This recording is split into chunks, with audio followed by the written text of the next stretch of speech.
ਨੂੰ ਕਹਿ ਸਕਣਾ ਮੈਂ ਕਿ ਮੈਨੂੰ ਆਪਣੀ ਕੁੜੀ ਦੇ ਦੇ।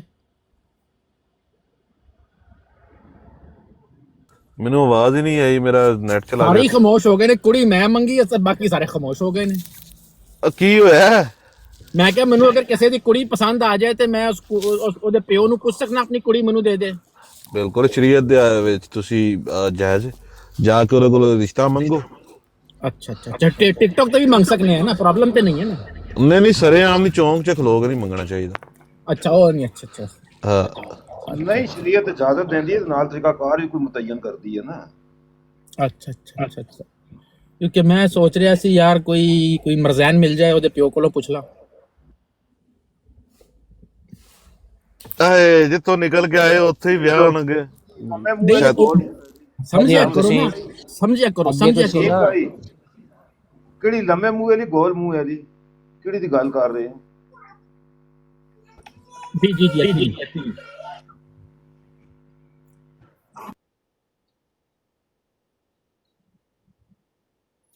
ਉਹ ਮਲਿਕ ਇਮਰਾਨ ਦੇ ਕੋਲ ਕੁਝ ਇਨਫੋਰਮੇਸ਼ਨ ਹੈਗੀ ਹੈ, ਉਹਨੇ ਵਿਚਵਲ ਹੀ ਲੈ ਲਈ ਹੈ, ਤੇ ਮੈਂ ਕਿਹਾ ਮੈਨੂੰ ਸਾਈਡਾਂ ਵਾਲੀ ਕੋਈ ਦੇ ਦਿਓ। ਅੱਲਾਹ, ਜਿੱਥੋਂ ਬੋਲ ਰਹੇ ਮੈਂ ਹੁਣ ਸਮਝ ਆਈ ਜੇ ਥੱਲੇ ਵਾਟਰ ਖਲੋਤਾ ਹੈ। ਪਤਾ ਨਹੀਂ, ਮੈਨੂੰ ਨਹੀਂ ਪਤਾ ਭਾਈ, ਮੇਰੇ ਥੱਲੇ ਵਾਟਰ ਆਏ ਹੈ।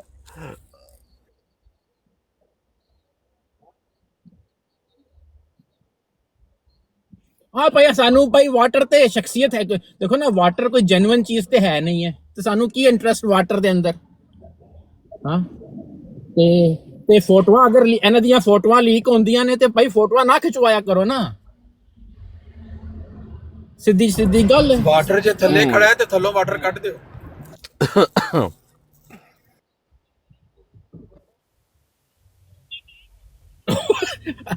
ਇਤਲਾਮ ਹੋ ਗਿਆ ਸੀ ਯਾਰ ਖੁਦਾ ਦਾ ਨਾਂ ਹੀ ਅਬੂ ਬਕਰ ਮੀਰ, ਅੱਲਾ ਦੀ ਕਸਮ ਮੈਂ ਅੱਗੇ ਚਾਹ ਸੱਟੀ ਹੈ ਤੇ ਖਲੋਤਾ ਹੀ ਮੈਂ ਹਸਪੀਟਲ ਦੇ ਲਾਗੇ। ਨਹੀਂ, ਮੈਨੂੰ ਫੋਟੋ ਦੇਖ ਕੇ ਮੈਨੂੰ ਵੀ ਤੇ ਇਤਲਾਮ ਹੋ ਸਕਦਾ ਹੈ ਨਾ, ਤੇ ਮਲਿਕ ਇਮਰਾਨ ਨੂੰ ਵੀ ਹੋ ਸਕਦਾ ਹੈ। ਅੱਛਾ, ਇੱਕ ਜਰਾ 2 ਮਿੰਟ ਵਸੀਮ ਭਾਈ ਦਵੇ। ਅੱਜ ਨਾ ਗੱਲ ਹੋਈ ਸੀ ਇਹਦੇ ਤੇ ਜ਼ਮੀਮਾ ਬਰੀ ਨੈਮ ਦੀ ਹਿੱਸਾ 5 ਪੇਜ 249 ਦੇ ਉੱਤੇ ਨਾ, ਅੱਜ ਵੱਡਿਆਂ ਨੇ ਸਵਾਲ ਰੱਖਿਆ ਤੇ ਕਿਸੇ ਮਰਜ਼ਈ ਨੇ ਜਵਾਬ ਨਹੀਂ ਦਿੱਤਾ। ਕਿਸੇ ਵੀ ਮਰਜ਼ਈ ਨੇ, ਜਿਹੜੇ ਗਜ਼ਵਾ ਬਦਰ ਦੇ ਉੱਤੇ ਉਹਨੇ ਬਕਵਾਸ ਕੀਤੀ ਹੈ ਮਿਰਜ਼ੇ ਕਾਦੀਆਨੀ ਨੇ। ਇਹ ਰਾਜਾ ਤਾਲਬਨਾਨ ਫੇਕ ਆਈਡੀ ਨੇ ਓਪਨ ਕਰਕੇ ਕੈਮਰਾ ਤੇ ਰਾਜਾ ਲਿੱਤਰ ਮਾਰਨੇ ਨੇ। ਆ ਜਾਓ ਜੀ, ਕਾਲ ਤੇ ਆ ਜਾਓ ਤੁਸੀਂ।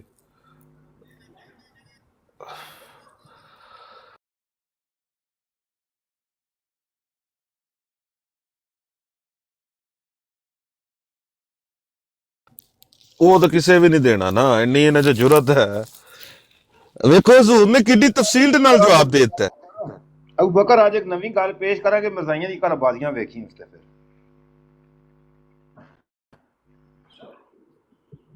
ਹਾਂ, ਅੱਜ ਨਵੀਂ ਪੇਸ਼ ਕਰਾਂਗੇ, ਬਾਬੇ ਰਾਮ ਦੇ ਜ਼ਰਾ ਫਿਰ ਪੇਸ਼ ਕਰਾਂਗੇ।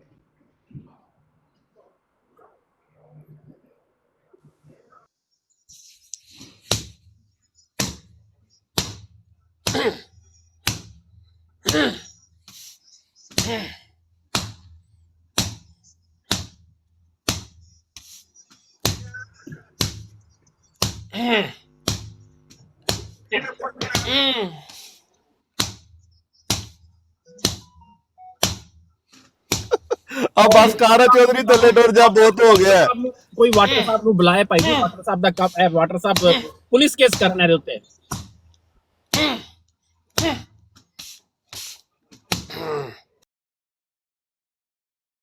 ਬਹੁਤ ਹੋ ਗਿਆ, ਬਹੁਤ ਹੋ ਗਿਆ, ਬੜਾ ਬੜਾ। ਅੱਛਾ, ਸਵਾਲ ਨੰਬਰ 6 ਦਾ ਕੀ ਗੱਲ ਕਰ ਰਹੇ ਸੀ ਤੁਸੀਂ ਅਬੂ ਬਕਰ ਮੀਰ?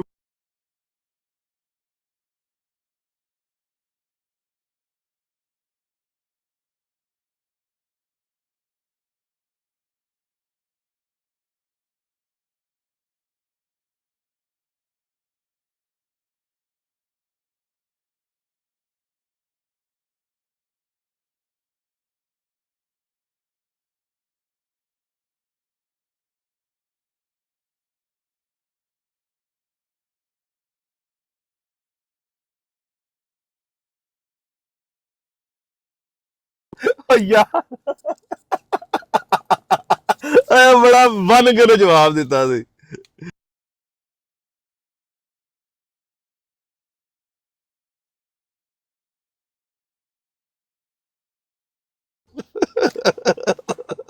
ਨਹੀਂ ਉਹ ਬਕਰ ਗੱਲ ਨਹੀਂ ਤੂੰ ਬੜਾਈ ਇਹ ਨਹੀਂ ਕਿੰਨੇ ਜਵਾਬ ਦਿੱਤਾ ਸੀ ਇਹ ਉਹ ਗਿੱਲਾ ਤਿੱਤਰ ਦੀ ਜਿਹਨੂੰ ਆਦੇ ਹਾਂ ਹਾਂ ਔਰ ਟਰੂ ਮੁਸਲਮ ਹੈ ਸਹੀ ਬਣੀ ਕਿ ਅੱਛਾ ਸਵਾਲ ਹੁੰਦਾ ਉਹਨੇ ਹੈ ਉਹ ਜਵਾਬ ਦੇ ਰਿਹਾ ਸੀ ਓਏ ਉਹਦੀ ਬੜੀ ਤਹਿਕੀਕ ਜੇ ਬੜੀ ਮਿਹਨਤ ਕਰ ਰਿਹਾ ਜੀ ਜਮਾ 2 ਵਾਲਾ ਅੱਛਾ ਅੱਛਾ ਅੱਛਾ ਉਹ ਬੜੀ ਤਹਿਕੀਕ ਕਰ ਰਿਹਾ ਹੈ ਬੜੇ ਬੜੇ ਤਦਾਦ ਕੱਢ ਕੇ ਲੈ ਰਿਹਾ ਹੈ ਬੜਾ ਅੱਜ ਕੱਲ ਮਿਹਨਤ ਕਰ ਰਿਹਾ ਹੈ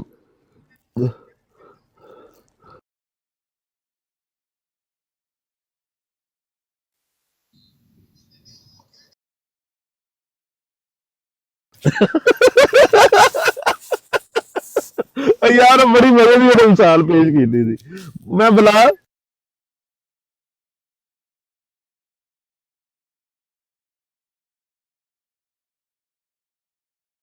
अच्छा भी मौलवी हो मौलवी हजरात ਹੁਕਮ ਕਰੋ ਦਿਆ ਭਾਈ ਜੀ ਜੀ ਜੀ ਤੁਹਾਨੂੰ ਮੈਂ ਅੱਗੇ ਤੁਸੀਂ ਮਿਰਜ਼ੇ ਦੇ ਹਲਾਮ ਅੱਜ ਤੱਕ ਸੁਣੇ ਨੇ ਅੱਜ ਤੁਹਾਨੂੰ ਮੈਂ ਮਿਰਜ਼ੇ ਦੀ ਗਾਲਾਂ ਸੁਣਾਉਣਾ ਰਿਕਾਰਡਿੰਗ ਆਨ ਕਰੋ ਰਿਕਾਰਡਿੰਗ ਆਨ ਕਰੋ 1 ਮਿੰਟ ਦਿਆ ਭਾਈ अच्छा जी रिकॉर्डिंग ऑन कर लेने दियो चलो शुरू करो मिर्जा कादिनी कहता है वो कंजर जो वल्दु ज़िना कहलाते हैं वो भी झूठ बोलते हुए शर्माते हैं झूठ बोलना और गूं खाना एक बराबर है झूठे की ये निशानी होती है जहरों के रूबरू तो बहुत लाफ गुजाफ मारते हैं मगर जब कोई दामन पकड़ के पूछे लाओ कहाँ है सबूत तो घुस जाते हैं जहाँ से निकले थे दुश्मन हमारे बियाबानों के खंजीर हो गए और उनकी औरतें कुत्तियों से बढ़ गईं एक बुजुर्ग को कुत्ते ने काटा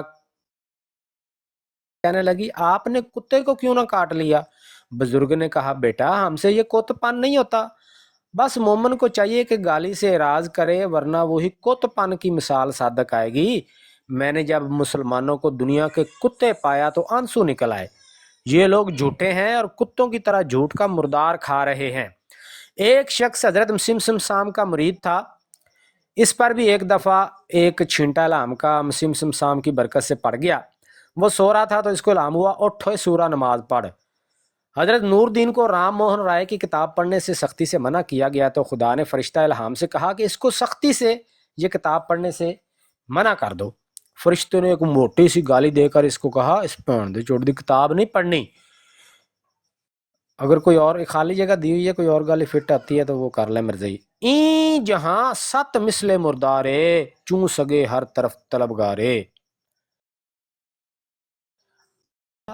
जिन्हें लईमो जनीम कहा वो वाकई लईमो जनीम थे जो मारिफता का कायल ना होगा साफ समझा जाएगा कि उसे वल्दुल हराम बनने का शौक है वो हलाल ज़्यादा नहीं जो हमें नहीं मानता वो कंजरियों की औलाद है इन बेवकूफ़ों को भागने की जगह नहीं मिलेगी और नहायत सफाई से नाक कट जाएगी और जिल्लत के स्याह दाग इन मनहूस चेहरों को बंदरों और सूरों की तरह कर देंगे हजरत सांप ने रोया में अपने इर्द गिर्द जंगली जानवरों बंदरों सूरों को देखा और इससे इस्तदलाल ये लिया कि ये अहमदी जमात के लोग हैं किस कदर लानत का दाग है इस दिल पर कि 1000 पेशगोइयों से फायदा नहीं उठाता और एक पेशगोई को लेकर कुत्तों की तरह आऊ आऊ करता है गुलाम कादर की मौत पर औरतों ने पीटना शुरू कर दिया हजरत सांप ने मना किया मगर कोई ना रुकी तो आपने फरमाया जाओ पिट्टो सिखड़ियों मोहसन की बदख्वाही करना एक हरामी और बदकार आदमी का काम है ए कंजरी के बेटे अगर तू रसवाई से ना मरे तो मैं झूठा हूं इन लोगों ने चोरों कजाकों और हरामियों की तरह मोहसन गवर्नमेंट पे हमला करना शुरू कर दिया जो हलालजादा है और बाजारी औरतों और दजाल की औलाद नहीं वो दोनों में से एक बात जरूर मानेगा हरामजादा की यही निशानी है कि सीधी राह ना चले ये नहायत शरारत खबासत और हरामजदगी है ऐसे ऐसे हरामजादे जो सिफला तिबा दुश्मन हैं झूठे इल्ज़ाम लगाते हैं जब इंसान दलाइल से शिकस्त खाता है और हार जाता है तो गालियां देने शुरू कर देता है परमेश्वर नाफ से 10 उंगली नीचे है नाहक गालियां देना सफलों और कमीनों का काम है दुनिया में सब जानवरों से ज़्यादा पलीद और कराहत के लायक खंजीर है मगर खंजीर से भी ज़्यादा पलीद वो लोग हैं जो दयानत की गवाही को छुपाते हैं यानी 11 साल तक वो इल्हाम होता रहता है वो कहते रहते नहीं मैं मसीह मौद नहीं ऐ मुर्दार खोरो मौलवियो गंदी रूहो ऐ अंधेरे के कीड़ो मुंशी लाई बख्श ने अपनी किताब साए मूसा को ऐसा भर दिया जैसा कि एक नाली और बदरू गंदे कीचड़ से भर जाती है, या जैसा कि संडास पखाना से। कहाँ है वो लड़का? अब तक इस औरत के पेट से एक चूहा भी पैदा नहीं हुआ। खुदा ने इसकी बीवी के रहम पर मोहर लगा दी। अगर इसको पता होता कि इसका बेटा अबू जाल की तरह होगा तो अपने उज़्वे तनासल को काट देता और बीवी के पास ना जाता। इसने गालियां दी और पिशा की तरह उछला। वो एक चूहा है और अपने बिल में आवाज़ से शेर को डराता है। एक शेख लंबी ज़बान वाला और बहुत हिज़्यान वाला, इसने किसी को गाली को ना छोड़ा जैसे कमीनों और रजीलों की तरह ना लिखा। इसने किसी गाली को ना छोड़ा जिसे कमीनों और रजीलों की तरह ना लिखा। और हम गाली की तरफ रजू नहीं करते जिस तरह इसने अनाद से किया, मगर तू कमीनों और सफलों में से था। कहता है हम गाली की तरफ रजू नहीं करते जिस तरह इसने अनाज से किया, मगर तू कमीनों और सफलों में से था। मैंने जान लिया कि वो मुर्दा और मखजूल हैं और बदबख्त और महरूम है। बदबख्तों के तरीक पर चलता है और तू फासकों की तरह ज़िंदगी बसर करता है। तेरी बातनी पलीदी ने तेरी सूरत को मुतगय्यर कर दिया। तू एक भेड़िया है, ना इंसान की एक किस्म, और शरीरों में से है। और तू बूढ़ा हो गया है और चमड़ा पुराना हो गया है और खबस और फसाद के तरीकों को नहीं छोड़ता। कबल इसके कि तुझे कीड़े खा लें और मौत तुझे आ जाए, खुदा तुझे तबाह करे। जल्दबाजों की तरह बकवास मत कर, खुदा ने तेरा मुंह काला कर दिया। कल्बुल अनाद, ए मसक शुदा, तेरा सर तेरे ही जूतों से नरम किया जाएगा। क्या टेक्निकल गाली है। तुझ पर लानत है गजनी के बंदर, तू कुत्तों की तरह था, बक बक करने वाला, कम मार्फत, लुकनत लिसान का दाग रखने वाला है। कुत्ता एक सूरत है और तू इसकी रूह है। तेरा जैसा आदमी कुत्ते की तरह भौंकता है और फरियाद करता है, और जो गाली तू देना चाहेगा वो हमसे सुनेगा।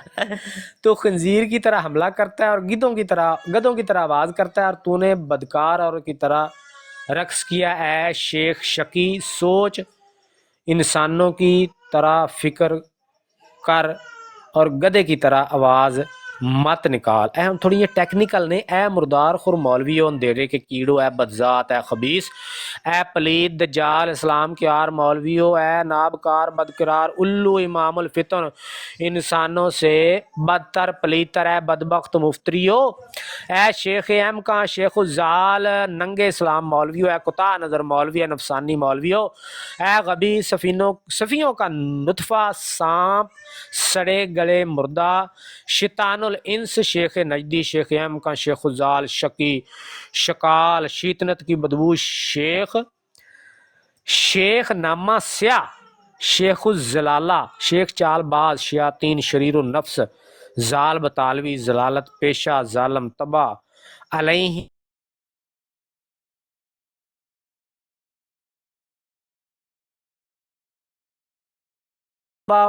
मौलवी, बंदरो, बातल परस्त, बतालवी, बदकार आदमी, बरहना, भेड़िए, बिच्छू, बेहया, बड़ा खबीस, पलीद मुल्ला, पलीद जाहल, पलीद तर, पलीद दिल, पलीद दजाल, जाहल, सजादा नशी, जंगल के वैशी, अब्दुल शैतान, औरतों के आर, गालून, गवी फिल बगाला की है जी, गावीन, गौल, गबी, कदारे ज़माना, गौलल बरारी। फ़िरौन से मुराद शेख मोहम्मद सैर बटाली।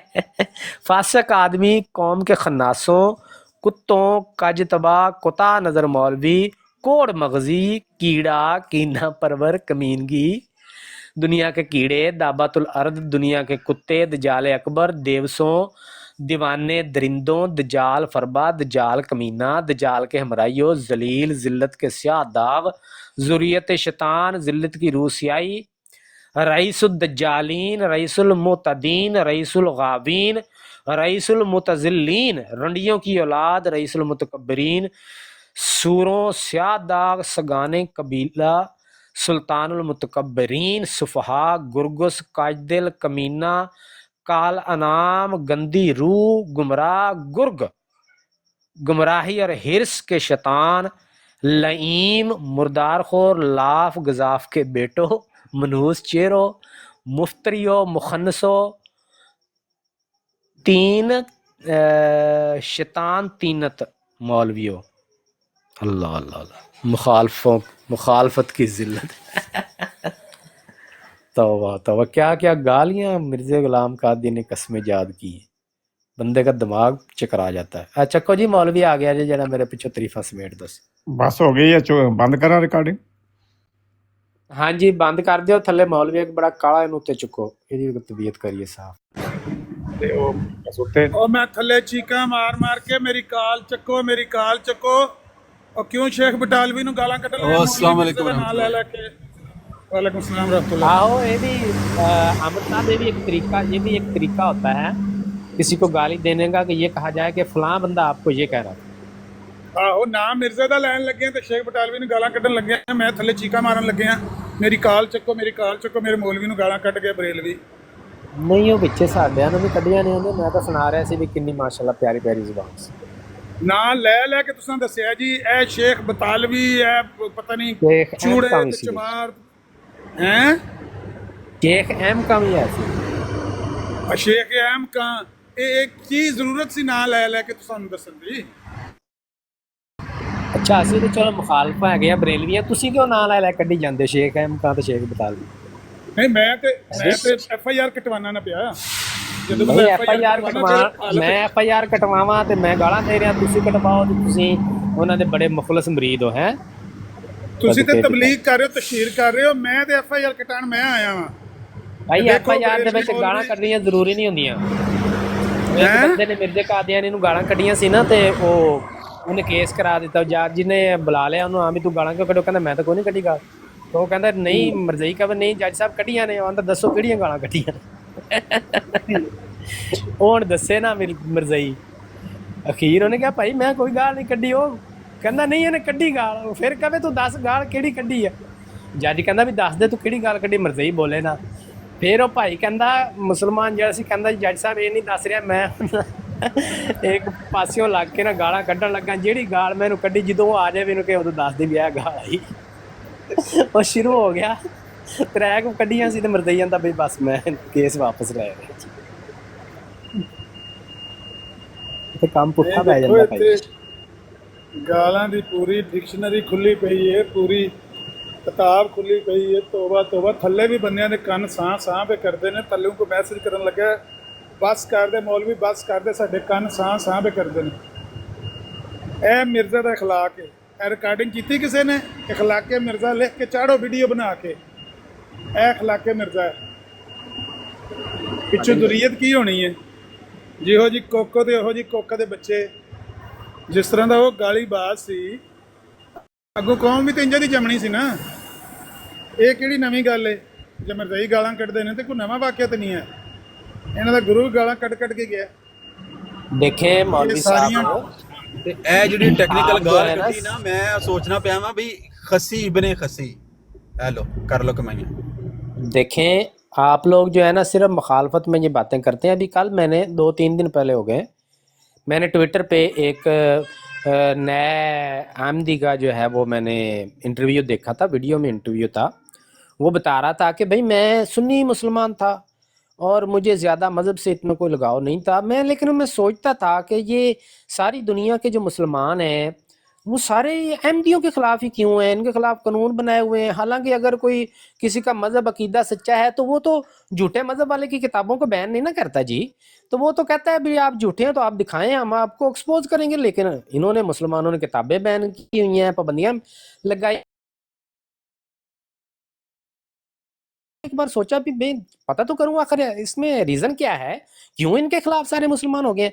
फिर मैंने जो है ना टाइम निकाल के थोड़ा थोड़ा करके मैंने हज़रत मिर्ज़ा साहब की जो है ना वो लिटरेचर का मैंने मुताला किया। जैसे जैसे मैं उनका लिटरेचर पढ़ता गया मेरे दिल से आवाज़ आती गई कि हाँ हाँ वाकई आप सच्चे नबी हैं। तो मैंने उनका लिटरेचर पढ़ने के बाद मैंने फिर इस इस्लाम अहमदियत को कबूल कर लिया। मैं क्या पुत्र 5 मिनट सिर्फ साढ़े सामने आ जा, 5 मिनट बस, बहुत ही देर नहीं लानी। 5 मिनट सामने आ जा जी, अंदर दा पैदाइशी मरज़ई ना कट के बाहर निकले रोड ते रखिए तो ज़ियार रसूल ना ना कही। मैं क्या ड्रामेबाजियां किसी होर नूं कहो, ਇਹ ਮਲੰਗਾ ਨੂੰ ਬੇਵਕੂਫ ਬਣਾਇਆ ਕਰੋ। ਇੰਨਾ ਗੰਦ, ਇੰਨਾ ਝੂਠ। ਮਰਦਈਆਂ ਨੇ ਤਖਤੀਆਂ ਲਿਖਵਾ के सीनिया ਤੇ ਲਟਕਾਈਆਂ ਨੇ। दौरान डिबेट मिर्जा साहब का हवाला नहीं पेश किया जाएगा। बई एडा लिटरेचर कीमती आला उमदा ਉਹਦਾ ਲਿਟਰੇਚਰ ਹੁੰਦਾ ਤੇ ਇਹ ਤਖਤੀਆਂ ਲਟਕਾਈ ਫਿਰਦੇ ਹੁੰਦੇ ਵੀ ਸਾਨੂੰ ਮਿਰਜ਼ਾ ਸਾਹਿਬ ਦੀ ਇਬਾਰਤ ਨਾ ਪੇਸ਼ ਕਰਨਾ। ਇਹਨਾਂ 440 ਵੋਟ ਦਾ ਕਰੰਟ ਲੱਗਦਾ ਇਹਨਾਂ ਤੁਹਾਡੇ ਮਰਬੀਆਂ ਨੂੰ। ਤੂੰ ਡਰਾਮੇ ਇੱਥੇ ਕਰ ਰਿਹਾ। ਮੈਂ ਮਿਰਜ਼ਾ ਸਾਹਿਬ का ਲਿਟਰੇਚਰ ਪੜ੍ਹ ਕੇ ਮੈਨੇ ਇਸਲਾਮ ਅਹਿਮ ਦੀ 5 ਮਿੰਟ ਮੈਂ ਕਿਹਾ ਆ ਜਾ ਅੰਦਰ ਦਾ ਪਦੈਸ਼ੀ ਮਰਜ਼ਈ ਨਾ ਨਿਕਲੇ ਤਾਂ ਨਾ ਬਦਲ ਦੇ। ਇੰਜ ਦੇ ਨਹੀਂ, ਇਹ ਪਹਿਲਾ ਮਰਜ਼ਈ ਮੈਂ ਸੁਣਿਆ ਜਿਹੜਾ ਤੁਸੀਂ ਵੀ ਕਹਿੰਦੇ ਹੋ ਕਿ ਉਹ ਕਹਿ ਕੇ ਮੈਂ ਲਿਟਰੇਚਰ ਪੜ੍ਹਿਆ ਤੇ ਮੈਂ ਪੜ੍ਹਦਾ ਗਿਆ ਤੇ ਮੈਂ ਮਿਰਜ਼ਾਈ ਹੁੰਦਾ ਗਿਆ। ਹਾਂ ਵਰਨਾ ਤੇ ਅੱਜ ਤੱਕ ਜਿੰਨੇ ਮਰਜ਼ਾਈ ਨੇ ਉਹਨਾਂ ਇਹ ਹੀ ਆਖਿਆ ਸੀ ਉਹ ਵਫਾਤੇ ਮਸੀਹ ਦੀ ਵਜ੍ਹਾ ਤੋਂ ਹੋਏ ਤੇ ਜਾਂ ਇਸ ਤਰ੍ਹਾਂ ਦਾ ਡਰਾਮਾ ਕਰਦੇ ਨੇ। ਕੁਰਾਨ ਤੋਂ ਮਰਜ਼ਾਈ ਕੁਰਾਨ ਤੋਂ ਹੁੰਦੇ ਨੇ ਤੇ ਇਸਲਾਮ ਕਬੂਲ ਕਰਨ ਲੱਗਿਆ ਮਿਰਜ਼ਾ ਕਾਦੀਆਨੀ ਦੀਆਂ ਤਹਿਰੀਰਾਂ ਹੁੰਦੀਆਂ ਨੇ। ਇਹ ਪਹਿਲਾ ਵਾਕਿਆ ਤੁਸੀਂ ਪਛਾਣਦੇ ਹੋ। ਉਹ ਬੰਦੇ ਨਹੀਂ, ਉਹ ਕਹਿ ਰਿਹਾ ਸੀ ਮੈਂ ਤਾਂ ਆਪਣੀਆਂ ਡਿਗਰੀਆਂ ਵੀ ਉਹਨੇ ਪਹਿਲੇ ਦੱਸੀਆਂ ਨੇ। ਮੈਂ ਕੋਈ ਐਮਫਿਲ ਵੀ ਕੀਤਾ ਹੋਇਆ ਤੇ ਫਲਾਣਾ ਕੀਤਾ। ਉਹ ਪਦੈਸ਼ੀ ਮਰਜ਼ਈ ਹੈ ਸੀ तो बस ड्रामे मैंने मिर्जा साहब का लिटरेचर पढ़ा जी। पाबंदियां क्यों नहीं। अच्छा आमिर भाई थोड़ी देर पहले ना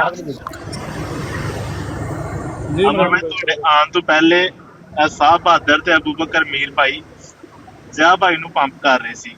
ਤੁਹਾਡੀ ਗੈਰ ਮੌਜੂਦਗੀ ਦੇ ਵਿੱਚ ਨਾ ਉਹਨਾਂ ਦੀ ਸਾਈਡ ਲੈ ਕੇ ਗੱਲਾਂ ਬਾਤਾਂ ਕਰ ਰਹੇ ਸੀ ਤੇ ਕਿਉਂ ਨਾ ਕਿ ਮੁਕਾਬਲਾ ਕੁਝ ਦਿਨ ਪਹਿਲੇ या अल्लाह मेरी तौबा देखो ए थले लिख रहे सन ਜਬਰਾ ਸਾਹਿਬ ਗੱਲ ਕੀਤੀ ਆ ਕਿ ਮੇਰੀ ਗੈਰ ਮੌਜੂਦਗੀ ਚ ਜਿਹੜਾ ਭਾਬੀ ਮੌਲਵੀ ਆ ਇਹ ਆਪਣੀਆਂ ਲੋਕਾਂ ਕੋ ਤਾਰੀਫਾਂ ਕਰਵਾਉਂਦਾ।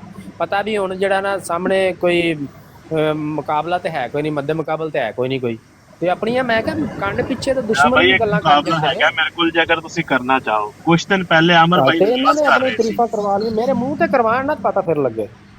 ਰਿਆ ਭਾਈ ਗੱਲ ਤਾਂ ਸੁਣੋ ਨਾ। ਕੁਝ ਦਿਨ ਪਹਿਲੇ ਆਮਰ ਭਾਈ ਆਵਾਜ਼ ਕਰ ਰਹੇ ਸੀ ਤੇ ਕਾਫੀ ਦੇਰ ਇਹਨਾਂ ਨੇ ਆਵਾਜ਼ ਕੀਤਾ लेकिन अगले दिन गला पै गया सी ते उनके ना तुसी एक मुकाबला कर लो अमर भाई ना ते पता लग जे। लिया मौलवी ने सामने मेरी दाढ़ी पट्टा की ने बदमाशी मेरे पीछे की है। किनु किनु टाया सो अबू बकर भाई ते बहादुर लगे सन दो बंदे।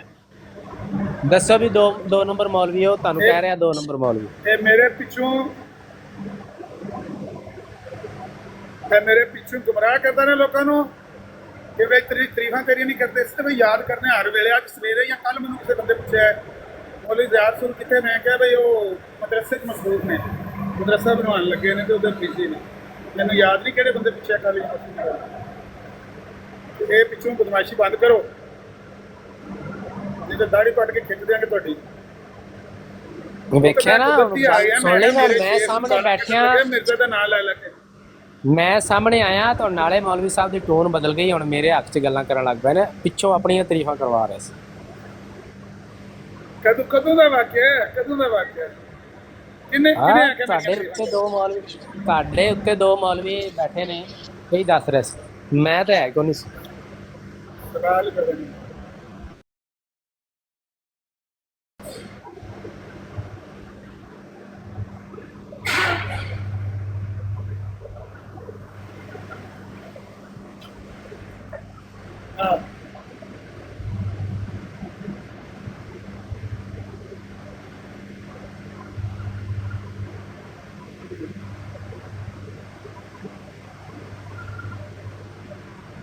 ਹੈ ਮੌਲਵੀ ਸਾਹਿਬ ਜਿਹੜਾ ਤੁਸੀਂ ਸ਼ਰਟ ਉੱਤੇ ਲਿਖਾਇਆ ਇਹਦਾ ਮਤਲਬ ਫੁੱਟਬਾਲ ਚੋਰ ਆ।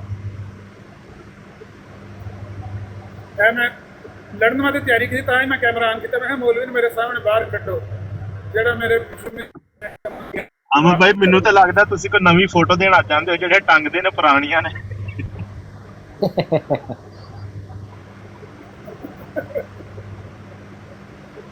मेरा भी यही दिल होता है रोज की ताज़ा फोटो टंगन।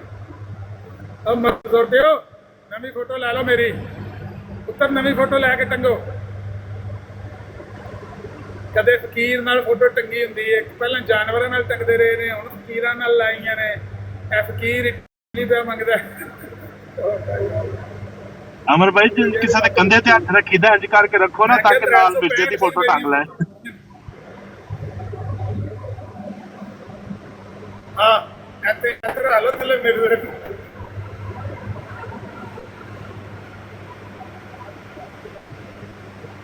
ਇਹ ਤੱਕੋ ਇਹਨਾਂ ਨੂੰ ਕਿੰਨਾ ਸ਼ੌਕ ਹੈ ਇਮਰਾਨ ਭਾਈ ਨੂੰ ਤੇ ਪੂਰਾ ਸਟਾਈਲ ਬਣਾ ਕੇ ਦੇ ਰਹੇ ਨੇ। ਦੇਖ ਲਓ ਅਮਰ ਭਾਈ ਨਹੀਂ ਬਰਦਾਸ਼ਤ ਹੋਇਆ ਇਹਨਾਂ ਕੋ ਇਹ ਸਭ ਫੋਟੋ ਛੋਟੀ ਲਫ਼ਜ਼ ਕਰ ਨੇ। ਦਿੱਤੀ ਤੁਹਾਡੀ। ਉਹ ਗੱਲ ਉਹ ਮੈਂ ਪਹਿਲੇ ਹੀ ਨਹੀਂ ਕਹਿੰਦਾ ਬੜਾ ਤੇ ਬਾਈ ਵਿੱਚੋਂ ਸਾਲੇ ਰੜਦੇ ਮੇਰੇ ਹਾਂਜੀ ਮੂੰਹ ਤੇ ਬਾਈ ਵਿੱਚੋਂ ਸਾਲੇ ਰੜਦੇ ਮੇਰੇ ਮਰਨ ਭਾਈ ਹਾਂਜੀ ਅਮਰ ਭਾਈ ਸੁਣ ਰਿਹਾ ਵਾਂ, ਤੇਰੇ ਸਾਹਮਣੇ ਨਹੀਂ ਆਨੇ ਲੇਕਿਨ ਗੱਲ ਤੇ ਹੋਏ ਨਾ ਸਾਡਾ ਤੁਹਾਡੇ ਨਾਲ ਕੋਈ ਮੁਕਾਬਲਾ ਹੀ ਨਹੀਂ। ਅਜ਼ਿਆ ਭਾਈ ਨੂੰ ਕਹਿਣਾ ਤੇ ਕਹੋ। ਤੁਸੀਂ ਪੂਰੇ ਸਟਾਈਲ ਦੱਸ ਰਹੇ ਹੋ ਕਿਹੜੇ ਕਿਸ ਤਰ੍ਹਾਂ ਤਸਵੀਰ ਐਡਿਟ ਹੋ ਸਕਦੀ ਹੈ। ਦੇਖੋ ਜੀ ਅਸੀਂ ਤੇ ਉਹ ਤਾਂ ਦੱਸ ਰਹੇ ਨਾ ਕਿ ਤਾਂ ਮਿਰਜ਼ਾ ਸਾਹਿਬ ਨੂੰ ਜੇਕਰ ਉਹਨਾਂ ਨੇ ਲਾਣਾ ਹੋਏ ਤੇ ਮੋਢੇ ਤੇ ਹੱਥ ਰੱਖਿਆ ਹੈ ਅਮਰ ਭਾਈ ਨੇ, ਤੇ ਨਾਲ ਥੱਲੇ ਲਿਖਣ ਤਗੜਾ ਹੋਵੇ।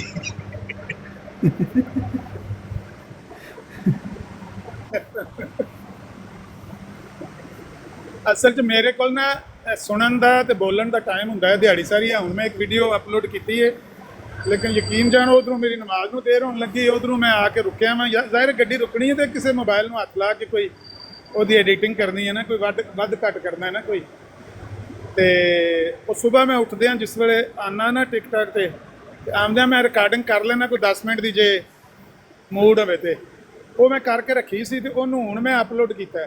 ਉਹ ਵੀ ਜਿਸ ਵੇਲੇ ਰੁਕਿਆ ਵਾਂ 150 ਕਿਲੋਮੀਟਰ ਦਾ ਸਫ਼ਰ ਸੀ, ਮੈਂ ਕਿਹਾ ਚਲੋ ਉੱਥੇ ਜਾਵਾਂਗਾ ਰੁਕਾਂਗਾ ਤੇ ਫਿਰ ਜਾ ਕੇ ਕਰ ਲਾਂਗਾ। ਮੇਰਾ ਕਹਿਣ ਦਾ ਮਕਸਦ ਇਹ ਕਿ ਇਹ ਗੱਲ ਚਲਦਿਆਂ ਬੰਦਾ ਕਰੀ ਜਾਂਦਾ, ਬੋਲੀ ਜਾਂਦਾ, ਦੇਖ ਵੀ ਲੈਂਦਾ, ਹਵਾਲਾ ਸ਼ਾਲਾ ਵੀ ਤੁਰਦਿਆਂ ਫਿਰਦਿਆਂ ਬੰਦਾ ਵੇਖ ਲੈਂਦਾ। ਲੇਕਿਨ ਵੀਡੀਓ ਵਗੈਰਾ ਮੇਰੇ ਕੋਲ ਨਹੀਂ ਐਡਿਟ ਕਰਕੇ ਅਪਲੋਡ ਕਰਨ ਹੁੰਦੀ ਨਾ ਇਸੇ ਟਾਈਮ ਦੇ ਵਿੱਚ, ਕਿਉਂਕਿ ਟਾਈਮ ਨਹੀਂ ਹੁੰਦਾ ਸਾਰਾ ਦਿਨ ਵੀਡੀਓ। ਦੁਆ ਹੀ ਕਰੋ ਕਿ ਮੇਰੇ ਖਿਆਲ ਵਿੱਚ ਤੇ ਜਿਹੜੀਆਂ ਨੇ ਨਾ ਗੱਲਾਂ ਬਾਤਾਂ ਉਹਦੀ ਬਜਾਏ ਵੀਡੀਓ ਦੀ ਜ਼ਰੂਰਤ ਹੈ,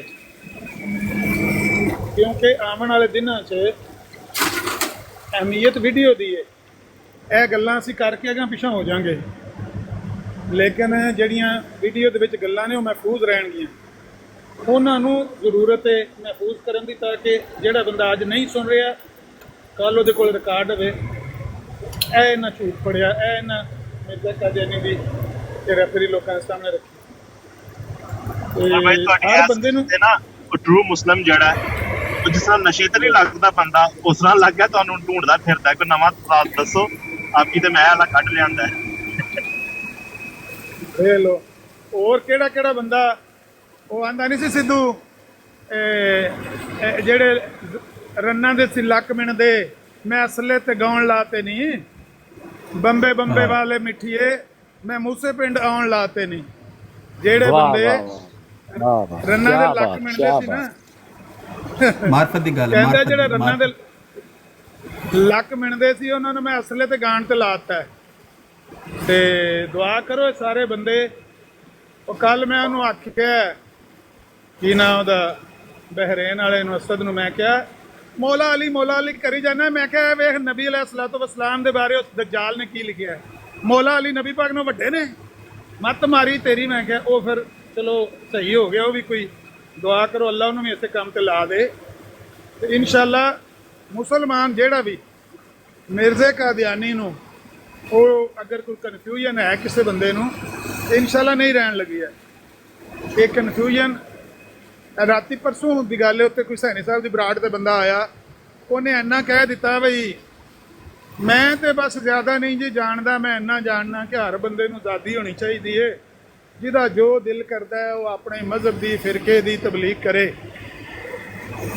ਐਨੀ ਗੱਲ ਮਰਜ਼ਾਈਆਂ ਸੁਣੀਏ ਤੇ ਮਰਜ਼ਾਈਆਂ ਦੇ ਜਨਾਬ ਬਿੱਲੀਆਂ ਨੱਚਣ ਲੱਗ ਪਈਆਂ ਨੇ ਅੰਦਰ। ਇੱਕ ਮਰਜ਼ਾਈ ਉਹਦੇ ਨਾਲ ਗੱਲ ਕਰਨ ਲੱਗਾ ਤੇ ਉਹ ਜਿਹੜਾ ਦੂਜਾ ਨਹੀਂ, ਉਹ ਕੀ ਨਾ ਉਹਦਾ ਸਬਰ ਸਾਈਡ, ਉਹ ਜਿਵੇਂ ਤ੍ਰਿਡੀਆਂ ਨੂੰ ਮੰਮੇ ਲੱਗੇ ਨੇ, ਉਹ ਬਿਲਕੁਲ ਐਵੇਂ ਚੂਹਾ ਜਿਹਾ, ਉਹ ਵੀ ਆਖੇ सुमन भाई प्यार से बात करनी है, प्यार से, नया बंदा प्यार से बात करनी है, मत इन्हू फसाना है, ए नवा बंदा है। ਗੱਲ ਬਾਕੀ ਤੁਸੀਂ ਕੰਪਲੀਟ ਕਰਿਆ ਜੇ ਤ੍ਰਿਡੀਆਂ ਨੂੰ ਕੀ ਲਾਇਆ ਜੇ ਐਕਸਪਲੇਨ ਕਰੋ। ਵਜ਼ਾਹਤ ਅਲੱਗ ਗੱਲ ਆ, ਮਾਲ ਵੀ ਬੜਾ ਨਹੀਂ ਲਤੀਫ ਗੱਲ ਮਜ਼ਮੂਨ ਹੈ ਕੋਈ। ਇੱਕ ਮੁਹਾਵਰਾ ਤੁਸੀਂ ਅੱਗੇ ਜਿਹੜੇ ਨਾ ਮਹੀਨੇ ਦੇ ਵਿੱਚ ਵੜ ਜਾਂਦੇ ਹੋ, ਇਹ ਜ਼ਰਬੁਲ ਮਿਸਲ ਹੈ ਪੰਜਾਬੀ ਦੀ। ਸਾਡੇ ਗੁਜਰਾਤ ਸਾਹਿਬ ਇਹ ਲਫ਼ਜ਼ਾਂ ਦੇ ਵਿੱਚ ਪੰਜਾਬੀ ਦੀ ਜ਼ਰਬੁਲ ਮਿਸਲ ਹੈ ਤੇ ਗੁਜਰਾਤ 'ਚ ਆਮ ਬੋਲੀ ਜਾਂਦੀ ਹੈ। ਮੇਰਾ ਕਹਿਣ ਦਾ ਮਕਸਦ ਹੈ ਕਿ ਉਹਨੂੰ ਆਪਣੀ ਹੋਸ਼ ਨਹੀਂ ਹੈ ਉਹ ਸਬਰ ਸਾਈਡ ਨੂੰ, ਉਹ ਦੂਜਿਆਂ ਨੂੰ ਮੱਤਾਂ ਪਿਆ ਦੇ ਤੇ ਆਖੇ ਪਿਆ भाई प्यार से बात करनी है, प्यार से, नया बंदा है जरा नरमी से ये तो शुक्र करते ने कोई बंदा नारी। ਪਰ ਭਾਈ ਪਤਾ ਕੀ ਕਹਿੰਦਾ ਸੀ ਪਿਆਰ ਨਾਲ, ਆਂਦਾ ਸੀ ਦੱਸੋ ਕਿਹੜਾ ਨਬੀ ਹੈ ਜਿਹੜਾ ਆਪਣੀਆਂ ਲਵ ਸਟੋਰੀਆਂ ਲਿਖ ਕੇ ਗਿਆ ਹੈ।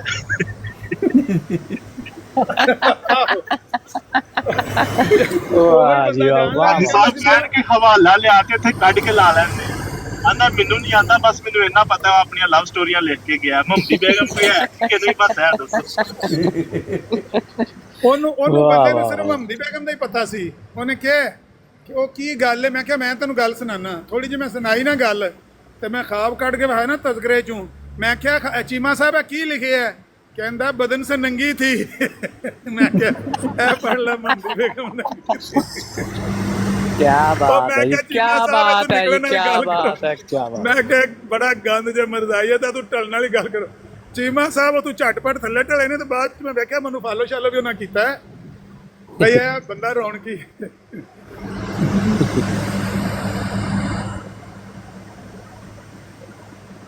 कहने का मकसद है कि यह जिहड़े बंदे ने ना, जिहड़े किसी किस्म का कोई साफ कार्नर मिर्जाइयां वास्ते रखते होणगे या कोई ढिली मट्ठी गल करनगे या इन्हां वास्ते कोई इस तरह का बराबरी का कोई देने की कोशिश करनगे कि इन्होंने भी कोई बराबरी के हकूक होने चाहिए ने विचारे जेडे ने वो जो कोई भी करते हैं, क्योंकि उन्होंने पता नहीं करते की ने।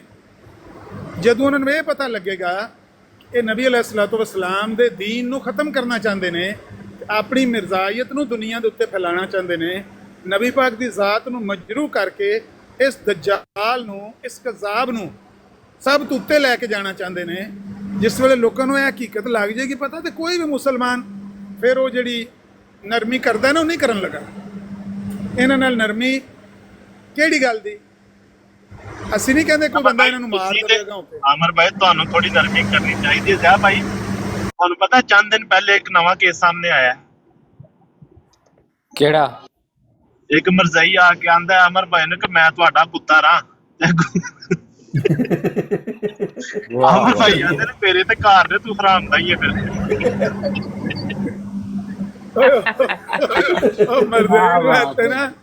मरदई ਨੂੰ ਇੱਥੇ ਦੋ ਚਪੇੜਾਂ ਵੱਜੀਆਂ ਤੇ ਮਰਦਈ ਦੇ ਤੌਰ ਹੀ ਭੌਂ ਗਏ। ਮੈਂ ਕਿਹਾ ਤੂੰ ਕੌਣ ਹੈ? ਕਹਿੰਦਾ ਮੈਂ ਤੇਰਾ ਪੁੱਤਰ ਹਾਂ। ਮੈਂ ਕਿਹਾ ਤੂੰ ਰਾਮ ਰਹੀ ਹੈ, ਮੇਰੇ ਤੇ ਬੱਚੇ ਘਰ ਪੂਰੇ ਨੇ, ਤੂੰ ਕਿੱਥੋਂ ਜੰਮ ਪਿਆ? वाह जी वाह, वाह मलंगो, वाह मलंगो, उठ सूरा नमाज पर। ਇਹ ਸਾਰੇ ਪਾਗਲਾਂ ਦਾ ਪੱਧਰ ਹੈ। ਸਿੱਖਿਆ ਹੋਵੇ ਉਸ ਦੌਰ ਚੋਂ। ਵਾਲੇਕੁਮ ਸਲਾਮ। ਆਵਾਜ਼ ਨਹੀਂ ਸਹੀ ਆਈ ਮੈਨੂੰ। ਮੈਂ ਆਖਿਆ ਹੋ ਸਕਦਾ ਬਾਬੇ ਦਾ ਕੰਮ ਸ਼ਮ ਸਿੱਖਿਆ ਹੋਵੇ ਉਸ ਦੌਰ ਵਿੱਚ। ਹੋ ਸਕਦਾ ਉਹਨੂੰ ਕਿਸੇ ਨੇ ਦੱਸਿਆ ਹੋਵੇ। ਬੜਾ ਕੋਈ ਹੋ ਸਕਦਾ, ਜੋ ਜੋ ਕੋਈ ਹੋ ਸਕਦਾ। ਸਾਰੀਆਂ ਪੋਸਿਬਿਲਿਟੀਆਂ ਤੇ ਗੌਰ ਕਰ ਲਓ, ਉਹਨੂੰ ਪਾਓ ਮੇਰੇ ਖਾਤੇ ਕਿਸੇ ਤਰ੍ਹਾਂ ਵੀ। ਅਮਰ ਭਾਈ ਆਪਣੇ ਮੂੰਹ ਮੰਨਦਾ ਜਾ ਕੇ ਦੱਸਾਂਗੇ ਇਹ ਬੰਦਾ ਚਰਸ ਪੀਂਦਾ ਸੀ।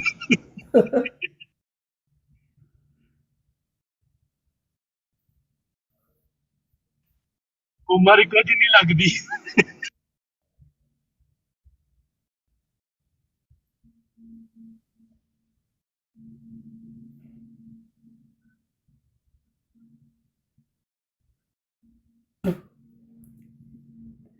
ਇਹ ਤੇ ਕਾਬਲੇ ਤਾਰੀਫ ਗੱਲ ਹੈ। ਕਿਹੜੇ ਮਿਰਜ਼ਾ ਸਾਹਿਬ ਵਾਲੇ ਪੈਂਚਰ ਲਾਣੇ ਸ਼ੁਰੂ ਹੋ ਗਏ 55 ਸਾਲ ਦੇ। ਗੁਜਰਾਂ ਦੇ ਮੁੰਡੇ ਨਿੱਕੇ ਹੁੰਦੇ ਹੀ ਦੁੱਧ ਪੀਂਦੇ ਨੇ ਤੇ ਨਿੱਕੇ ਹੁੰਦੇ ਬਾਲਗ ਹੋ ਜਾਂਦੇ। ਹਾਂਜੀ, ਨਿੱਕੇ ਹੁੰਦੇ ਜਿਹੜੇ ਗੁਜਰਾਂ ਦੇ ਮੁੰਡੇ ਤਿਆਰ ਹੁੰਦੇ।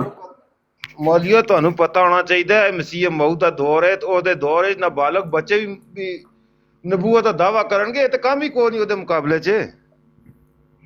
ਹਾਂ ਇਹ ਗੱਲ ਹੋਈ ਨਾ।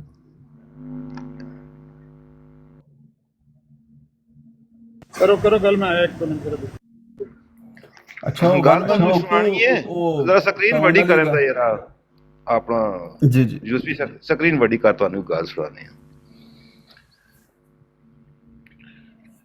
ਇੱਥੇ ਮਿਰਜ਼ਾ ਕਦਾਨੀ ਲਿਖ ਰਿਹਾ ਹੈ ਕਿ ਯਹੂਦੀ ਈਸਾਈ ਤੇ ਮੁਸਲਮਾਨਾਂ ਤਰਿਆਂ ਜਿਹੜਾ ਨਾ ਇਹ ਆਪਣੇ ਗੁਨਾਹਾਂ ਦੀ ਵਜ੍ਹਾ ਤੋਂ ਇਹ ਸਜ਼ਾ ਮਿਲੀ ਹੈ ਕਿ ਇਹਨਾਂ 'ਚ ਨਬੀ ਆਣੇ, ਇਹਨਾਂ ਜਿਹੜੇ ਮੌਤ ਨਬੀਆਂ ਦਾ ਇੰਤਜ਼ਾਰ ਕਰਦੇ ਸੀ ਜਿਸ ਰਸਤੇ ਤੋਂ ਆਣਾ ਨਾ, ਉਹਨਾਂ ਤੇ ਉਹ ਨਹੀਂ ਆਏ, ਉਹ ਚੋਰਾਂ ਦੀ ਤਰ੍ਹਾਂ ਹੋਰ ਰਸਤੇ ਤੇ ਆ ਗਏ ਨੇ। ਪੁੱਛਣਾ ਇਹ ਆ ਕਿ ਮੁਸਲਮਾਨਾਂ 'ਚ ਕਿਹੜਾ ਨਬੀ ਚੋਰਾਂ ਦੀ ਤਰ੍ਹਾਂ ਆਇਆ? ਈਸਾਈਆਂ ਯਹੂਦੀਆਂ ਛੋੜਨਾ, ਮੁਸਲਮਾਨ ਜਿਸ ਨਬੀ ਦਾ ਇੰਤਜ਼ਾਰ ਕਰ ਰਹੇ ਨੇ ਕਿਹੜਾ ਨਬੀ ਜਿਹੜਾ ਚੋਰਾਂ ਦੀ ਤਰ੍ਹਾਂ ਹੋਰ ਰਸਤੇ ਤੋਂ ਆਇਆ? ਪੁੱਛਣਾ ਇਹ ਵੇ ਬਸ। कहते कि गल पुछ दो मैनू किस को जरा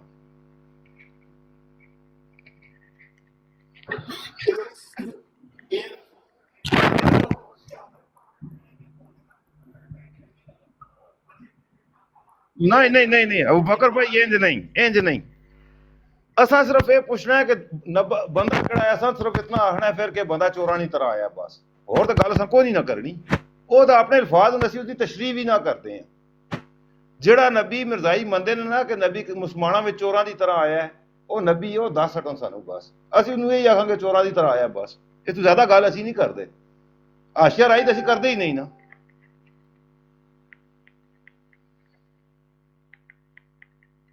असा आशिया राई उत्ते नहीं करनी इसने जो लिखे है उन्होंने उसने मुखातब करना है बस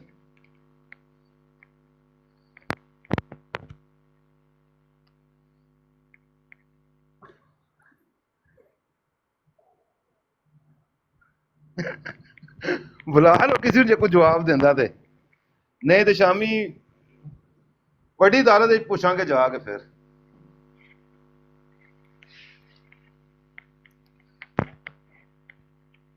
ये सवाल मैं शामी उत्थे जा करना वड्डी अदालत सानू बंदा दसो यहूदियां साइयां ते छड़ दिओ उन्हां च जो कुछ होया वो जान उन्हां दा काम जाने मुसलमाना च दसो यार केड़ा बंदा आया है जा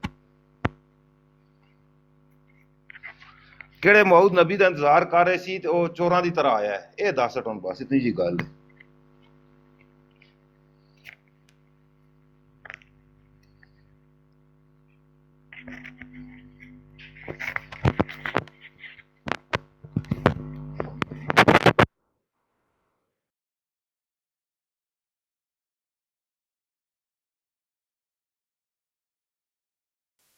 तो बकरी भाई मेरे ख्याल से मैं सबसे बिजी सो मैं खामोश में बह गया मैं कहा जया भाई दिन बाद देखें सलाम कर लीजिए जया भाई नो सलाम अलैकुम जया भाई कैसे हो ठीक हो जा भाई मसरूफ और बाबर भाई भी चुप करके बैठे पे जी अस्सलाम वालेकुम रहमतुल्लाहि व बरकातहू अब बकर दस यार केड़ा बंदा आया चोरा की तरह जिस ते मुसलमान जेड़ा वो मुंतजिर है जिस मौत दे मुंतजिर है वो केड़ा चोरा की तरह आया कोई ना पता है वे तुहानू यार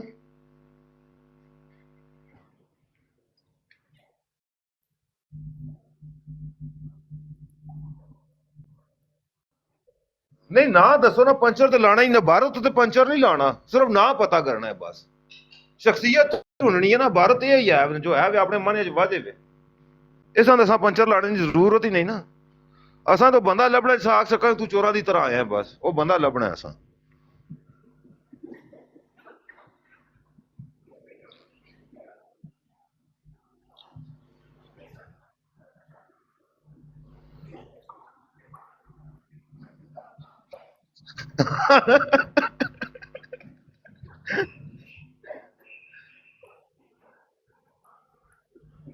वो तो बड़ा पुराना लगा है 1914 च लगा है तशीदुल अज़हान उस तो बाद बशीरे नकल किया अनवारुल उलूम में आ गए तू ए ज़हूर अकमल ना जवाब है काजी ज़हूर अकमल पहली बार ये जवाब देता है तो फिर वो तू नकल उस कीता है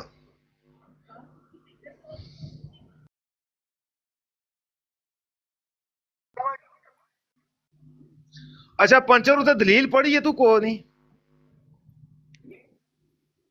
पंचर उते पता है के दलील दी गई है दलील ये दी गई है कि मिर्जा कादियानी एक जगह लिखा है कि इस उम्मत में बाद अफराज जो है वो मरियम सिफ्त पर होंगे या इब्ने मरियम की तरह होंगे फिर दूसरी जगह तो लिखा है इसके देख लो पूरी उम्मत में मेरे सिवा कोई है ही नहीं ये दलील मेरे लिए मखसूस है एक ही तजाद ही दलील एक ही तजाद अशमटाने तो दुआ तजाद दलील बढ़ा के दी ने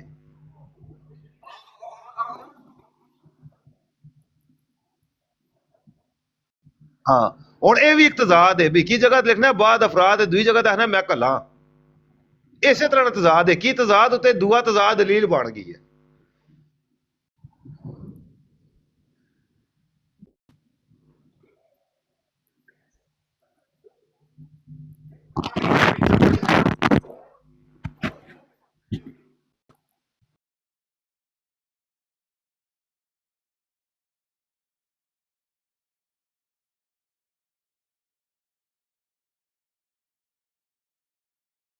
चलो पंचर तो असं पिछे छोड़ने अल्फाज उत्ते सवाल छोड़ने भी इन्होंने पंचर तको तजाद दी गवाही के वे तजाद है जी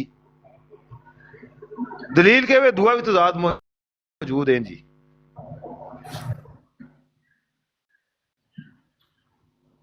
ਇਹ ਇਹਨਾਂ ਦੇ ਹਾਲਾਤ ਨੇ ਤੇ ਇੱਥੇ ਹੁਣ ਚੋਰ ਬਣਦਾ ਹੈ। ਹੁਣ ਤੇ ਚੋਰ ਲੱਭਣਾ ਅਸਾਂ ਬਸ, ਜਿਹੜਾ ਬੰਦਾ ਚੋਰਾਂ ਅੰਦਰ ਆਇਆ ਉਹ ਲੱਭਣਾ।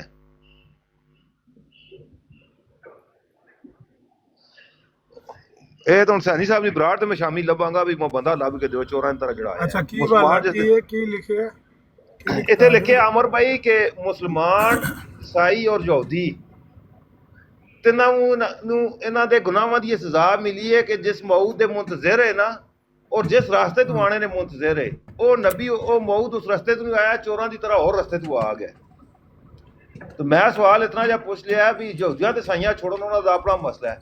ਜਿਹੜੇ ਮੁਸਲਮਾਨ ਜਿਸ ਮੌਤ ਦੇ ਮੁੰਤਜ਼ਰ ਹਨ ਉਹ ਕਿਹੜੇ ਰਸਤੇ ਤੋਂ ਚੋਰਾਂ ਦੀ ਤਰ੍ਹਾਂ ਆਇਆ ਤੇ ਕਿਹੜਾ ਆਇਆ ਚੋਰਾਂ ਦੀ ਤਰ੍ਹਾਂ? ਸਵਾਲ ਇਹ ਵੇ ਮੜਾ, ਮੈਂ ਤਾਂ ਉਸ ਦੀ ਤਲਾਸ਼ ਵਿੱਚ। ਇਹ ਸਵਾਲ ਨਾ ਪੁੱਛੋ, ਮੈਂ ਤੁਹਾਨੂੰ ਐਡਵਾਂਸ ਹੀ ਪੇਸ਼ਗੋਈ ਕਰ ਦਿੰਦਾ। ਪਹਿਲਾਂ ਨਬੀ ਪਾਕ ਤੇ ਭੌਂਕਣ ਦੇ ਬੜੇ ਲਾਂਤੀ ਨੇ, ਆਖਣਗੇ ਉਹ ਵੇਖੋ ਜੀ ਉਹਨਾਂ ਮੰਨਿਆ ਤਾਂ ਹੀ ਨਹੀਂ, ਉਹ ਨਬੀ ਪਾਕ ਵਿੱਚ ਉਹ ਗੱਲਾਂ ਉਹਨਾਂ ਦੀ ਕਿਤਾਬਾਂ ਦੇ ਮੁਤਾਬਕ ਪਾਈਆਂ ਨਹੀਂ ਸੀ ਜਾਂਦੀਆਂ। ਬੇਹਯਾਈ ਮਤਲਬ ਉਹਨੇ ਤੇ ਗੰਦੇ ਅਲਫਾਜ਼ ਇਸਤੇਮਾਲ ਕਰਨੇ ਉਹਦੀ ਤੇ ਆਦਤ ਸੀ, ਕਿਉਂਕਿ ਗਾਲੀਬਾਜ਼ ਸੀ, ਬਦ ਤਹਿਜ਼ੀਬ ਸੀ, ਦਰਿੰਦਾ ਸਿਫਤ ਇਨਸਾਨ ਸੀ, ਜਾਨਵਰ ਨੁਮਾ ਇਨਸਾਨ ਸੀ। ਉਹਨੇ ਤੇ ਗਾਲਾਂ ਇੰਝ ਹੀ ਕੱਢੀਆਂ ਨੇ ਕਿਤਾਬਾਂ ਦੇ ਵਿੱਚ। ਉਹ ਗਾਲਾਂ ਜਿਹੜੀਆਂ ਨੇ ਉਹ ਇਹਨਾਂ ਦੇ ਗਾਲੇ ਵਿੱਚ ਗਲਾਵਾਂ ਬਣ ਕੇ ਪਈਆਂ ਨੇ ਤੇ ਮਰਜ਼ਾਈਆਂ ਨੂੰ ਸਮਝ ਨਹੀਂ ਆਉਂਦੀ ਵੀ ਹੁਣ ਕੀ ਜਵਾਬ ਦੇਣਾ। ਜਿਸ ਤਰ੍ਹਾਂ ਜ਼ਿਆ ਭਾਈ ਸੁਣਦੇ ਪਿਓ ਭਾਈ, ਕੱਲ ਪਰਸੋਂ ਇੱਕ ਹੋਰ ਹਵਾਲਾ ਇੱਕ ਨਾ ਮਲਫੂਜ਼ਾਤ ਦਾ ਮਰਜ਼ਾਈਆਂ ਅੱਗੇ ਰੱਖਿਆ ਵੀ ਕਾਮਲ ਮੋਮਨ ਕਦੇ ਤੌਨ ਨਾਲ ਨਹੀਂ ਮਰਦਾ। ਮੈਂ ਕਿਹਾ ਵੀ ਇਹ ਗੱਲ ਠੀਕ ਹੈ ਜਿਹੜੀ ਲਿਖੀ ਹੈ। ਪਹਿਲਾਂ ਤਾਂ ਮੈਂ ਪੁੱਛਿਆ, ਮੈਂ ਕਿਹਾ ਕਾਮਲ ਮੋਮਨ ਨੂੰ ਤੌਨ ਨਹੀਂ ਹੋ ਸਕਦਾ? ਤਾਰਿਕ ਚੌਹਾਨ ਸਾਹਿਬ ਤੇ ਹੋਰ ਵੀ ਸਾਰੇ ਕਹਿਣ ਲੱਗੇ ਨਹੀਂ ਹੋ ਸਕਦਾ, ਕਾਮਲ ਮੋਮਨ ਹੋਵੇ ਭਾਵੇਂ ਕੋਈ ਵੀ ਹੋਵੇ, ਕਿਸੇ ਨੂੰ ਨਹੀਂ ਹੋ ਸਕਦਾ। ਜਿਸ ਵੇਲੇ ਮੈਂ ਹਵਾਲਾ ਰੱਖਿਆ ਕਾਮਲ ਮੋਮਨ ਤੌਨ ਨਾਲ ਨਹੀਂ ਮਰਦਾ, ਇਹਨਾਂ ਫਿਰ ਮੰਡਾ ਪਾਣਾ ਸ਼ੁਰੂ ਕਰਤਾ। ਅੱਛਾ ਖਲੋ ਜਾ ਜ਼ਰਾ, ਗੱਲ ਠੀਕ ਹੈ ਮਿਰਜ਼ਾ ਸਾਹਿਬ ਦੀ ਗੱਲ ਠੀਕ ਹੈ, ਅਸੀਂ ਗਲਤ ਸਾਂ ਕਿ ਕਾਮਲ ਮੋਮਨ ਨਹੀਂ ਮਰਦਾ ਤੌਨ ਨਾਲ। ਤੇ ਮੈਂ ਕਿਹਾ ਜਿਹੜੇ ਬੰਦੇ ਤੌਨ ਨਾਲ ਮਰਨ ਫਿਰ ਉਹਨਾਂ ਦਾ ਤੁਸੀਂ ਆਖੋਗੇ ਨਾ ਕਾਮਲ ਮੋਮਨ ਨਹੀਂ ਆਇਆ। ਅਬੂ ਉਬੈਦਾ ਬਿਨ ਜਰਾ ਰਜ਼ੀ ਅੱਲਾਹ ਤਾਲਾ ਅਨਹੂ ਉਹ ਅਸ਼ਰਾ ਮੁਬਸ਼ਰਾ ਚੁਣੇ, ਨਬੀ ਅਲੈਹਿ ਸਲਾਮ ਨੇ ਉਹਨਾਂ ਨੂੰ ਅਮੀਨੁਲ ਉਮਤ ਦਾ ਖਿਤਾਬ ਵੀ ਦਿੱਤਾ ਹੈ। ਤੌਨ ਨਾਲ ਫੌਤ ਹੋਏ ਨੇ ਹਜ਼ਰਤ ਉਮਰ ਦੇ ਦੌਰ 'ਚ, ਬਲਕਿ ਮਿਰਜ਼ਾ ਕਾਦੀਆਨੀ ਨੇ ਸਹਾਬਾ ਦੇ ਦੌਰ 'ਚ, ਹਜ਼ਰਤ ਉਮਰ ਦੇ ਦੌਰ 'ਚ ਜਿਹੜਾ ਤੌਨ ਫੈਲਿਆ ਉਹਦਾ ਹਵਾਲਾ ਵੀ ਦਿੱਤਾ ਹੈ। ਕਹਿੰਦਾ ਨਬੀ ਪਾਕ ਦੀ ਜ਼ਿੰਦਗੀ 'ਚ 6 ਹਿਜਰੀ ਤੌਨ ਫੈਲਿਆ ਸੀ ਤੇ ਕੋਈ ਸਹਾਬੀ ਨਹੀਂ ਫੌਤ ਹੋਇਆ, ਕਿਉਂਕਿ ਈਮਾਨ ਕਾਮਲ ਸਨ ਨਾ ਲੋਕਾਂ ਦੇ, ਮੋਮਨ ਕਾਮਲੇ ਸਨ, ਮੋਮਨ ਕਾਮਲ ਸਨ। ਜਦੋਂ ਨਬੀ ਪਾਕ ਫੌਤ ਹੋ ਗਏ ਤੇ ਪਿੱਛੋਂ 9 ਹਿਜਰੀ 'ਚ ਪਿਆ ਤੌਨ ਤੇ ਕਈ ਸਹਾਬਾ ਵੀ ਫੌਤ ਹੋ ਗਏ ਨੇ। ਵਜ੍ਹਾ ਇਹ ਹੀ ਹੈ, ਕਹਿਣਾ ਇਹੀ ਚਾਹੁੰਦਾ ਹੈ ਕਿ ਉਹਨਾਂ ਦੇ ਈਮਾਨ ਕਾਮਲ ਨਹੀਂ, ਲੇਕਿਨ ਐਸਾ ਮੈਂ ਦੱਸਣਾ ਨਾ, ਉਹ ਜਿਸ ਵੇਲੇ ਲੋਕਾਂ ਨੇ ਇਹਦੇ ਅੱਗੇ ਹਦੀਸ ਰੱਖੀ ਮੌਲਾਨਾ ਸਨਾਉਲ ਅੰਮ੍ਰਿਤਸਰੀ ਨੇ ਕਿ ਬਈ ਸਾਡੀ ਸ਼ਰੀਅਤ ਦੇ ਵਿੱਚ ਤੇ ਤੌਨ ਨਾਲ ਮਰਨ ਵਾਲੇ ਬੰਦੇ ਦੀ ਮੌਤ ਵਾਸਤੇ ਸ਼ਹਾਦਤ ਦੀ ਖਬਰ ਦਿੱਤੀ ਸਾਡੇ ਨਬੀ ਨੇ। ਇਹ ਕੀ ਬਕਵਾਸ ਕਰਨ ਲੱਗਿਆ ਮਿਰਜ਼ਾ? ਜਿਸ ਵੇਲੇ ਮੌਲਾਨਾ ਸਨਾਉਲ ਅੰਮ੍ਰਿਤਸਰੀ ਨੇ ਇਹ ਗੱਲ ਰੱਖੀ ਤਾਂ ਪਤਾ ਕੀ ਕਹਿੰਦਾ? ਇਹ ਕੋ ਜਵਾਬ ਪੈ ਦਿੰਦਾ, ਕਹਿੰਦਾ ਲੋਕ ਪੁੱਛਦੇ ਨੇ ਬਈ ਜਿਹੜਾ ਤੌਨ ਨਾਲੇ ਮਰਨ ਵਾਲਾ ਉਹ ਤੇ ਸ਼ਹੀਦ ਹੁੰਦਾ ਤੇ ਅਜ਼ਾਬ ਕਿਸ ਤਰ੍ਹਾਂ ਫਿਰ ਹੋ ਗਿਆ? ਤੇ ਮੈਂ ਤੈਨੂੰ ਆਨਾ ਅਜ਼ਾਬ ਹੈ ਤੇ ਜ਼ਿਲਤ ਦੀ ਮੌਤ ਤੇ ਵਗੈਰਾ ਵਗੈਰਾ। ਤੇ ਕਹਿੰਦੇ ਅਸਲ ਗੱਲ ਇਹ ਹੈ ਕਿ ਜਿਹੜਿਆਂ ਬੰਦਿਆਂ ਨੂੰ ਤੌਨ ਨਾਲ ਅੱਲਾਹ ਤਾਲਾ ਮੌਤ ਦੇਵੇ ਤੇ ਉਹ ਮੋਮਨ ਵੀ ਹੋਣ ਨਾ, ਤੇ ਪਤਾ ਤੇ ਕੋਈ ਨਹੀਂ ਨਾ ਹੁੰਦਾ ਮੋਮਨ ਹੈ ਨੇ ਕਿ ਨਹੀਂ। ਸ਼ਹੀਦ ਤਾਂ ਕਿ ਉਹ ਸਤਾਰੇ ਪਰਦਾ ਪਾਉਣ ਵਾਸਤੇ ਉਹਨਾਂ ਤੇ ਐਸਾ ਦਜਾਲ ਹੈ ਕਿ ਬਜਾਏ ਇਸ ਤੇ ਕਿ ਰਜੂ ਕਰਦਾ ਆਪਣੀ ਗੱਲ ਤੋਂ ਤੇ ਪਿੱਛੇ ਹਟਦਾ ਤੇ ਉਸ ਗੱਲ ਦੇ ਉੱਤੇ ਜਿਹਨੂੰ ਕਹਿੰਦੇ ਨੇ ਉਜ਼ਰੇ ਗੁਨਾਹ ਬਦਤਰਜ਼ ਗੁਨਾਹ, ਕਹਿੰਦਾ ਅਸਲ ਗੱਲ ਹੈ ਅੱਲਾਹ ਤਾਲਾ ਨੇ ਪਰਦਾ ਪਾਉਣ ਵਾਸਤੇ ਆਖਿਆ ਹੈ ਕਿ ਇਹ ਸ਼ਹੀਦ ਨੇ, ਵਰਨਾ ਗੱਲ ਸਮਝ ਜਾਓ, ਵਰਨਾ ਦੇ ਅੱਗੇ ਤੁਸੀਂ ਖਾਲੀ ਜਗ੍ਹਾ ਆਪ ਪੁਰ ਕਰ ਲਓ। ਉਹ ਅੱਲਾਹ ਤਾਲਾ ਨੇ ਪਰਦਾ ਪਾਉਣ ਵਾਸਤੇ ਉਹਨਾਂ ਨੂੰ ਸ਼ਹੀਦ ਆਖਿਆ। ਤੇ ਦੂਜੀ ਗੱਲ ਇਹ ਵੇ ਕਿ ਕਹਿੰਦਾ ਮੈਂ ਤੁਹਾਨੂੰ ਕਈ ਵਾਰੀ ਆਖਿਆ ਅੱਗੇ ਕਿ ਜਿਹੜੀ ਹਦੀਸ ਕੁਰਾਨ ਦੇ ਖਿਲਾਫ ਹੋਵੇ ਉਹ ਹਦੀਸ ਪਰਾਂ ਛੱਡ ਦਿਆ ਕਰੋ, ਨਾ ਮੰਨਿਆ ਕਰੋ। ਇਹ ਕੁਰਾਨ ਦੇ ਖਿਲਾਫ। ਕਿਸ ਤਰ੍ਹਾਂ ਕੁਰਾਨ ਦੇ ਖਿਲਾਫ ਹੈ? ਉਹ ਕੁਰਾਨ ਅੰਦਰ ਰਿਜਜ਼ੁਮ ਮਿਨਸ ਸਮਾ, ਉਹ ਸੂਰਾ ਬਕਰਾ 'ਚ ਨਹੀਂ ਹੈ ਫਬਦਲ ਅੱਲਜ਼ੀਨਾ ਜ਼ਲਮੂ ਮਿਨ, ਉਹਦੇ ਉਹ ਸਾਇਦ ਦੇ ਵਿੱਚ ਆਉਂਦਾ। ਰਿਜਜ਼ਮ ਮਿਨ ਅਸਮਾਨ, ਉਹ ਤੇ ਜ਼ਾਬ ਦੀ ਸਿਰਫ ਖਬਰ ਹੈ, ਉਹਦੇ ਤਾਉਨ ਦਾ ਤਾਂ ਜ਼ਿਕਰ ਹੀ ਨਹੀਂ ਹੈ। ਕਹਿੰਦੇ ਇਹ ਜਿਹੜਾ ਨਾ ਅਸਮਾਨੀ ਜ਼ਾਬ, ਰਿਜਜ਼ਮ ਮਿਨ ਅਸਮਾਨ ਦਾ ਮਤਲਬ ਅਸਮਾਨੀ ਅਜ਼ਾਬ, ਅਸਮਾਨ ਤੋਂ ਆਉਣ ਵਾਲਾ ਜ਼ਾਬ।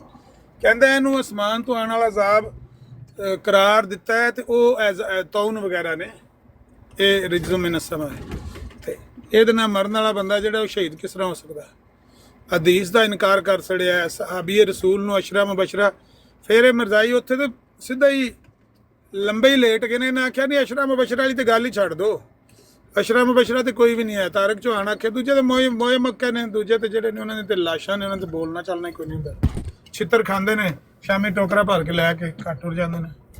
ਤਾਰਕ ਚੌਹਾਨ ਮੈਨੂੰ ਕਹਿਣ ਲੱਗਾ ਨਹੀਂ ਅਸੀਂ ਅਸ਼ਰਾ ਮੁਬਸ਼ਰਾ ਵੀ ਨਹੀਂ ਮੰਨਦੇ। ਮੈਂ ਕਿਹਾ ਤੁਸੀਂ ਨਹੀਂ ਮੰਨਦੇ ਤੇ ਇਹ ਜਿਹੜੇ ਨੇ ਇਹ ਆਖਣ, ਤੇ ਮੈਂ ਇਹਨਾਂ ਦੇ ਹੁਣੇ ਖੁਤਬਿਆਂ 'ਚ ਕੱਢ ਕੇ ਅਸ਼ਰਾ ਮੁਬਸ਼ਰਾ ਦੇ ਰੋਜ਼ ਇਹਨੇ ਅਸ਼ਰਾ ਮੁਬਸ਼ਰਾ ਦੀਆਂ ਲੋਕਾਂ ਨੂੰ ਗੱਲਾਂ ਸੁਣਾਉਣੀਆਂ ਸ਼ੁਰੂ ਕੀਤੀਆਂ ਹੁੰਦੀਆਂ। ਤੇ ਖੁਤਬੇ ਤੇ ਹੁਣ ਮੈਂ ਤੁਹਾਨੂੰ ਕੱਢ ਦੇਣਾ 10 ਖੁਤਬਿਆਂ 'ਚ ਅਸ਼ਰਾ ਮੁਬਸ਼ਰਾ ਦਾ ਜ਼ਿਕਰ ਹੈ।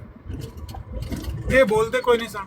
ਕਹਿਣ ਦਾ ਮਕਸਦ ਹੈ ਕਿ ਜਿਹੜੇ ਤਾਉਨ ਵਿੱਚ ਸਾਹਬਾ ਵੀ ਸ਼ਹੀਦ ਹੋਏ ਨੇ, ਫੌਤ ਹੋਏ ਨੇ, ਉਹਨਾਂ ਦਾ ਵੀ ਇਸ ਦਜਾਲ ਨੇ ਆਪਣੀ ਇਸ ਜ਼ਿੱਦ ਔਰ ਹੱਟ ਦਰਮੀ ਦੀ ਵਜ੍ਹਾ ਤੋਂ ਉਹਨਾਂ ਦਾ ਵੀ ਇਨਕਾਰ ਕਰ ਦਿੱਤਾ। ਤੇ ਕਹਿੰਦਾ ਇਹ ਜਿਹੜਾ ਤਾਉਨ ਨਾਲ ਮਰਦਾ ਇਹਦਾ ਈਮਾਨ ਕਾਮਲ ਨਹੀਂ ਹੁੰਦਾ। ਵਜ੍ਹਾ ਇਹ ਸੀ, ਇਹ ਕਾਨੂੰਨ ਘੜਿਆ ਕਿਉਂ? ਇਹ ਜਿਹੜਾ ਖਾਨਾ ਸਾਜ਼ ਅਸੂਲ ਹੈ ਘੜਿਆ ਕਿਉਂ ਹੈ ਕਿ ਜਿਹੜਾ ਮੋਮਨ ਕਾਮਲ ਹੈ ਉਹ ਤਾਉਨ ਨਾਲ ਨਹੀਂ ਮਰਦਾ? ਇਹ ਘੜਨ ਦੀ ਵਜ੍ਹਾ ਇਹ ਵੇ ਕਿ ਮਿਰਜ਼ਾ ਕਾਦੀਆਨੀ ਨੇ ਪਹਿਲਾਂ ਆਖਿਆ ਇੰਨਾ ਹੁਆ ਵਲ ਕਰੀਆ, ਜਿੱਥੇ ਮੈਂ ਉੱਥੇ ਜਨਾਬ ਉਹ ਤਾਉਨ ਨਹੀਂ ਆ ਸਕਦਾ, ਕਾਦੀਆਂ 'ਚ ਨਹੀਂ ਆ ਸਕਦਾ। ਬਾਹਰੋਂ ਬੰਦਾ ਆਵੇ ਤਾਂ ਆਰਾਮ ਆ ਜਾਂਦਾ ਹੈ। ਇਹ ਦੁਆਲੇ 2-2 4-4 ਕਿਲੋਮੀਟਰ ਜਾ ਕੇ ਵੇਖ ਲਓ, ਜਿਹੜੇ ਪਿੰਡ ਨੇ ਸਾਰਿਆਂ ਪਿੰਡਾਂ 'ਚ ਤਾਉਨ ਫੈਲੇ ਆ, ਤੇ ਕਾਦੀਆਂ ਮਹਫੂਜ਼ ਹੈ। ਕਾਦੀਆਂ 'ਚ ਕਿਉਂ? ਅੱਲਾਹ ਪਾਕ ਨੇ ਦੱਸਣਾ ਹੈ ਕਿ ਪਤਾ ਲੱਗੇ ਰਸੂਲ ਦੀ ਤਖਤਗਾਹ ਹੈ। ਅੱਲਾਹ ਤਾਲਾ ਨੇ ਉੱਥੇ ਘੱਲ ਦਿੱਤਾ ਤਾਉਨ, ਸਾਰਿਆਂ ਪਿੰਡਾਂ 'ਚ ਆਇਆ ਸੀ, ਉੱਥੇ ਵੀ ਅੱਪੜ ਆਇਆ, ਉੱਥੇ ਬੰਦੇ ਮਰਨ ਲੱਗ ਪਏ। ਫਿਰ ਕਹਿੰਦਾ ਨਹੀਂ ਜਿਹੜੇ ਮੇਰੇ ਮੁਰੀਦ ਨੇ ਉਹ ਨਹੀਂ ਮਰਨਗੇ। ਕਰੀਆ ਦਾ ਮੈਨਾ ਬਸਤੀ ਨਹੀਂ ਹੈ, ਹਾਲਾਂਕਿ ਕਰੀਆ ਦਾ ਮੈਨਾ ਬਸਤੀ ਕੁਰਾਨ ਦੇ ਵਿੱਚ ਲਿਆ। ਕਹਿੰਦਾ ਨਹੀਂ ਕਰੀਆ ਦਾ ਮੈਨਾ ਬਸਤੀ ਨਹੀਂ ਹੈ, ਕਰੀਆ ਤੋਂ ਮੁਰਾਦ ਦੇਵੇ ਜਿਹੜੇ ਰਲ ਕੇ ਬਹਿਣ ਵਾਲੇ ਬੰਦੇ, ਜਿੱਥੇ ਬੰਦੇ ਰਲ ਕੇ ਬਹਿੰਦੇ ਨੇ, ਤੇ ਉਹ ਕਹਿੰਦਾ ਮੇਰੀ ਬੈਤ ਵਾਲੇ ਬੰਦੇ ਨੇ। ਅੱਛਾ ਜੀ, ਹੁਣ ਮਰੀਦ ਵੀ ਮਰਨ ਲੱਗ ਪਏ। ਜਿਸੇ ਮਰੀਦ ਵੀ ਮਰਨ ਲੱਗ ਪਏ, ਕਹਿੰਦਾ ਨਹੀਂ ਜਿਹੜੇ ਮੁਖਲਸ ਮਰੀਦ ਹੋਣਗੇ, ਜਿਨ੍ਹਾਂ ਦਾ ਈਮਾਨ ਕਾਮਲ ਹੈ, ਉਹ ਨਹੀਂ ਮਰਨਗੇ ਤਾਉਨ ਨਾਲ। ਜਿਹੜੇ ਮੇਰੀ ਬੈਤ ਕਰਨ ਵਾਲੇ, ਉਹਨਾਂ ਦਾ ਈਮਾਨ ਨਾਕਸ ਹੈ, ਉਹ ਮਰ ਜਾਣਗੇ। ਮੁਨਾਫਕ ਮਨੂਫਕ ਤੇ ਜਿਨ੍ਹਾਂ ਦਾ ਕਮਜ਼ੋਰ ਤੇ ਨਾਕਸ ਈਮਾਨ। ਕਾਮਲ ਈਮਾਨ ਵਾਲਾ ਮੇਰਾ ਮਰੀਦ ਜਿਹੜਾ ਉਹ ਨਹੀਂ ਮਰਨ ਲੱਗਾ। ਕਿਉਂ? ਕਾਮਲ ਈਮਾਨ ਵਾਲੇ ਦੇ ਉੱਤੇ ਤਾਉਨ ਨਹੀਂ ਆ ਸਕਦਾ। ਉੱਥੋਂ ਅਸੂਲ ਘੜਿਆ, ਉਹ ਜਿਸੇ ਪਿਛੇ ਖੜ ਕੇ ਅਪਲਾਈ ਕੀਤਾ, ਉੱਥੇ ਸਾਹਬਾ ਖਲੋਤੇ ਨੇ ਤਾਉਨ ਨਾਲ ਫੌਤ ਹੋਣ ਵਾਲੇ ਅਸ਼ਰਾ ਮੁਬਸ਼ਰਾ, ਫਿਰ ਉਹਨਾਂ ਦਾ ਵੀ ਇਨਕਾਰ ਕਰਤਾ। ਐਸਾ ਦਜਾਲ ਆਦਮੀ ਸੀ, ਐਸਾ ਕਜ਼ਾਬ। ਮਿਰਜ਼ਾਈਆਂ ਨੂੰ ਐਸੀ ਇਹਨਾਂ ਨੇ ਧੋ ਪੀਤੀ ਹੈ, ਉਹ ਘਾਇਲਦੇ ਹੀ ਨਹੀਂ ਹਨ, ਸ਼ਰਮ ਕਰਦੇ ਹੀ ਨਹੀਂ ਹਨ। ਲਾਨਤ ਪਾਓ, ਜੇ ਤੁਸੀਂ ਨਬੀ ਪਾਕ ਦੀ ਖਾਤਰ ਇਹਨੂੰ ਮੰਨਿਆ, ਅੱਜ ਸ਼ਾਮ ਤੋਂ ਪਹਿਲਾਂ ਤੁਹਾਡਾ ਕੰਮ ਇਹਨੂੰ ਛੱਡ ਦੇਣਾ। ਲੇਕਿਨ ਜੇ ਤੁਸੀਂ ਆਪਣੀ ਖਾਹਿਸ਼ ਵਾਸਤੇ ਮੰਨਿਆ, ਫਿਰ ਇਹਦੀ ਪੂਜਾ ਕਰੋ, ਭਾਵੇਂ ਇਹਨੂੰ ਖੁਦਾ ਬਣਾ ਕੇ, ਬੁੱਤ ਬਣਾ ਕੇ ਤਾਂ ਪੂਜਾ ਕਰੋ, ਖਸਮਾਂ ਨੂੰ ਖਾਓ। ਕਹਿੰਦੇ ਹੈ ਨੇ ਮਿਰਜ਼ਾਈ ਅਸੀਂ ਤਾਂ ਨਬੀ ਅਲੈਹਿਸ ਸਲਾਮ ਦੇ ਹੁਕਮ ਦੀ ਵਜ੍ਹਾ ਤੋਂ ਮੰਨੇ। ਨਬੀ ਅਲੈਹਿਸ ਸਲਾਮ ਦੇ ਸਾਹਮਣੇ ਖਲੋਤਾ ਹੋ। ਨਬੀ ਅਲੈਹਿਸ ਸਲਾਮ ਨੇ ਫਰਮਾਇਆ ਕਿ ਜਿਹੜੀ ਤਾਉਨ ਦੀ ਮੌਤ ਹੈ ਉਹ ਸ਼ਹਾਦਤ ਦੀ ਮੌਤ ਹੈ। ਔਰ ਆਪ ਦੇ ਸਾਹਬਾ ਜਿਹੜੇ ਨੇ ਅਸ਼ਰਾ ਮੁਬਸ਼ਰਾ, ਜਿਨ੍ਹਾਂ ਦੀ ਪਹਿਲੇ ਹੀ ਦੁਨੀਆ ਜ਼ਮਾਨੇ ਦਿੱਤੀ, ਉਹ ਤਾਉਨ ਨਾਲ ਫੌਤ ਪਏ ਹੁੰਦੇ ਨੇ। ਤੇ ਇਹ ਕਹਿੰਦਾ ਜਿਹੜਾ ਤਾਉਨ ਨਾਲ ਮਰ ਜਾਓ ਤਾਂ ਈਮਾਨ ਹੀ ਕਾਮਲ ਨਹੀਂ ਹੁੰਦਾ। ਹੁਣ ਜਾਂ ਨਬੀ ਪਾਕ ਨੂੰ ਮੰਨ ਲਓ ਤੇ ਜਾਂ ਇਹਨੂੰ ਮੰਨ ਲਓ। ਬੇਅਕ ਵਕਤ ਦੋਏ ਗੱਲਾਂ ਤੇ ਨਹੀਂ ਮੰਨੀਆਂ ਜਾ ਸਕਦੀਆਂ। ਬੇਸ਼ਰਮੀ ਤੇ ਡਟਾਈ ਨਾਲ ਆਖੀ ਜਾਓ ਕਿ ਅਸੀਂ ਨਬੀ ਪਾਕ ਦੀ ਵਜ੍ਹਾ ਤੋਂ ਇਹਨੂੰ ਮੰਨਿਆ, ਤੇ ਝੂਠ ਹੀ ਮਾਰਨਾ, ਆਪਣੇ ਆਪ ਨੂੰ ਮਾਰੀ ਜਾਓ। ਸ਼ੀਸ਼ੇ ਦੇ ਅੱਗੇ ਖਲੋ ਕੇ ਕਿੰਨੇ ਕੁ ਦਿਹਾੜੇ ਮਾਰੋਗੇ? 100 ਦਿਨ ਚੋਰ ਦਾ ਤੇ 1 ਦਿਨ ਸ਼ਾਹ ਦਾ। ਬੁੱਲੇ ਸ਼ਾਹ ਪਤਾ ਤਦ ਲੱਗ ਸੀ ਜਦੋਂ ਚਿੜੀ ਫਸੀ ਹੱਥ ਬਾਜ਼ਾਂ। ਇਹ ਵਕਤ ਆਵੇਗਾ ਤੇ ਫਿਰ ਪਤਾ ਲੱਗ ਜਾਏਗਾ ਕਿ ਅਸੀਂ ਆਪਣੇ ਆਪ ਨਾਲ ਝੂਠ ਬੋਲਦੇ ਰਹੇ ਹਾਂ, ਲੋਕਾਂ ਨਾਲ ਝੂਠ ਨਹੀਂ ਬੋਲਦੇ। ਲੋਕਾਂ ਨੂੰ ਧੋਖਾ ਨਹੀਂ ਦਿੰਦੇ ਰਹੇ, ਆਪਣੇ ਆਪ ਨੂੰ ਧੋਖਾ ਦਿੰਦੇ ਰਹੇ। ਇਹ ਝੂਠ ਬੋਲ ਕੇ ਅਸੀਂ ਨਬੀ ਪਾਕ ਦੇ ਕਹਿਣ ਤੇ ਇਹਨੂੰ ਮੰਨਿਆ। ਨਬੀ ਪਾਕ ਦੀ ਤਾਂ ਗੁਸਤਾਖੀਆਂ ਕਰਨ ਲੱਗੇ, ਤੋਹੀਨ ਕਰਨ ਲੱਗੇ। ਨਬੀ ਪਾਕ ਦੀਆਂ ਤੇ ਗੱਲਾਂ ਨੂੰ ਮਿਲਿਆ ਮੇਟ ਮਾਜ਼ ਅੱਲਾ ਕਰਨ ਦੀ ਕੋਸ਼ਿਸ਼ ਕਰ ਰਿਹਾ। ਅੱਜ ਉਹ ਜਨਾਬ ਰੂਹਾਨੀ ਖਜ਼ਾਨ ਦੀ ਜਿਲਦ 21 ਹੈ, 249 ਸਫਾ ਹੈ, ਉੱਥੇ ਲਿਖਿਆ ਹੈ ਕਿ ਇਹ ਜਿਹੜੀ ਸੂਰਾ ਕਮਰ ਦੀ ਆਇਤ ਹੈ ਨਾ, ਸਯੁਹਜ਼ਮੁਲ ਜਮਅ व युवल्लून अद-दुबुर, ਕਹਿੰਦਾ ਇਹ ਜਦੋਂ ਮੌਤਬਰ ਤਫਸੀਰਾਂ 'ਚ ਆਇਆ ਹੈ। ਇਹ ਸੁਣਿਓ ਜ਼ਰਾ, ਮੌਤਬਰ ਤਫਸੀरों में आया है। ਕਿਹੜੀ ਮੌਤਬਰ ਤਫਸੀਰ 'ਚ ਆਇਆ ਹੈ? ਮੈਂ ਗੈਰ ਮੋਤਬਰੀ ਵਹਾਦਤ, ਸਵੇਰੇ ਦਨਾਨ ਮਤਲੂਬ ਆਇਆ, ਮੈਂ ਕਿਹਾ ਗੈਰ ਮੋਤਬਰੀ ਵਹਾਦਤ ਭਾਈ ਮੋਤਬਰ ਛੱਡ ਦੇ। ਕਿਹੜੀ ਤਫਸੀਰ 'ਚ ਗੱਲ ਲਿਖੀ ਹੈ ਕਿ ਨਬੀ ਅਲੈਹਿਸ ਸਲਾਮ ਨੇ ਫਰਮਾਇਆ ਐਸ ਪੇਸ਼ਗੋਈ ਦਾ ਮੈਨੂੰ ਪਤਾ ਨਹੀਂ ਕਿ ਕਿਹੜੇ ਮੌਕੇ 'ਤੇ ਨਾਜ਼ਿਲ ਹੋਈ।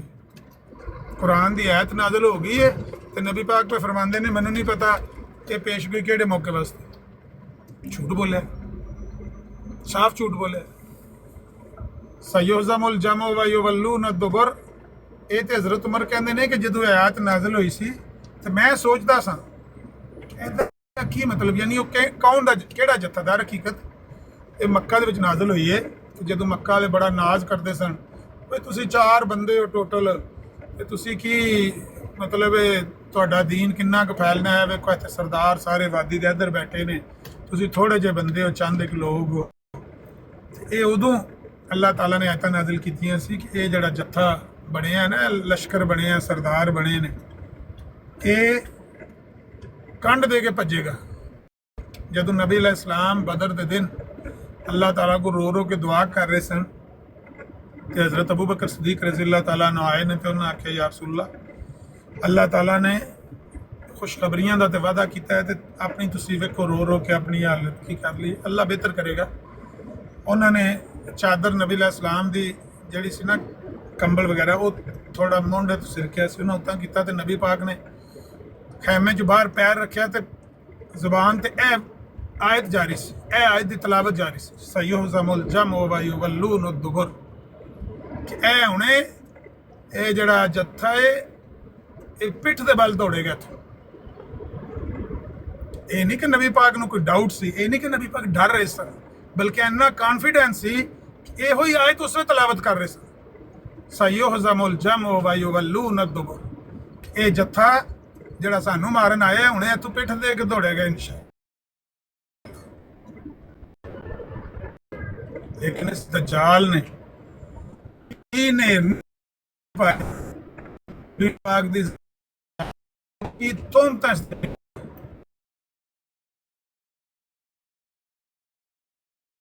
ਬੋਲੋਗੇ।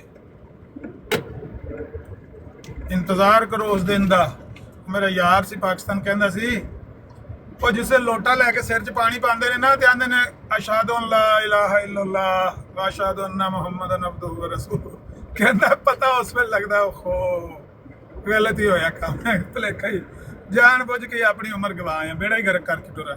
ਕਹਿੰਦਾ ਉਸ ਤੋਂ ਪਹਿਲਾਂ ਪਤਾ ਨਹੀਂ ਲੱਗਦਾ। ਇਹ ਜਿਸੇ ਲੋਟਾ ਲੈ ਕੇ ਨਾ ਤੇ ਪਾਣੀ ਪਾਇਆ ਨਾ ਤੁਹਾਡੇ ਸਿਰ ਤੇ ਵਾਰਸਾਂ ਨੇ ਤੇ ਫਿਰ ਉਸ ਵੇਲੇ ਯਾਦ ਆਵੇਗਾ ਵੇ ਮੁਸਲਮਾਨ ਦੁਆਲੇ ਸਾਡੇ ਚੀਕਾਂ ਮਾਰਦੇ ਸਨ, ਰੋਂਦੇ ਸਨ, ਆਂਦੇ ਸਨ ਇਹ ਮਿਰਜ਼ਾ ਕਾਦੀਆਨੀ ਦਜਾਲ ਨੇ ਨਬੀ ਅਲੈਹਿਸ ਸਲਾਮ ਤੇ ਝੂਠ ਬੋਲੇ ਜੇ, ਨਬੀ ਪਾਕ ਦੀ ਸ਼ਖਸੀਅਤ ਨੂੰ ਮਜਰੂ ਕਰਨ ਦੀ ਕੋਸ਼ਿਸ਼ ਕਰਦਾ ਜੇ ਪਿਆ, ਇਹਨੂੰ ਛੱਡ ਦਿਓ, ਇਹਨੂੰ ਛੱਡ ਦਿਓ, ਇਹਨੂੰ ਛੱਡ ਦਿਓ। ਮੁਸਲਮਾਨ ਰੋਲਾ ਪਾਉਂਦੇ ਸੀ ਤੇ ਅਸੀਂ ਕਹਿੰਦੇ ਸੀ ਨਹੀਂ ਅਸੀਂ ਤੈਨੂੰ ਨਬੀ ਪਾਕ ਦੀ ਵਜ੍ਹਾ ਤੋਂ ਮੰਨਿਆ, ਤੇ ਹਕੀਕਤ ਹੈ ਵੀ ਅਸੀਂ ਝੂਠ ਬੋਲਦੇ ਸੀ। ਕਈ ਜਹੰਨਮ ਦੇ ਵਿੱਚ ਜਾਣ ਵਾਲੇ ਲੋਕ, ਉਹਨਾਂ ਨੂੰ ਕਿਆਮਤ ਵਾਲੇ ਦਿਨ ਅੱਲਾਹ ਤਾਲਾ ਖੜਾ ਕਰੇਗਾ ਤੇ ਉਹਨਾਂ ਨੂੰ ਪੁੱਛੇਗਾ ਇਹ ਜੁਰਮ ਤੁਸੀਂ ਕਿਉਂ ਦੁਨੀਆ ਦੇ ਉੱਤੇ ਕੀਤਾ। ਤੇ ਜਦੋਂ ਉਹ ਮੁੱਕਰ ਜਾਣਗੇ ਕਹਿਣਗੇ ਅਸਾਂ ਕਦੋਂ ਕੀਤਾ ਯਾ ਅੱਲਾਹ, ਅਸਾਂ ਤਾਂ ਨਹੀਂ ਇਹ ਜੁਰਮ ਕੀਤਾ, ਅਸਾਂ ਨਹੀਂ ਕੀਤਾ।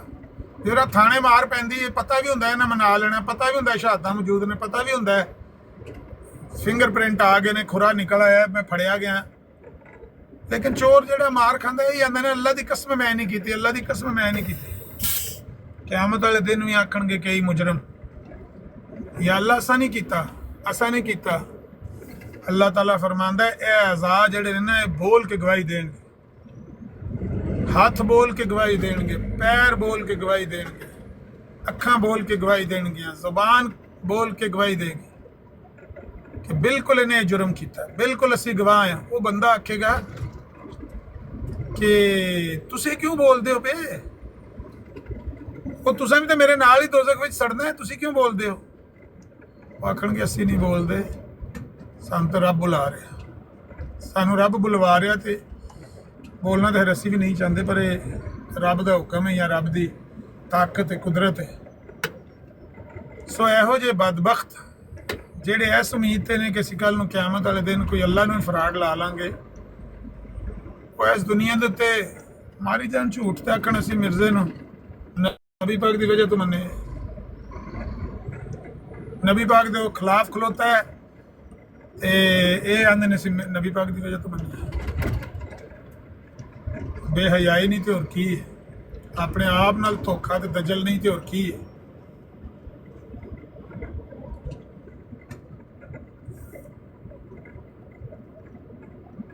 ਹੁਣ ਤੇ ਇਹ ਜਿਹੜਾ ਨਾ ਸੋਸ਼ਲ ਮੀਡੀਆ, ਅੱਗੇ ਉਹ ਫੇਸਬੁੱਕ ਸੀ, ਬੜਾ ਹੀ ਮਰਜ਼ਾਈਆਂ ਦਾ ਆਮਣੇ ਸਾਹਮਣੇ ਟਾਕਰਾ ਸ਼ੁਰੂ ਹੋ ਗਿਆ। ਉੱਥੇ ਫਿਰ ਵੀ ਚਲੋ ਕੋਈ ਟੈਕਸ ਵਾਰ ਚੱਲਦੀ ਸੀ, ਮੈਸੇਜ ਮੈਸੇਜ ਮੈਸੇਜ ਮੈਸੇਜ, ਤੇ WhatsApp ਤੇ ਆ ਗਏ। ਜਿਸ ਵੇ WhatsApp ਤੇ ਗੇਮ ਪਈ ਹੈ ਤੇ ਮਰਜ਼ਾਈਆਂ ਦੀਆਂ ਚੀਕਾਂ ਨਿਕਲ ਗਈਆਂ ਨੇ। ਮਰਜ਼ਾਈਆਂ ਨੇ ਸਾਨੂੰ ਬਾਹਰ ਕੱਢ ਕੇ ਗਰੁੱਪਾਂ ਨੂੰ ਤਾਲੇ ਲਾ ਲਏ ਨੇ, ਐਡਮਿਨ ਮੋਡ ਤੇ ਕਰਕੇ ਗਰੁੱਪ ਤੇ ਆਪ ਗਰੁੱਪਾਂ ਦੇ ਵਿੱਚ ਆਪਣੇ ਬੰਦੇ ਮਰਜ਼ੀ ਦੇ ਵਾੜੇ, ਸਾਨੂੰ ਅੱਬਲ ਐਡ ਹੀ ਨਹੀਂ ਕਰਨਾ, ਜੇ ਕਰਨਾ ਹੈ ਤੇ ਗੱਲ ਸੁਣਾ ਕੇ ਬਾਹਰ ਕਿਕ ਆਊਟ ਕਰ ਦੇਣੇ। ਉੱਥੋਂ ਧੱਕਾ ਲੱਗਾ ਤੇ ਇੱਥੇ ਆ ਗਏ, ਇਹਨੇ ਤੇ ਫੜ ਕੇ ਛੱਕੇ ਛਡਾ ਦਿੱਤੇ ਨੇ। ਟਿਕਟਾਕ ਨੇ ਤੇ ਛੱਕੇ ਛਡਾ ਦਿੱਤੇ ਨੇ। ਸੁਣਦੇ ਨੇ ਬਾਹਰ ਬਹਿ ਕੇ ਬਨੇਰਿਆਂ ਦੇ ਉੱਤੇ, ਮੈਂ ਕਸਮ ਖਾ ਕੇ ਕਹਿੰਦਾ ਮਰਜ਼ਾਈ ਸੁਣਦੇ ਨੇ ਬਾਹਰ ਬਨੇਰਿਆਂ ਤੇ ਬਹਿ ਕੇ। ਜਿਹੜੇ ਸੁਣਦੇ ਨੇ ਵੀ ਉਹਨਾਂ ਨੂੰ ਪਤਾ ਮੈਂ ਝੂਠੀ ਕਸਮ ਨਹੀਂ ਪੈ ਚੁੱਕਦਾ, ਕਿਉਂਕਿ ਮੈਨੂੰ ਆਪਣੇ ਵਜਦਾਨ ਨਾਲ ਦਿਸਦੇ ਨੇ ਪਏ। ਐ ਹੁਣੇ ਆ ਕੇ ਬੋਲ ਕੇ ਆਖਣਗੇ ਆਹੋ ਸੁਣਦੇ ਸੀ, ਰਿਕਾਰਡਿੰਗਾਂ ਕਰਦੇ ਪਏ। ਹੁਣ ਇੱਥੇ ਕੋਈ ਤੁਸੀਂ ਐਸੀ ਗੱਲ ਕਰੋ, ਹੁਣੇ ਤੁਹਾਡੇ ਸਾਹਮਣੇ ਆ ਜਾਏਗੀ ਰਿਕਾਰਡਿੰਗ। ਬਾਹਰ ਬਹਿ ਕੇ ਸੁਣਦੇ ਨੇ, ਉਹਨਾਂ ਨੂੰ ਵੀ ਪਤਾ ਹੈ ਆਵਾਜ਼ ਉਹਨਾਂ ਨੂੰ ਵੀ ਜਾ ਰਹੀ, ਉਹਨਾਂ ਨੂੰ ਵੀ ਪਤਾ ਹੈ ਕਿ ਗੱਲਾਂ ਸਹੀ ਨੇ। ਮਿਰਜ਼ਾ ਕਾਦੀਆਨੀ ਨੇ ਨਬੀ ਪਾਕ ਦੇ ਖਿਲਾਫ ਗੱਲਾਂ ਲਿਖੀਆਂ ਨੇ, ਨਬੀ ਪਾਕ ਦੇ ਦੀਨ ਨੂੰ ਗਿਰਾਉਣ ਦੀ ਕੋਸ਼ਿਸ਼ ਕੀਤੀ, ਨਬੀ ਪਾਕ ਦੀ ਸ਼ਖਸੀਅਤ ਨੂੰ ਖਰਾਬ ਕਰਨ ਦੀ ਕੋਸ਼ਿਸ਼ ਕੀਤੀ, ਮਜਰੂ ਕਰਨ ਦੀ ਕੋਸ਼ਿਸ਼ ਕੀਤੀ, ਆਪਣਾ ਜਿਹੜਾ ਉਹ ਚਲਾਉਣ ਦੀ ਕੋਸ਼ਿਸ਼ ਕੀਤੀ ਹੈ, ਲੇਕਿਨ ਝੂਠ ਬੋਲੀ ਜਾਂਦੇ ਨੇ। ਅਗਲੇ ਦਿਹਾੜੇ ਲੇਖਰਾਮ ਦੀ ਗੱਲ ਹੋਈ, ਅਬਦੁੱਲਾ ਆਤਮ ਦੀ ਗੱਲ ਹੋਈ ਤੇ ਆਖਣ ਲਗਾ ਉਹ ਜਮੀਲ ਮਰਜ਼ਾਈ ਅਮਰੀਕਾ ਵਾਲਾ, ਨਹੀਂ ਉਹ ਮਿਰਜ਼ਾ ਸਾਹਿਬ ਤੇ ਨਬੀ ਪਾਕ ਦੀ ਖਾਤਰ ਹੀ ਗਏ ਸਨ ਨਾ, ਲੇਖਰਾਮ ਨਾਲ ਨਬੀ ਪਾਕ ਦੀ ਵਜ੍ਹਾ ਤੋਂ ਗੱਲ ਪੇ ਕਰਦੇ ਸਨ। ਤੇ ਜੇ ਤੁਸੀਂ ਸਮਝਦੇ ਹੋ ਹਾਰ ਗਏ ਨੇ ਲੇਖਰਾਮ ਦੇ ਸਾਹਮਣੇ, ਤੇ ਫਿਰ ਤੁਸੀਂ ਇਹ ਮੰਨਦੇ ਪਏ ਹੋ ਕਿ ਇਸਲਾਮ ਝੂਠਾ। ਮੈਂ ਕਿਹਾ ਲੱਖ ਦੀ ਲਾਹਨਤ ਤੇਰੇ ਤੇ ਭਾਈ, ਨਬੀ ਪਾਕ ਦਾ ਇਸ ਗੱਲ ਨਾਲ ਕੀ ਲੈਣਾ ਦੇਣਾ। ਇੱਥੋਂ ਕੋਈ ਬੰਦਾ ਉੱਠ ਕੇ ਇਹ ਦਾਅਵਾ ਕਰ ਦੇਵੇ ਕਿ ਜੇ ਮੈਂ ਅੱਗ ਵਿੱਚ ਮੈਨੂੰ ਸੁੱਟੋ, ਜੇ ਮੈਂ ਸੜ ਗਿਆ ਤੇ ਇਸਲਾਮ ਵੀ ਝੂਠਾ ਤੇ ਮਾਜ਼ ਅੱਲਾ ਪੈਗੰਬਰ ਇਸਲਾਮ ਦੀ ਵੀ ਸਾਰੀ ਗੱਲਾਂ ਗਲਤ ਨੇ। ਜੇ ਮੈਨੂੰ ਤੁਸੀਂ ਸੁੱਟ ਦਿਓ ਅੱਗ ਵਿੱਚ, ਜੇ ਮੈਂ ਸੜ ਗਿਆ ਤਾਂ ਤੁਸੀਂ ਇਸਲਾਮ ਨੂੰ ਝੂਠਾ ਮੰਨ ਲਿਓ, ਤੁਸੀਂ ਮੰਨ ਲਓਗੇ? ਤੁਸੀਂ ਆਖੋਗੇ ਤੇਰੇ ਇਸ ਗੱਲ ਨਾਲ ਕੀ ਤਲਕ ਹੈ, ਤੂੰ ਸੜ ਵੀ ਜਾਏ, ਤੂੰ ਮਰ ਵੀ ਜਾਏ, ਤੇਰੀ ਗਰੰਟੀ ਸਾਨੂੰ ਅੱਲਾ ਦੇ ਨਬੀ ਨੇ ਕਦੋਂ ਦਿੱਤੀ ਹੈ? ਚੱਲ ਦਫਾ ਉਪਰ, ਤੂੰ ਸੜ ਜਾਂ ਮਰ। ਮਿਰਜ਼ਾ ਕਾਦੀਆਨੀ ਅਗਰ ਲੇਖਰਾਮ ਨੂੰ ਕਹਿੰਦਾ ਹੈ ਕਿ ਮੈਂ ਤੈਨੂੰ ਨਿਸ਼ਾਨ ਵਹਾਂਗਾ, ਜੇ ਨਾ ਨਿਸ਼ਾਨ ਵਹਾਇਆ ਤੇ ਇਸਲਾਮ ਝੂਠਾ, ਨਿਸ਼ਾਨ ਨਹੀਂ ਵਹਾ ਸਕਿਆ ਤੇ ਇਸਲਾਮ ਝੂਠਾ ਹੋ ਗਿਆ। ਕਿੰਨੇ ਨੂੰ ਆਖਿਆ ਨਿਸ਼ਾਨ ਦੇ ਦਾਅਵੇ ਕਰ? ਇਹਦੇ ਕੋਲ ਨਿਸ਼ਾਨ ਜਦੋਂ ਆਹ ਹੀ ਨਹੀਂ, ਕਿੰਨੇ ਨੂੰ ਆਖਿਆ ਨਿਸ਼ਾਨ ਦੇ ਦਾਅਵੇ ਕਰ ਵੀ ਕਾਦੀਆਂ ਨਾ ਤੇ ਮੇਰਾ ਇੱਥੇ ਖਰਚਾ ਵੀ ਦਿਆਂਗਾ ਮਹੀਨੇ ਦਾ ਰਹਿਣ ਦਾ, ਤੇ ਮੈਂ ਤੈਨੂੰ ਨਿਸ਼ਾਨ ਵੀ ਵਹਾਵਾਂਗਾ।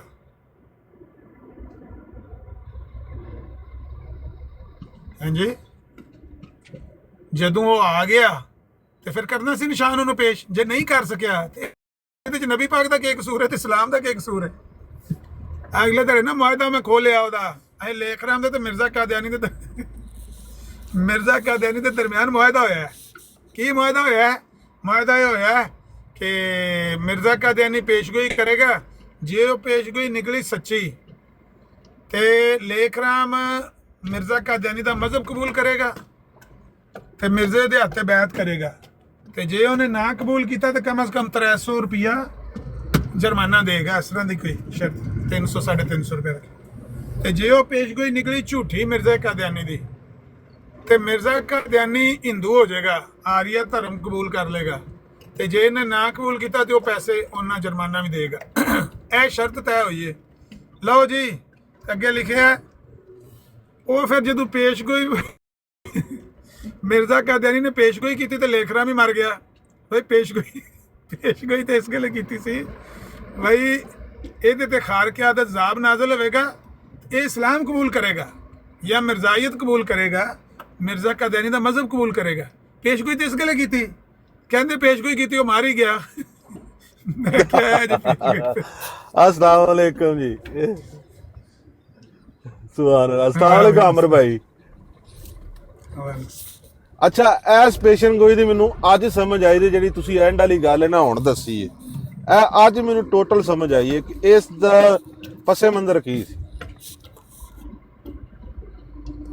ਚਲੋ ਸ਼ੁਕਰ ਹੈ, ਇਹ ਮੇਰੇ ਵਾਸਤੇ ਇੱਕ ਸਦਕਾ ਜਾਰੀਆ ਹੀ ਹੈ ਜੇ ਮੇਰੀ ਗੱਲ ਕਿਸੇ ਨੂੰ ਸਮਝ ਆ ਗਈ ਹੈ ਤੇ ਨਹੀਂ ਮਤਲਬ ਮਿਰਜ਼ਾ ਸਾਹਿਬ ਦਾ ਜਿਹੜੀ ਇਹ ਪੇਸ਼ਨ ਗੋਈ ਸੀ ਹਾਰ ਕੇ ਆਦਤ ਅਜ਼ਾਬ ਦੀ, ਉਹ ਇਸ ਵਜ੍ਹਾ ਤੋਂ ਸੀ ਜੀ ਅਗਰ ਇਹਦੇ ਉੱਤੇ ਅਜ਼ਾਬ ਆ ਜਾਂਦਾ ਤੇ ਇਹਨੇ ਮਰਜ਼ੀਅਤ ਕਬੂਲ ਕਰਨੀ ਸੀ।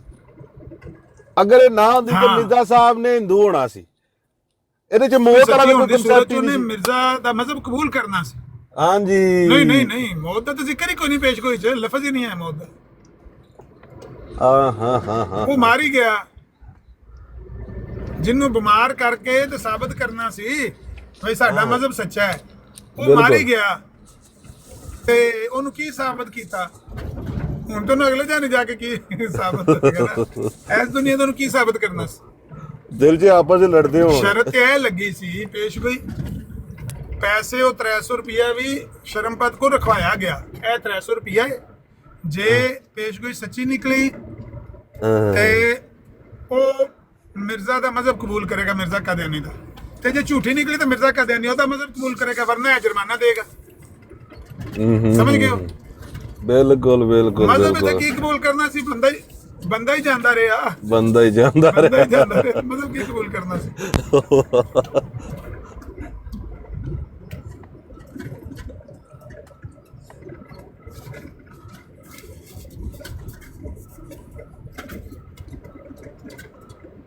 ਆਹੋ, ਉਹਦੇ ਵਿੱਚ ਵੀ ਮਤਲਬ ਹੈ ਕਿ ਪੇਸ਼ ਗੋਈ ਤੇ ਉਹ ਹੀ ਹੈ ਨਾ ਜਿਹੜੀ ਇਹਨੇ ਕੀਤੀ ਹੈ ਉੱਥੇ 5 ਜੂਨ 1893 ਨੂੰ। ਬਾਅਦ ਵਿੱਚ ਫਿਰ ਮੁੱਛਾਂ ਵੱਧਦੀਆਂ ਲੱਗੀਆਂ ਕਿ ਇਹਨੇ ਦਾੜੀ ਨਿੱਕੀ ਹੁੰਦੀ ਲੱਗੇਗੀ, ਮੁੱਛਾਂ ਵੱਡੀਆਂ ਹੁੰਦੀਆਂ ਲੱਗੀਆਂ ਗਈਆਂ ਨੇ। ਏਡਾ ਹਰ ਪੇਸ਼ ਗੋਈ ਅੱਜ ਪੇਸ਼ ਗੋਈ ਕੀਤੀ ਹੈ ਨਾ, ਕੱਲ ਉਹਦੇ ਉੱਤੇ ਆਪਣੀ ਪੇਸ਼ ਗੋਈ ਨੂੰ ਮੋਡੀਫਾਈ ਕਰਕੇ ਉਹਦੇ 'ਚ ਕੋਈ ਲਫ਼ਜ਼ ਹੋਰ ਪਾ ਲੈਣੇ ਨੇ, ਪਰਸੋਂ ਫਿਰ ਕੋਈ ਨਾਲ ਉਹਦੇ ਹੋਰ ਇਜ਼ਾਫਾ ਕਰ ਲੈਣਾ, ਚੌਥ ਕੋਈ ਹੋਰ। ਹਰ ਗੁਜ਼ਰਨ ਵਾਲੇ ਦਿਨ ਨਾਲ ਆਪਣੀ ਪੇਸ਼ ਗੋਈ ਦੇ ਵਿੱਚ ਮੋਡੀਫਿਕੇਸ਼ਨ ਕਰਦਿਆਂ ਜਾਣੀ। ਬਈ ਇੰਜ ਨਾ ਮਤੇ ਇੰਜ ਨਾ ਹੋ ਜੇ, ਮਤੇ ਇੰਜ ਨਾ ਪੂਰੀ ਹੋਵੇ, ਇਸ ਸ਼ਕਲ 'ਚ ਨਾ ਹੋ ਜੇ। ਇੱਕ ਫਰਾਡੀ ਬੰਦਾ ਉਹਦਾ ਕੰਮ ਹੀ ਹੈ, ਧੰਦਾ ਹੀ ਹੈ ਕਿ ਲੋਕਾਂ ਨੂੰ ਫਸਾਣਾ ਜੋ ਹੈ ਕਿਸੇ ਤਰੀਕੇ। ਵਰਨਾ ਇੱਕ ਖਬਰ ਦਿੱਤੀ ਜਾਂਦੀ ਹੈ ਗੈਬ ਦੀ, ਅਗਰ ਤੁਹਾਨੂੰ ਅੱਲਾਹ ਤਾਲਾ ਦਿੱਤੀ ਹੈ ਤਾਂ ਇੱਕੋ ਵਾਰੀ ਦਿੱਤੀ ਜਾਂਦੀ ਹੈ ਬਈ ਇਹ ਵਾਕਿਆ ਹੋਏਗਾ ਬਸ। ਕਹਿੰਦੇ ਅੱਲਾਹ ਦੇ ਨਬੀ ਨੇ ਆਪਣੀਆਂ ਗੱਲਾਂ ਮੋਡੀਫਾਈ ਕੀਤੀਆਂ ਨੇ, ਇੰਜ ਹੋ ਜਾਏਗਾ, ਉਂਝ ਹੋ ਜਾਏਗਾ, ਇਹ ਹੋ ਜਾਏਗਾ, ਉਹ ਹੋ ਜਾਏਗਾ। ਆਪਣੀ ਕੋਈ ਵੀ ਪੇਸ਼ ਕੋਈ ਐਸੀ ਨਹੀਂ ਹੈ ਜਿਹੜੀ ਇਹਨੇ ਇੱਕ ਵਾਰੀ ਕਰਕੇ ਤੇ ਛੱਡ ਦਿੱਤੀ ਹੋਵੇ। ਸ਼ੇਖ ਬਟਾਲਵੀ ਨੂੰ ਆਖਣ ਲੱਗਾ ਬਈ ਤੇ ਖਾਰਕ ਆਦਤ ਅਜ਼ਾਬ ਨਾਜ਼ਲ ਹੋਏਗਾ ਜਾਂ ਕੋਈ ਪਤਾ ਨਹੀਂ ਕਸਮ ਝੂਠੀ ਕਹਿੰਦਾ ਤੁਸੀਂ ਚੁੱਕੋ ਨਾ, ਕਸਮ ਚੁੱਕੋ ਤੁਸੀਂ ਕਿ ਮੇਰੀ ਗੱਲ ਗਲਤ ਨਿਕਲੀ ਹੈ ਲੇਖਰਾਂ ਵਾਲੀ। ਹਾਂ ਯਾਦ ਆ, ਕਹਿੰਦਾ ਲੇਖਰਾਂ ਵਾਲੀ ਪੇਸ਼ ਕੋਈ ਤੁਸੀਂ ਕਹਿੰਦੇ ਝੂਠੀ ਨਿਕਲੀ ਹੈ, ਤੁਸੀਂ ਕਸਮ ਚੁੱਕੋ ਝੂਠੀ ਨਿਕਲੀ ਹੈ ਤੇ ਵੇਖ ਲੈਣੇ ਅੱਲਾਹ ਪਾਕ ਕੀ ਨਤੀਜਾ ਫਿਰ ਕੱਢਦਾ ਤੁਹਾਡੀ ਕਸਮ ਦਾ। ਮੌਲਾਨਾ ਬਟਾਲਵੀ ਨੇ ਆਖਿਆ ਵੀ ਮੈਂ ਕਸਮ ਚੁੱਕਣ ਨੂੰ ਤਿਆਰ ਹਾਂ, ਸਿਰਫ ਇੱਕੋ ਸ਼ਰਤ ਹੈ, ਤੂੰ ਉਸ ਕਸਮ ਚੁੱਕਣ ਤੋਂ ਬਾਅਦ ਤੂੰ ਨਹੀਂ ਬੋਲਣਾ, ਤੂੰ ਉਹਦੇ ਬਾਰੇ ਕੋਈ ਕਮੈਂਟ ਨਹੀਂ ਕਰਨਾ। ਅਗਰ ਉਹ ਕਸਮ ਮੇਰੀ ਝੂਠੀ ਹੋਏਗੀ ਤੇ ਮੇਰੇ ਤੇ ਜਿਹੜੀ ਵੀ ਅੱਲਾਹ ਤਾਲਾ ਮਾਰ ਵਾਰਦ ਕਰੇਗਾ, ਮੇਰੀ ਲੱਤ ਟੁੱਟ ਜਾਏਗੀ, ਮੇਰੀ ਬਾਂਹ ਟੁੱਟ ਜਾਏਗੀ, ਮੈਂ ਮਰ ਜਾਵਾਂਗਾ, ਜੋ ਕੁਝ ਵੀ ਹੋਏਗਾ ਲੋਕ ਦੇਖ ਲੈ, ਲੋਕਾਂ ਨੂੰ ਫੈਸਲਾ ਕਰਨ ਦੇ। ਸਿਰਫ ਇੱਕ ਤਹਿਰੀਰ ਮੈਨੂੰ ਲਿਖ ਦੇ, ਵਾਅਦਾ ਕਰ ਦੇ ਕਿ ਇਹਦੇ ਬਾਰੇ ਮੈਂ ਕੋਈ ਕਮੈਂਟ ਨਹੀਂ ਕਰਾਂਗਾ, ਲੋਕਾਂ ਨੂੰ ਫੈਸਲਾ ਕਰਨ ਦਿਆ। ਤੇ ਮੈਂ ਕਸਮ ਚੁੱਕਣਾ ਕਿ ਤੇਰੀ ਪੇਸ਼ਗੋਈ ਝੂਠੀ ਨਹੀਂ ਮੰਨਿਆ। ਇਸ ਗੱਲੇ ਇਹਦੀ ਆਦਤ ਸੀ ਬਣਾ ਕੇ ਦੇਣੀਆਂ ਲੋਕਾਂ ਨੂੰ, ਨਾ ਗੱਲਾਂ ਬਣਾ ਕੇ ਘੜ ਕੇ ਦੇਣੀਆਂ। ਦੇਖਿਆ ਜ਼ਿਲਤ ਦੀ ਮਾਰ ਵਾਰਦ ਹੋਣ ਦਾ ਐਲਾਨ ਪੇਸ਼ ਕੀਤਾ ਵੀ ਇਹਨਾਂ ਦੇ ਇੰਨੇ ਟਾਈਮ 'ਚ ਨਾ ਜ਼ਿਲਤ ਦੀ ਮਾਰ ਵਾਰਦ ਹੋਵੇ। ਚਲੋ ਜੀ, ਮੌਲਾਨਾ ਬਟਾਲਵੀ ਗਏ ਨੇ ਕਾਬਲ, ਉੱਥੇ ਅਮੀਰ ਕਾਬਲ ਨੂੰ ਮਿਲ ਕੇ ਆਏ ਨੇ ਤੇ ਉੱਥੇ ਠੰਡ ਸੀ ਤੇ ਇੱਥੇ ਤਰ੍ਹਾਂ ਪੰਜਾਬ 'ਚ ਮੌਸਮ ਵੱਲ ਹੁੰਦਾ ਤੇ ਉਹ ਕਿਤੇ ਜ਼ੁਕਾਮ ਲੱਗ ਗਿਆ, ਬੁਖਾਰ ਹੋ ਗਿਆ। ਤੇ ਮਿਰਜ਼ਾ ਕਾਦੀਆਨੀ ਨੇ ਆਖਿਆ ਜ਼ਿਲਤ ਦੀ ਮਾਰ ਵਾਰਦ ਹੋਣੀ ਹੈ, ਹੋ ਨਹੀਂ ਗਈ, ਬੁਖਾਰ ਹੋ ਗਿਆ ਉੱਥੋਂ ਆਉਂਦਿਆਂ। ਉਹਨੇ ਆਖਿਆ ਵੀ ਬੜੀ ਗੱਲ ਹੈ, ਮੈਨੂੰ ਉੱਥੋਂ ਕਾਬਲ ਤੋਂ ਆਉਂਦਿਆਂ ਬੁਖਾਰ ਹੋ ਗਿਆ ਤੇ ਤੇਰੇ ਜਿਹੜੇ ਨੇ ਪੇਚਸ ਨਹੀਂ ਖਲੋਂਦੇ ਸਾਲ ਤੇਰੇ ਤੇ ਸਾਲ ਤੋਂ ਪੇਚਸ ਨਹੀਂ ਖਲੋਂਦੇ ਹਨ, ਕੋਈ ਗੱਲ ਹੈ ਕਰਨਾ? ਇਹ ਜ਼ਿਲਤ ਦੀ ਮਾਰ ਹੈ। ਇੰਝ ਲੋਕਾਂ ਨੂੰ ਮਰੀਜ਼ਾਂ ਨੂੰ ਗੁੰਮਰਾਹ ਕਰਦਾ ਸੀ।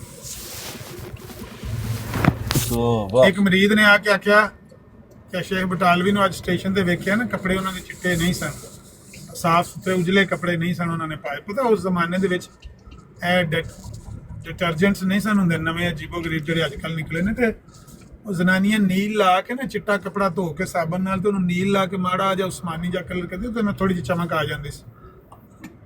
ਤੇ ਫਰਜ਼ ਕਰ ਲਓ ਕਿ ਅਗਰ ਕਿਸੇ ਕੱਪੜੇ ਤੇ ਨੀਲ ਨਹੀਂ ਲੱਗਿਆ, ਕੱਪੜਾ ਤੁਹਾਡਾ ਸਾਲ 2 ਸਾਲ ਪੁਰਾਣਾ ਹੈ ਨਾ, ਸ਼ਲਵਾਰ ਕਮੀਜ਼, ਉਹਦੀ ਚਮਕ ਮਾਂ ਦੀ ਜੀ ਪੈ ਜਾਂਦੀ ਭਾਵੇਂ ਧੋਤਿਆ ਵੀ ਹੋਵੇ। ਇਸ ਤਰ੍ਹਾਂ ਦੇ ਕੋਈ ਉਹਨਾਂ ਨੇ ਕੱਪੜੇ ਪਾਏ ਸਨ, ਕੋਈ ਨੀਲ ਨਹੀਂ ਲੱਗਿਆ ਹੋਣਾ, ਚਮਕ ਨਹੀਂ ਹੋਣੀ। ਕਹਿੰਦਾ ਜੀ ਵੇਖਿਆ ਅੱਜ ਸ਼ੇਖ ਹੋਰਾਂ ਨੂੰ ਕੱਪੜੇ ਜਿਹੜੇ ਨੇ ਉਹਨਾਂ ਦੇ ਮੈਰਿਜ ਸਨ। ਚਲੋ ਜੀ, ਮਿਰਜ਼ਾ ਕਾਦੀਆਨੀ ਨੇ ਮਰੀਦ ਕੋਲ ਸੁਣ ਕੇ ਇਹਨੂੰ ਜ਼ਿਲਤ ਦੀ ਮਾਰ ਬਣਾ ਲਿਆ। ਅੱਲਾਹ, ਐਡਾ ਵੱਡਾ ਆਲਮ ਹੋ ਕੇ ਮੈਲੇ ਕੱਪੜੇ ਪਾਏ ਨੇ, ਜ਼ਿਲਤ ਦੀ ਮਾਰ ਨਹੀਂ ਤੇ ਹੋਰ ਕੀ ਦੱਸੋ। ਇਹਨੂੰ ਜ਼ਿਲਤ ਦੀ ਮਾਰ ਬਣਾ ਲਿਆ। ਇੱਥੋਂ ਤੱਕ ਕਿ ਉਹਨਾਂ ਨੂੰ 4 ਮਰਬੇ ਜ਼ਮੀਨ ਗਵਰਨਮੈਂਟ ਨੇ ਲਾਈ ਸਸਤੇ ਕੀਮਤ ਤੇ ਉਹਨਾਂ ਨੇ ਖਰੀਦ ਲਈ ਨਾ, ਆਫਰ ਉਹਨਾਂ ਨੇ ਦਿੱਤੀ ਗਵਰਨਮੈਂਟ ਨੇ ਕਿ ਤੁਸੀਂ ਇੰਨੇ ਪੈਸੇ ਦੇ ਦਿਓ ਤੇ ਤੁਹਾਨੂੰ 4 ਮਰਬੇ ਜ਼ਮੀਨ ਦੇ ਦੇ। ਉਹਨਾਂ ਨੇ ਉਹ 4 ਮਰਬੇ ਜ਼ਮੀਨ ਗਵਰਨਮੈਂਟ ਕੋਲ ਲੈ ਲਈ ਪੈਸੇ ਦੇ ਕੇ, ਸਸਤੀ ਲੱਭ ਗਈ। ਕਹਿੰਦਾ ਇਹ ਵੀ ਜ਼ਿਲਤ ਦੀ ਮਾਰ ਏ। ਹਦੀਸ ਆਉਂਦੀ ਏ, ਨਬੀ ਪਾਕ ਨੇ ਫਰਮਾਇਆ ਹੈ ਕਿ ਇਹ ਜਿਹੜੇ ਜ਼ਰੀ ਹਾਲਾਤ ਨੇ ਜਿਹਦੇ ਘਰ ਜਾਂਦੇ ਨੇ ਜ਼ਿਲਤ ਲੈ ਕੇ ਆਉਂਦੇ ਨੇ। ਚੱਲ ਜ਼ਿਲਤ ਆ ਗਈ ਹੈ ਸ਼ੇਖ ਬਟਾਲਵੀ ਦੇ ਘਰ। ਮੌਲਾਨਾ ਸਨਾਉल्लाह ਅੰਮ੍ਰਿਤਸਰੀ ਨੇ ਆਖਿਆ ਵੀ 4 ਮਰਬੇ ਜ਼ਮੀਨ ਲੱਭਣਾ, ਜੇ ਇਹ ਜ਼ਿਲਤ ਤੇ ਦੁਆ ਕਰੋ ਇਹ ਜ਼ਿਲਤ ਸਾਡੇ ਹਿੱਸੇ ਵੀ ਆ ਜਾਏ, ਸਾਨੂੰ ਕੋਈ 4 ਮਰਬੇ ਲੱਭ ਜਾਣ।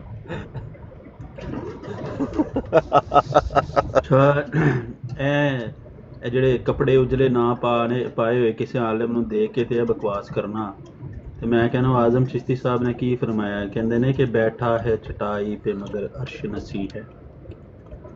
ਤੇ ਜੇ ਇਹੋ ਜਿਹੀ ਗੱਲ ਹੋਵੇ ਤੇ ਉਹਨਾਂ ਨੇ ਤੇ ਚਟਾਈ ਦੇ ਉੱਤੇ ਬਹਿ ਕੇ ਪੂਰੀ ਦੁਨੀਆ ਦੀ ਹਦਾਇਤ ਦਾ ਸਮਾਨ ਕਰ ਦਿੱਤਾ। ਇਹ ਲਾਂਝ ਲੋਕਾਂ ਦੇ ਕੱਪੜੇ ਝਾਕ ਕੇ ਵੇਖਦਾ ਹੈ।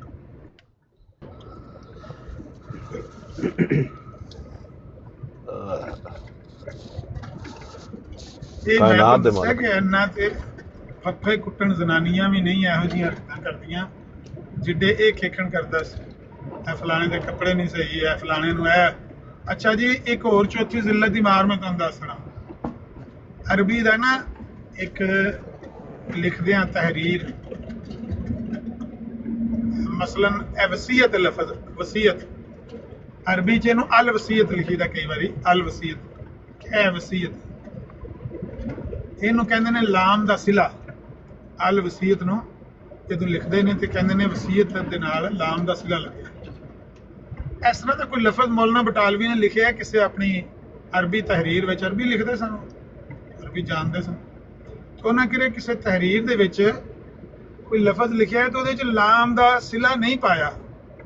ਲਓ ਜੀ, ਉਹਨੂੰ ਜ਼ਿਲਤ ਦੀ ਮਾਰ ਬਣਾ ਲਿਆ। ਕਹਿੰਦਾ ਐਡੇ ਵੱਡੇ ਆਲਮ ਨੂੰ ਅਗਰ ਇਹ ਨਹੀਂ ਪਤਾ ਕਿ ਇਹਦੇ ਨਾਲ ਲਾਮ ਦਾ ਸਿਲਾ ਆਉਂਦਾ ਤੇ ਦੱਸੋ ਜ਼ਿਲਤ ਦੀ ਮਾਰ ਹੋਰ ਕਿੰਝ ਦੀ ਹੋ ਸਕਦੀ। ਦੁਨੀਆ ਨੂੰ ਪਤਾ ਲੱਗ ਗਿਆ ਸ਼ੇਖ ਬਟਾਲਵੀ ਜਾਹਿਲ ਆਦਮੀ, ਇਹਨੂੰ ਲਾਮ ਦਾ ਸਿਲਾ ਨਹੀਂ ਨਾਲ ਲਿਆ। ਇਸ ਤਰ੍ਹਾਂ ਕਰਕੇ ਘੜ ਕੇ ਲੋਕਾਂ ਦੇ ਮੱਥੇ ਲਾਉਂਦਾ ਸੀ।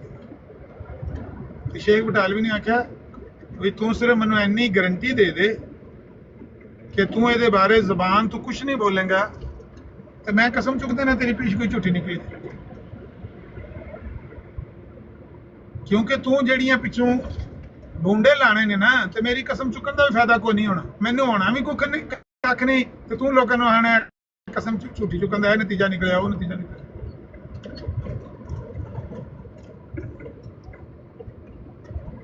ਇਹੋ ਹੀ ਗੱਲ ਮੌਲਾਨਾ ਸਨਾਉल्लाह ਅੰਮ੍ਰਿਤਸਰੀ 1907 ਵਿੱਚ ਆਖੀ, ਜਿਸ ਵੇਲੇ ਨੇ ਆਖਿਆ ਜੀ ਕਸਮ ਚੁੱਕੋ ਕਿ ਮੇਰੀਆਂ ਸਾਰੀਆਂ ਪੇਸ਼ਗੋਈਆਂ ਝੂਠੀਆਂ ਨੇ, ਸਾਰੇ ਲਾਮ ਝੂਠੇ ਨੇ, ਸ਼ੈਤਾਨੀ ਨੇ।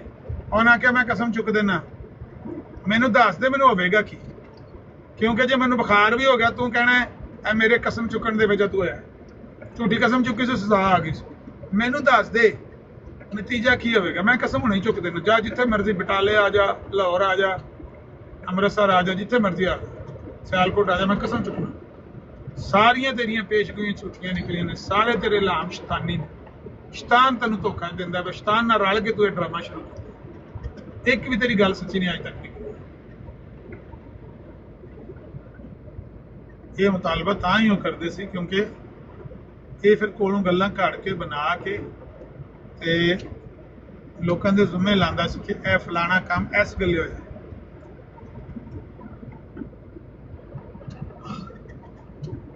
ਅੱਛਾ, ਇਹਨੂੰ ਇਲਹਾਮ ਵੀ ਤਾਂ ਹੋਇਆ ਸੀ ਮੁਹੰਮਦ ਹੁਸੈਨ ਬਟਾਲਵੀ ਰਹਿਮਤੁल्लाह अलैह ਦੇ ਬਾਰੇ 'ਚ ਕਿ ਮੈਨੂੰ ਮੇਰੇ ਖੁਦਾ ਨੇ ਦੱਸ ਦਿੱਤਾ ਹੈ ਤੇ ਜੇ ਮੈਂ ਦੱਸ ਦਿੱਤਾ ਨਾ ਤੇ ਹਰੇ ਤੇ ਕੀ ਹੋ ਜਾਣਾ, ਤੇ ਬਦਲੇ 'ਚ ਉਹਨਾਂ ਨੇ ਉਹ ਇਹਦੀ ਦੁਰਗਤ ਬਣਾਈ ਸੀ। ਉਹਨੇ ਕਿਹਾ ਜਾ ਭਰਾ, ਜਿਹੜਾ ਤੂੰ ਇਲਹਾਮ ਲਈ ਫਿਰਨਾ ਤੂੰ ਸੁਣਾ ਦੇ।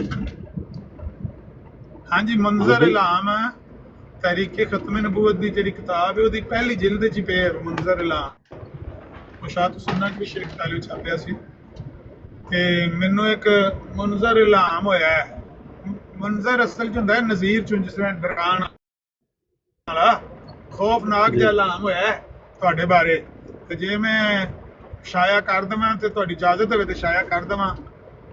ਤੇ ਸ਼ੇਖ ਬਟਾਲਵੀ ਨੇ ਕਿਹਾ ਸ਼ਾਇਆ ਕਰ ਦੇ, ਲੇਕਿਨ ਉਹਨੂੰ ਪੂਰਾ ਕਰਨ ਦੀ ਅਗਰ ਤੂੰ ਕੋਸ਼ਿਸ਼ ਕਰਨੀ ਹੈ ਕੱਲ ਨੂੰ ਇਲਹਾਮ ਹੋਇਆ ਤਾਂ ਉਹਨਾਂ ਨੂੰ ਪੂਰਾ ਵੀ, ਜਿਸ ਤਰ੍ਹਾਂ ਲੇਖਰਾਂ ਦੀ ਵਾਰੀ ਕੀਤੀ ਹੈ, ਇਹੋ ਜਿਹੀ ਹਰਕਤ ਕਰਨੀ ਹੋਵੇ ਤੇ ਉਹਦਾ ਤਰੀਕਾ ਇਹ ਵੇ ਕਿ ਗੌਰਮੈਂਟ ਕੋਲੋਂ ਸਟੈਂਪ ਤੇ ਤਹਿਰੀਰ ਲਿਖ ਦੇ ਤੇ ਬਿਲਕੁਲ ਮੇਰੀ ਤਰਫੋਂ ਇਜਾਜ਼ਤ ਹੈ ਕਰ ਦੇ ਸ਼ਾਇਆ। ਨਹੀਂ ਤੇ ਤੂੰ ਮੇਰੇ ਬਾਰੇ ਕੋਈ ਬੇਹੂਦਾ ਕੋਈ ਕੀਤੀ, ਮੈਂ ਤੈਨੂੰ ਉੱਥੇ ਰੱਸੀ ਪਾ ਕੇ ਖਿੱਚਾਂਗਾ ਅਦਾਲਤ ਦੇ ਵਿੱਚ। ਖਲੋ ਗਿਆ ਸੀ ਉਹ ਐਕਚੁਅਲੀ ਥ੍ਰੈਟ ਹੀ ਕੀਤਾ ਸੀ ਕਿ ਪਤਾ ਨਹੀਂ ਮੈਨੂੰ ਖੁਦਾ ਦੀ ਤਰਫੋਂ ਕੋਈ ਐਸੀ ਗੱਲ ਆ ਗਈ ਤੇ ਥ੍ਰੈਟ ਕਰਨ ਦੀ ਕੋਸ਼ਿਸ਼ ਕੀਤੀ। ਬਿਲਕੁਲ ਉਹ ਗੱਲ ਆਂਦੀ ਕਾਵਾਂ ਆਖੇ ਢੱਗੇ ਨਹੀਂ ਮਰਦੇ। ਜੇ ਮੌਲਾਨਾ ਸਨਾਉੱਲਾ ਅੰਮ੍ਰਿਤਸਰੀ ਸਾਹਿਬ ਦੇ ਵੇਖੀ ਜਾਏ ਜ਼ਿੰਦਗੀ ਤੇ 1940 ਚ ਫੌਤ ਹੋਏ। ਹਾਲਾਂਕਿ ਹੈ ਕਿੰਨਾ ਕੁ ਫਰਕ ਸੀ ਆਪਣਾ ਅਮਰ ਭਾਈ ਇਹਨਾਂ ਦੀ ਮੌਲਾਨਾ ਸਨਾਉੱਲਾ ਤੇ ਕਾਦੀਆਨੀ ਦੀ, ਇਹਨਾਂ ਦੋਵਾਂ ਦੀ ਉਮਰ ਦਾ ਗੈਪ ਕਿੰਨਾ ਸੀ? ਮੈਂ ਸੁਣਿਆ ਦੋਵੇਂ ਕਲਾਸ ਫੈਲੋ ਵੀ ਸੀ। ਨਹੀਂ, ਸ਼ੇਖ ਬਟਾਲਵੀ ਤੇ ਕਲਾਸ ਫੈਲੋ ਸਨ। ਮੌਲਾਨਾ ਸਨਾਉੱਲਾ ਅੰਮ੍ਰਿਤਸਰੀ ਬਹੁਤ ਛੋਟੇ ਸਨ।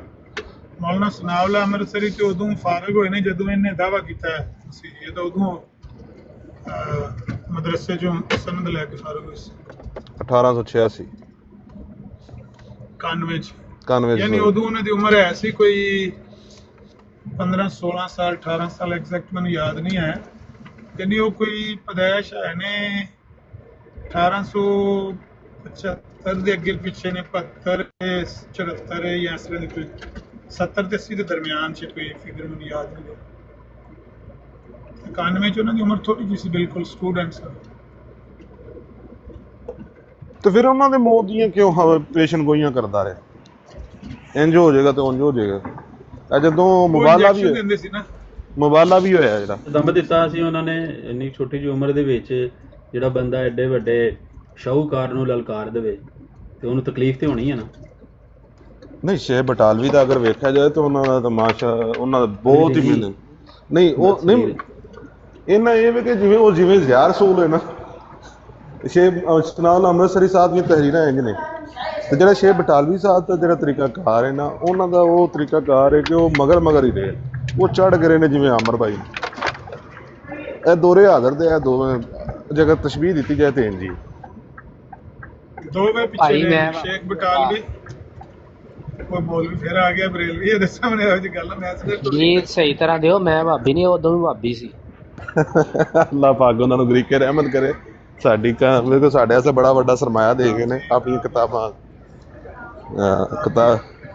ਅਕੀਦਾ ਦੇ ਗਏ ਨੇ। ਉਹਨਾਂ ਨੇ ਸਾਨ ਕੀਤਾ, ਉਹਨਾਂ ਨੇ ਉਮਤ ਦੇ ਉੱਤੇ ਇੱਕ ਨੇਕੀ ਕੀਤੀ। ਵੇਖੋ ਨਾ 1894 ਚ ਇਹਦੀ ਪੇਸ਼ਗੋਈ ਝੂਠੀ ਸਾਬਤ ਹੋਈ ਜੀ ਮੁਹੰਮਦੀ ਬੇਗਮ ਦੇ ਜਣੇ ਦੇ ਬਾਰੇ। ਸ਼ੇਖ ਬਟਾਲਵੀ ਨੇ ਆਪਣੇ ਦੋਸਤ ਨੂੰ ਭੇਜਿਆ, ਸਈਦ ਸ਼ੇਖ ਮੁਹੰਮਦ ਸਈਦ ਉਹਨਾਂ ਦਾ ਨਾਮ ਸੀ, ਉਹ ਨਕਸ਼ਾ ਬਣਾਉਂਦੇ ਸੀ। ਉਹਨਾਂ ਨੂੰ ਭੇਜਿਆ ਵੀ ਉੱਥੇ ਪਿੰਡੀ ਜਿਹਦਾ ਨਾਂ ਅੱਜ ਕੱਲ੍ਹ GHQ ਹੈ ਨਾ, ਇੱਥੇ ਪਿੰਡੀ ਨੌਕਰੀ ਕਰਦਾ ਸੀ, ਰਾਵਲਪਿੰਡੀ। ਮੁਹੰਮਦੀ ਬੇਗਮ ਦਾ ਸ਼ੋਹਰ ਆਰਮੀ 'ਚ ਇੱਥੇ ਸੀ, ਡਿਪਿਊਟ ਹੋਏ ਸੀ। ਸ਼ੇਖ ਬਟਾਲਵੀ ਨੇ ਆਖਿਆ ਵੀ ਉਹਨੂੰ ਮਿਲ ਸੁਲਤਾਨ ਨੂੰ, ਉਹਦੇ ਕੋਲ ਬਿਆਨ ਲੈ। ਇਹਨੇ ਦਜਾਲ ਨੇ ਕਹਿਣਾ ਉਹ ਡਰ ਗਿਆ ਸੀ ਤਾਂ ਨਹੀਂ ਮਰਿਆ। 2.5 ਸਾਲ ਤੇ ਗੁਜ਼ਰ ਗਏ ਨੇ ਅਕਤੂਬਰ ਵਿੱਚ। ਸ਼ੇਖ ਬਟਾਲਵੀ ਨੇ ਬੰਦਾ ਘੱਲਿਆ, ਬੰਦੇ ਨੇ ਬਿਆਨ ਲਿਆ। ਉਹ ਬਿਆਨ ਸ਼ੇਖ ਬਟਾਲਵੀ ਨੇ ਆਪਣੇ ਰਸਾਲਾ ਸ਼ਾਹ ਤੋਂ ਸੁਨਨਾ 'ਚ 1894 ਛਾਪਤਾ ਕਿ ਇਹ ਤੱਕ ਲੋ, ਇਹਨੇ ਡਰਾਮਾ ਸ਼ੁਰੂ ਕੀਤਾ ਹੈ ਕਿ ਉਹ ਡਰ ਗਿਆ। ਇਹ ਬਿਆਨ ਜਿਹਦਾ ਕੋਈ ਨਹੀਂ ਡਰਿਆ। ਉਹ ਆਰਮੀ 'ਚ ਮੁਲਾਜ਼ਮ ਹੈ, ਹੁਣ ਉਹਨੇ ਬਾਹਰ ਆ ਕੇ ਤੇਰੇ ਨਾਲ ਜੰਗ ਤੇ ਨਹੀਂ ਲੜਨੀ, ਉਹ ਨੌਕਰ ਆਦਮੀ ਮੁਲਾਜ਼ਮਤ ਕਰਦਾ ਸਰਕਾਰੀ। ਲੇਕਿਨ ਉਹਦਾ ਬਿਆਨ ਛਾਪ ਕੇ, ਉਹਦੀ ਤਰਦੀਦ ਛਾਪ ਕੇ ਉਸੇ ਟਾਈਮ, ਵਰਨਾ ਇਹ ਤਾਂ ਮਰੀਦਾਂ ਨੂੰ ਲੱਗਾ ਸੀ ਫੁੱਦੂ ਬਣਾਉਣ। ਨਹੀਂ ਨਹੀਂ, ਉਹਦੇ ਰਿਸ਼ਤੇਦਾਰਾਂ ਦੇ ਮੈਨੂੰ ਖਤ ਆਏ ਨੇ ਤੇ ਉਹਨੇ ਆਖਿਆ ਜੀ ਉਹ ਜਦੋਂ ਅਹਿਮਦ ਬੇਗ ਮਰਿਆ ਨਾ, ਸਾਡੇ ਘਰ ਤੇ ਉਸੇ ਦਿਨ ਹੀ ਫੂੜੀਆਂ ਪੈ ਗਈਆਂ ਸੀ। ਆਖਿਆ ਉਹ ਹਜ਼ਰਤ ਸਾਹਿਬ ਦੀਆਂ ਪੇਸ਼ਗੋਈਆਂ ਸੱਚੀਆਂ ਨਿਕਲਣ ਲੱਗ ਪਈਆਂ ਨੇ, ਉਹ ਕੰਮ ਹੋਣ ਲੱਗ ਪਿਆ ਤੇ ਉਹ ਡਰ ਗਏ ਸੀ ਤੇ ਅੱਲਾਹ ਤਾਲਾ ਨੇ ਫਿਰ ਛੱਡ ਦਿੱਤਾ। ਲੇਕਿਨ ਸ਼ੇਖ ਬਟਾਲਵੀ ਨੇ ਸਬੂਤ ਫਰਾਹਮ ਕਰ ਦਿੱਤਾ 1894 ਚ। ਇਸੇ ਤਰ੍ਹਾਂ ਮੌਲਾਨਾ ਸਨਾਉਲਾ ਅੰਮ੍ਰਿਤਸਰੀ ਸਿਕੰਦਰਾਬਾਦ ਗਏ। ਉੱਥੇ ਇਹ ਜਿਹੜਾ ਸ਼ੇਖ ਅਬਦੁਰਰਹਿਮਾਨ ਮਿਸਰੀ, ਜਿਹਨੇ ਬਾਅਦ ਚ ਆ ਕੇ ਲਾਹੌਰ ਆਖਿਆ ਬਈ ਹਾਈ ਕੋਰਟ ਵਿੱਚ ਕਿ ਜ਼ਾਨੀ ਹੈ, ਤੇ ਜ਼ਨਾ ਕਰਦਾ ਹੈ, ਇਹਨੇ ਸੁਸਾਇਟੀ ਬਣਾਈ ਹੈ, ਤੇ ਉਹ ਸ਼ੇਖ ਅਬਦੁਰਰਹਿਮਾਨ ਮਿਸਰੀ ਦਾ ਮਰੀਜ਼ ਸੀ। ਮਿਰਜ਼ਾ ਕਾਦੀਆਨੀ ਦੇ ਹੱਥੋਂ ਨੇ ਬੈਅਤ ਕੀਤੀ ਸੀ। ਉਹ ਹਿੰਦੂ ਸੀ, ਪਹਿਲੇ ਪੈਦਾਇਸ਼ੀ ਤੌਰ ਤੇ ਹਿੰਦੂ ਸੀ। ਉਹਨੇ ਮਿਰਜ਼ਾ ਕਾਦੀਆਨੀ ਦੇ ਹੱਥ ਤੇ ਬੈਅਤ ਕੀਤੀ ਸੀ। ਉਹ ਸ਼ੇਖ ਅਬਦੁਰਰਹਿਮਾਨ ਮਿਸਰੀ ਗਿਆ ਸਿਕੰਦਰਾਬਾਦ। ਉੱਥੇ ਸੇਠ ਅਲਾਦੀਨ ਸੀ ਇੱਕ ਬੰਦਾ, ਤੇ ਉਹਦਾ ਮੁੰਡਾ ਸੀ ਅਬਦੁੱਲਾ ਦਾ ਜਿਹੜਾ ਨਾ ਸੇਠ ਅਬਦੁੱਲਾ, ਉਹ ਪਿਓ ਸੀ ਤੇ ਅਲਾਦੀਨ ਮੁੰਡਾ ਸੀ, ਜਾਂ ਅਲਾਦੀਨ ਪਿਓ ਸੀ ਤੇ ਅਬਦੁੱਲਾ ਬਾਰਾ ਪਿਓ ਪੁੱਤਰ ਦਾ ਨਾਂ ਹੈ। ਉਹ ਸੇਠ ਦਾ ਮੁੰਡਾ ਸੀ, ਉਹ ਮਰਦਈ ਹੋ ਗਿਆ ਸੀ। ਉਹਨੂੰ ਮੌਲਾਨਾ ਬਟਾਲਵੀ, ਮੌਲਾਨਾ ਸਨਾਉਲਾ ਅੰਮ੍ਰਿਤਸਰੀ ਨੂੰ ਲੋਕਾਂ ਬੁਲਾਇਆ ਉੱਥੋਂ ਸਿਕੰਦਰਾਬਾਦ ਤੋਂ ਖਤ ਲਿਖ ਕੇ ਕਿ ਇਹ ਅਮੀਰ ਆਦਮੀ ਹੈ ਤੇ ਮਰਜ਼ਾਈ ਹੋ ਗਿਆ ਤੇ ਲੋਕਾਂ ਨੂੰ ਗੁੰਮਰਾਹ ਪਿਆ ਕਰਦਾ, ਤੇ ਤੁਸੀਂ ਤਸ਼ਰੀਫ ਲਿਆਓ। ਮੌਲਾਨਾ ਸਨਾਉਲਾ ਅੰਮ੍ਰਿਤਸਰੀ ਗਏ। ਜਦੋਂ ਇਹ ਗਏ ਤਾਂ ਉੱਥੇ ਰੌਲਾ ਪੈ ਗਿਆ ਸਿਕੰਦਰਾਬਾਦ ਕਿ ਅਬੁਲ ਫਾਹ ਮੌਲਾਨਾ ਸਨਾਉਲਾ ਅੰਮ੍ਰਿਤਸਰੀ ਆ ਗਏ ਨੇ ਪੰਜਾਬ ਤੋਂ। ਹੁਣ ਕੀ ਕੀਤਾ, ਮਰਜ਼ਾਈਆਂ ਨੇ ਖਤ ਲਿਖ ਕੇ ਤਾਰ ਪਾ ਕੇ ਨਾ, ਤਾਰ ਦੇ ਕੇ ਬੁਲਾਇਆ ਸ਼ੇਖ ਅਬਦੁਰਰਹਿਮਾਨ ਮਿਸਰੀ ਨੂੰ। ਉਹਨੇ ਆਖਿਆ ਵੀ ਬੰਦਾ ਟੋਰੋ ਇੱਥੇ ਕੋਈ, ਇਹ ਮੌਲਵੀ ਸਨਾਉਲਾ ਅੰਮ੍ਰਿਤਸਰੀ ਆ ਗਿਆ ਤੇ ਇਹ ਤੇ ਕਦੇ ਉਸ ਮਸਜਿਦ 'ਚ ਆਵਾਜ਼ ਪਿਆ ਹੁੰਦਾ, ਕਦੇ ਉਸ ਮਸਜਿਦ 'ਚ ਆਵਾਜ਼ ਪਿਆ ਹੁੰਦਾ, ਤੇ ਉਹ ਧੜ ਕੱਢਦਾ ਵਾ ਸਾਡੀ, ਤੇ ਤੁਸੀਂ ਕੋਈ ਬੰਦਾ ਟੋਰੋ, ਇਹਦੇ ਨਾਲ ਮਨਾਜ਼ਰਾ ਕਰੀਏ। ਇਹ ਸ਼ੇਖ ਅਬਦੁਰਰਹਿਮਾਨ ਮਿਸਰੀ ਨੂੰ ਇਹਨਾਂ ਟੋਰਿਆ ਕਾਦੀਆਂ ਤੋਂ ਸਿਕੰਦਰਾਬਾਦ। ਉੱਥੇ ਜਿਸ ਵੇਲੇ ਮਨਾਜ਼ਰਾ ਹੋਇਆ ਮੁਹੰਮਦੀ ਬੇਗਮ ਦੇ ਮੌਜੂ ਤੇ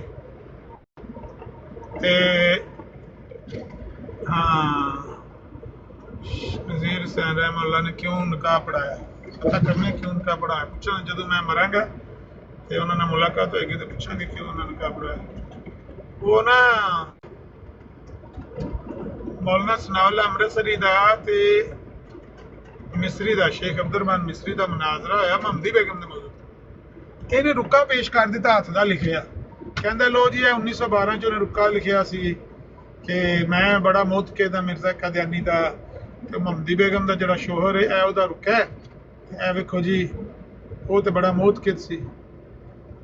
ਮੌਲਾਨਾ ਸਨਾਉਲਾ ਅੰਮ੍ਰਿਤਸਰੀ ਨੇ ਆਖਿਆ ਵੀ ਇਹਦਾ ਪੇਸ਼ਗੋਈ ਨਾਲ ਤੇ ਕੋਈ ਲੈਣ ਦੇਣ ਨਹੀਂ ਹੈ। ਮਿਰਜ਼ਾ ਕਾਦੀਆਨੀ ਦੀ ਪੇਸ਼ਗੋਈ ਸੀ ਮੁਹੰਮਦੀ ਬੇਗਮ ਨਾਲ ਵਿਆਹ। ਲੇਕਿਨ ਇਹ ਰੁੱਕਾ ਉਹਦਾ ਅਸਲੀ ਹੋਵੇ ਜਾਂ ਨਾ ਹੋਵੇ, ਇਹਦੇ ਨਾਲ ਪੇਸ਼ਗੋਈ ਦਾ ਕੀ? ਅਸੀਂ ਤੇ ਇਹ ਸਾਬਤ ਕੀਤਾ ਕਿ ਉਹਦੀ ਪੇਸ਼ਗੋਈ ਝੂਠੀ ਨਿਕਲੀ। ਇਹ ਪੇਸ਼ਗੋਈ ਤਾਂ ਝੂਠੀ ਨਿਕਲੀ, ਉਹ ਮੌਤ ਕੇ ਉਹਨਾਂ ਕਿਹਾ ਵੀ ਇਹ ਕੀ ਜਵਾਬ ਹੈ, ਇਹਦਾ ਤਾਂ ਕੋਈ ਲੈਣ ਦੇਣ ਨਹੀਂ ਹੈ ਇਸ ਗੱਲ ਨਾਲ। ਬਹਰਹਾਲ ਉਹਦੇ ਬਾਵਜੂਦ ਜਦੋਂ ਇਹ ਸਿਕੰਦਰਾਬਾਦ ਤੋਂ ਵਾਪਸ ਆਏ ਨੇ ਪੰਜਾਬ, ਇਹਨਾਂ ਆ ਕੇ ਬੰਦਾ ਘੱਲਿਆ ਲਾਹੌਰ ਦੇ ਨਾਲ ਕਸੂਰ ਹੈ, ਉਰਾਂ ਪਰਲੇ ਪਾਸੇ ਬਾਰਡਰ ਪਾਸੇ ਕਸੂਰ ਦੇ ਨਾਲ ਪੱਟੀ ਹੈ ਪਿੰਡ, ਉੱਥੇ ਉਹਨਾਂ ਬੰਦਾ ਘੱਲਿਆ। ਉਹਨਾਂ ਆਖਿਆ ਵੀ ਜਾਓ ਉਹਨੂੰ ਪੁੱਛ ਕੇ ਆਓ ਸੁਲਤਾਨ ਬੇਗ ਨੂੰ, ਰੁੱਕਾ ਤੂੰ ਲਿਖਿਆ ਹੈ ਜਿਹੜਾ ਉੱਥੇ ਸ਼ੇਖ ਅਬਦੁਰਰਹਿਮਾਨ ਮਿਸਰੀ ਨੇ ਮੈਨੂੰ ਸਿਕੰਦਰਾਬਾਦ ਪੇਸ਼ ਕੀਤਾ। ਉਹਨੇ ਆਖਿਆ, ਸੁਲਤਾਨ ਬੇਗ ਨੇ ਆਖਿਆ ਉਹ ਰੁੱਕਾ ਮੈਂ ਨਹੀਂ ਲਿਖਿਆ। ਮੈਂ ਕਦੇ ਵੀ ਜ਼ਿੰਦਗੀ ਦੇ ਵਿੱਚ ਮਿਰਜ਼ਾ ਕਾਦੀਆਨੀ ਦੀ ਤਸਦੀਕ ਨਹੀਂ ਕੀਤੀ, ਕਿਸੇ ਵੀ ਇਹਦੀ ਪੇਸ਼ਗੋਈ ਦੀ।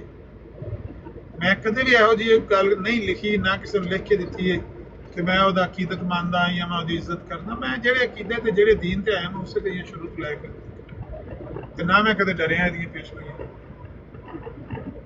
ਉਹ ਜਿਹੜਾ ਬੰਦਾ ਆਇਆ ਸੀ ਬਿਆਨ ਲੈਣ, ਉਹਨੇ ਕਿਹਾ ਨਹੀਂ ਇੰਨੀ ਗੱਲ ਕਾਫੀ ਨਹੀਂ ਹੈ ਸਰ ਜੀ, ਤੁਸੀਂ ਲਿਖ ਕੇ ਦਿਓ। ਤੁਸੀਂ ਇਹ ਜ਼ਬਾਨੀ ਕਲਾਮੀ ਗੱਲ ਕਰ ਦਿਓਗੇ ਤੇ ਕੰਮ ਨਹੀਂ ਚੱਲੇਗਾ। ਉਦੋਂ ਕਿਹੜਾ ਕੋਈ ਟੇਪ ਰਿਕਾਰਡਰ ਹੁੰਦੇ ਤੇ ਰਿਕਾਰਡ ਕਰ ਲੈਂਦੇ। 1926 ਦੀ ਗੱਲ ਹੈ, ਟੇਪ ਰਿਕਾਰਡਰ ਤੇ ਹੈ ਕੋਈ ਨਹੀਂ ਸੀ। ਉਹਨਾਂ ਕਿਹਾ ਰੁੱਕਾ ਲਿਖ ਕੇ ਦੇ ਦਿਓ। ਫਿਰ ਉਹਨੇ ਰੁੱਕਾ ਲਿਖ ਕੇ ਦਿੱਤਾ ਮੁਹੰਮਦੀ ਬੇਗਮ ਦੇ ਸ਼ੋਹਰ ਨੇ, ਸੁਲਤਾਨ ਬੇਗ। ਉਹਨੇ ਕਿਹਾ ਕਿ ਬਈ ਮੈਂ ਕਦੇ ਵੀ ਇਹੋ ਜਿਹੀ ਕੋਈ ਤਹਿਰੀਰ ਨਹੀਂ ਲਿਖੀ ਜਿਹਦੇ 'ਚ ਇਹੋ ਜਿਹੀ ਗੱਲ ਲਿਖੀ ਹੋਵੇ ਕਿ ਮੈਂ ਮਿਰਜ਼ਾ ਕਾਦੀਆਨੀ ਦਾ ਬਹੁਤ ਕਿਦਾਂ ਮੈਂ ਮਿਰਜ਼ਾ ਕਾਦੀਆਨੀ ਦੀ ਕਦੇ ਵੀ ਤਸਦੀਕ ਨਹੀਂ ਕੀਤੀ ਉਹਦੀਆਂ ਪੇਸ਼ਗੋਈਆਂ।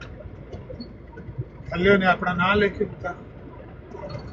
ਮੌਲਾਨਾ ਸਨਾਉल्लाह ਅੰਮ੍ਰਿਤਸਰੀ ਨੇ ਮਿਲਤ ਇਸਲਾਮੀਅਤ एहसान ਕੀਤਾ, ਮੁਸਲਮਾਨਾਂ ਦੇ ਉੱਤੇ ਇੱਕ एहसान ਕੀਤਾ। ਹੋਰ ਕੋਈ ਨਾ ਮੰਨੇ, ਮੇਰੇ ਤੇ एहसान ਕੀਤਾ। ਚਲੋ ਜਿਨ੍ਹਾਂ ਨੂੰ ਤਕਲੀਫ ਹੋਵੇ ਵੀ ਉਹ ਭਾਬੀ ਨੇ ਤੇ ਉਹਨਾਂ ਨੂੰ ਨਾ ਪਸੰਦ ਆਵੇ, ਮੇਰੇ ਤੇ ਉਹਨਾਂ एहसान ਕੀਤਾ ਹੈ। ਮੈਂ ਉਹਦੇ ਨਾਲ ਕਈ ਵਾਰੀ ਮਰਜ਼ੀਆਂ ਦਾ ਮੂੰਹ ਬੰਦ ਕੀਤਾ ਭਾਈ। ਉਹ ਰੁੱਕਾ ਝੂਠਾ ਪੇਸ਼ ਕੀਤਾ ਸੀ, ਉਹ ਰੁੱਕਾ ਝੂਠਾ ਹੈ। ਇਹ ਉਹਦੀ ਤਰਦੀਦ ਆਈ ਹੈ ਸੁਲਤਾਨ ਬੇਗ ਦੀ ਤਰਫੋਂ, ਕੋਈ ਮਿਰਜ਼ਾਈ ਨਹੀਂ ਅੱਗੇ ਬੋਲਦਾ।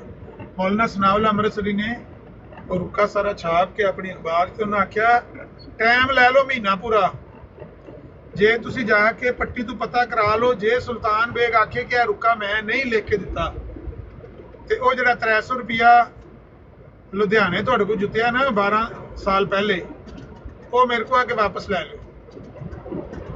अगर तुसी ये समझदे हो ये रुक्का झूठा है या यह सुल्तान बेग की तहरीर नहीं, तो पट्टी लगे जाओ, उन्होंने आखो भी तरदीद कर दे कि रुक्का मैं नहीं लिख के दिता। जे वो तुहानू रुक्का लिख दे आके मेरे को 300 रुपया लुधियाने वाला लै लो। मैं तो पक्के, मैं दूर हाँ लेकिन मैं पक्के बंदे नूं भेजिया, अपने जिम्मेदार बंदे नूं, ते ओहदे कोल रुक्का लैके आया।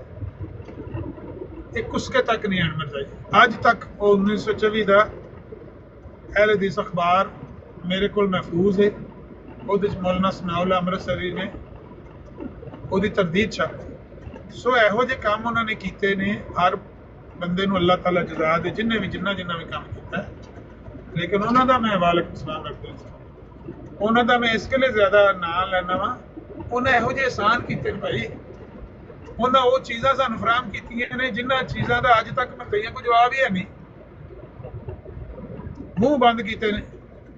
मसलन मौलाना सनाउल्लाह अमृतसरी के बारे पेशगोई की है कि कादियान नहीं आएंगे मेरी पेशगोई की पड़ताल वास्ते, तो जे मौलाना सनाउल्लाह अमृतसरी ना जाते कादियान तो कम से कम यह पेशगोई तो सच्ची हो जानी सी ना भाई। उन्हें रिस्क लिया, पुलिस वाले नाल लिया, एक दो दोस्त नाल लिया, 3-4 बंदे टुर गए ने कादियान।